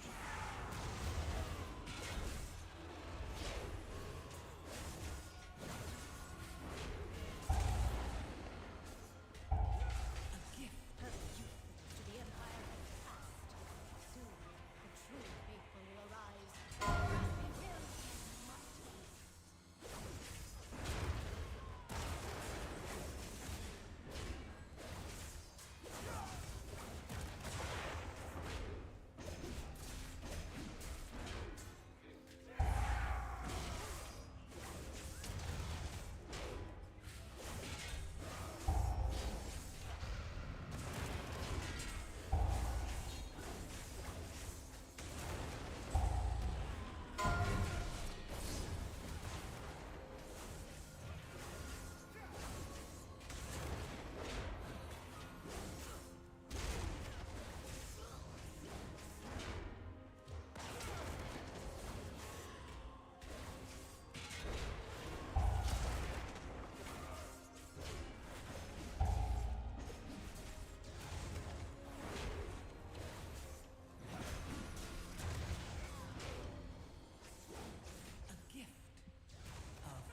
This room can sometimes be a shit show. Overall, fairly clean. They serve their purpose. Baron, demonstrate your worth. Those who oppose the Emperor will fall at our feet. By the Emperor's will!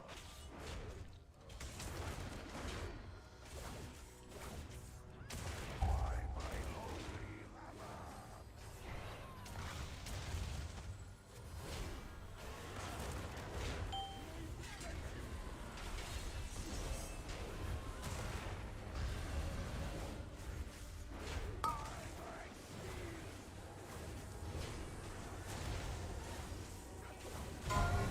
Say don't rush pops. Meanwhile, the Mistweaver double stacks himself as Castigator's shield's going off. Dude. It's not a fucking race. You can wait a little bit. Yeah, they kind of stacked up for that.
Nice.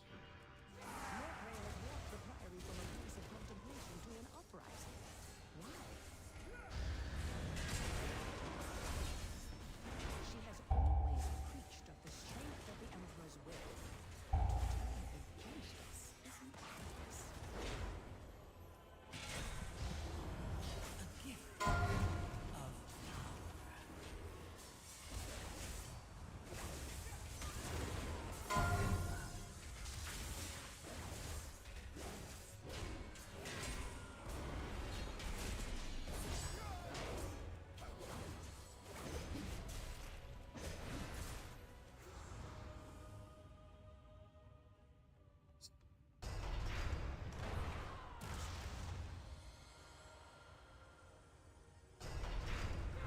Harldan is the crucible.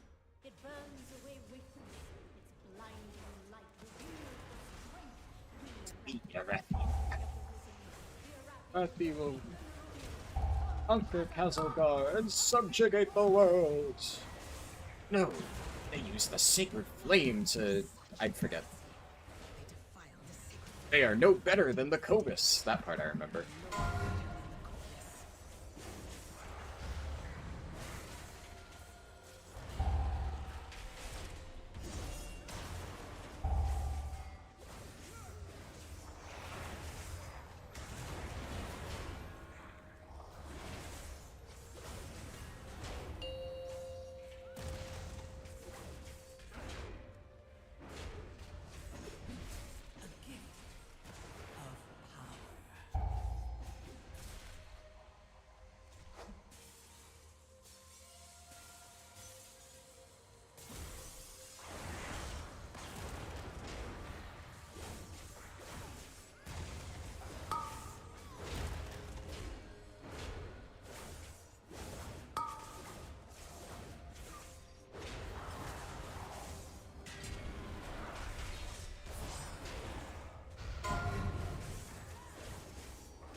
And have this going into boss.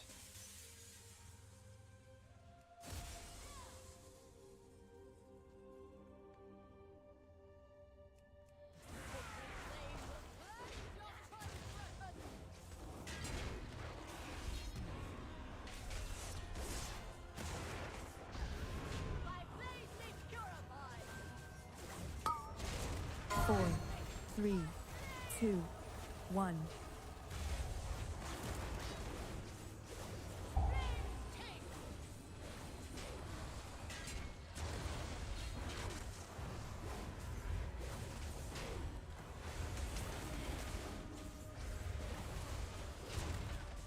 My sacred flame! My blade be purified! Four, My faith, my flame! one.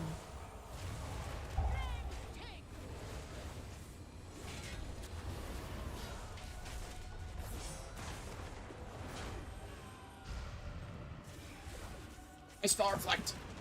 A gift of power. Actually, not gonna have Lust. That'll be interesting.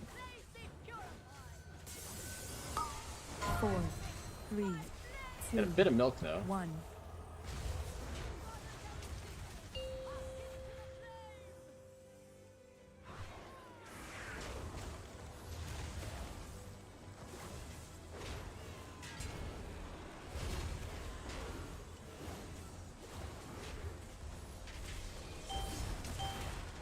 Nice. Didn't get a second wave.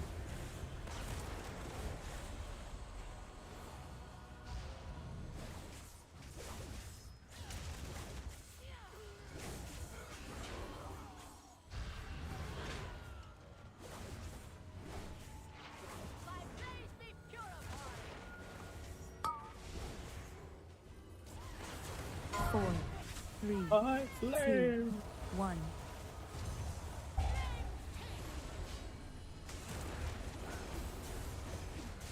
gift. Nice Spell Reflex!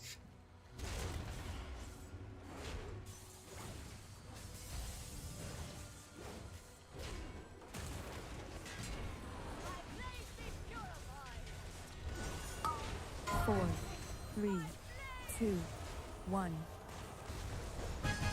Nice! Tome of Light's Devotion, Tome of Light's Devotion, Tome of Light's Devotion, Tome of Light's Devotion. Ah! Never Tome of Light's Devotion. Looking for someplace new? It is done. These zealots no longer steer our And I got my Floodgate back.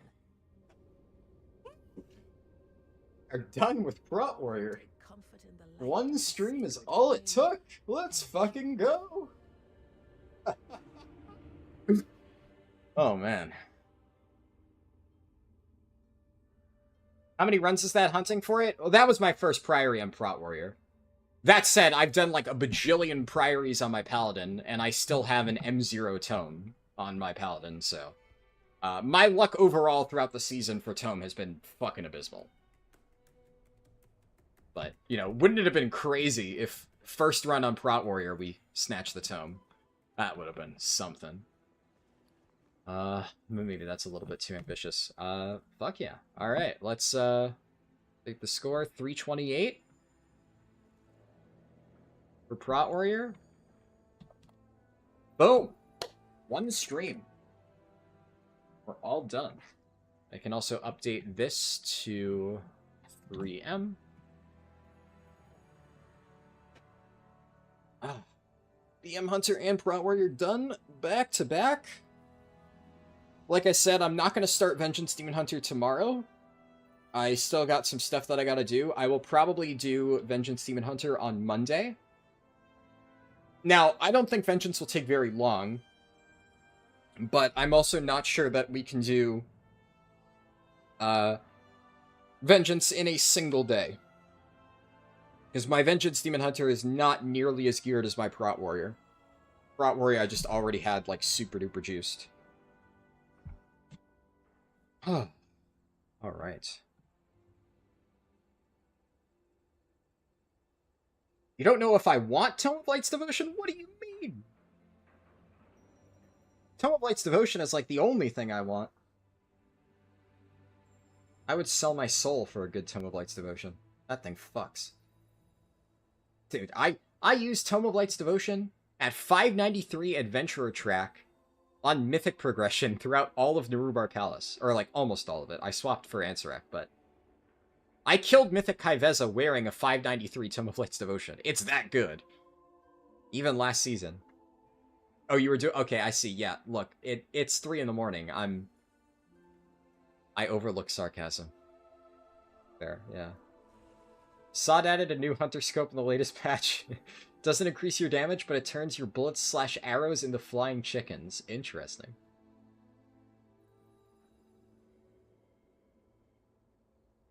You're actually excited to see Brewmaster? What do you mean excited to see Brew? Like, for the challenge? For, like, this challenge? Or just, like, you're excited to play Brew in general? We made group filter has lots to offer. You like having advanced expression options like regex, party fit, DPS demon hunters equals 0. I don't know what a lot of those do, but I can imagine that it would make life a lot easier for finding groups. I mean, 8 hours to get... That's actually kind of perfect timing, right? I've been streaming for 8 hours and 1 minute, and I got all 8 dungeons done in 8 hours. We averaged 1 + 10 per hour.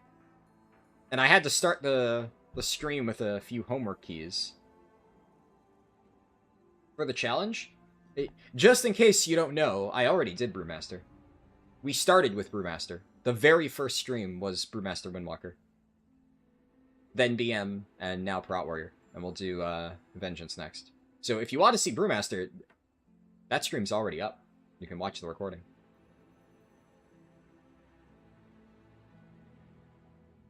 Because you can see on the spreadsheet, my monk's already 663. I can go to Larice, the tab.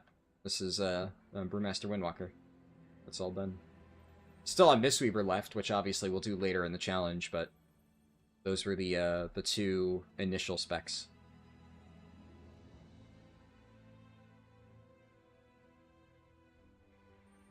Yeah, well, I did BM into BM. We did Brewmaster into Beast Mastery. So, I did both BMs early.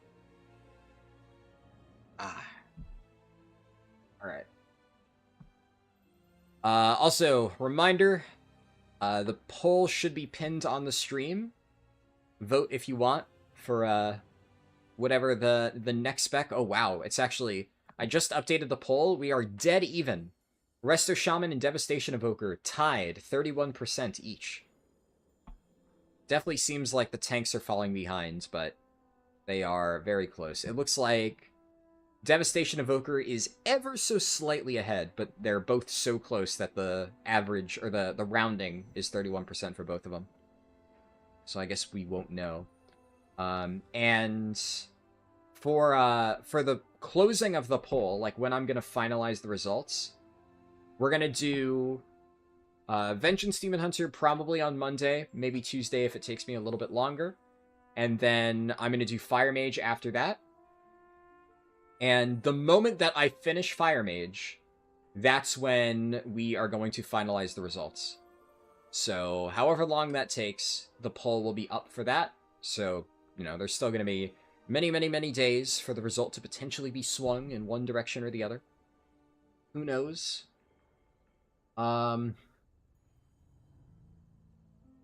But yeah. We are done for today. I am so glad I got that done. I didn't really get any loot, but I mean, realistically speaking, the only thing that I can get that would be an upgrade would be Tome or Pacemaker. And I don't think I'm going to farm any more keys on my Warrior, just because I still got to do vaults on Monk and Paladin. So I'm probably going to do Paladin Vault first, and then I'm going to do Monk Vault. And I'll probably do that tomorrow. Whether or not I decide to stream it, TBD. Might just do some, like, random chill keys and watch Yellow Jackets, because I finally got around to watching Yellow Jackets Season 3. So I kind of want to finish that, because, I mean, it's a good show. But, more streams on Monday for sure. and then throughout the week, and then I'm not sure how I want to handle the Fire Mage stuff, because it's probably going to take me a decent amount of time to finish Fire Mage. I really don't see any world in which I get all of that done in a single week. And next week, I'm going to have to work a lot on getting both of the leveling guides done, and at some point we're going to have to do the Alliance test run. So I won't have a ton of time. We'll definitely start Mage at some point. But then the week after that, the new patch comes out, and then I'm going to be doing a bunch of leveling stuff. And that will probably put the finishing the Fire Mage stuff on the back burner, at least for, like, maybe another week. So, honestly, it might take a little while for that to be done. But once all that's said and done, we'll get back to doing this. And that will give all of my characters plenty of time to collect some well-needed vaults and Delver's bounties to improve their item level a little bit. That way, they're even stronger by the time I get around to them for the purposes of the challenge. But yeah, thank you guys for tuning in. Glad that I managed to get this done, and I will see you all, hopefully, on Monday. Peace.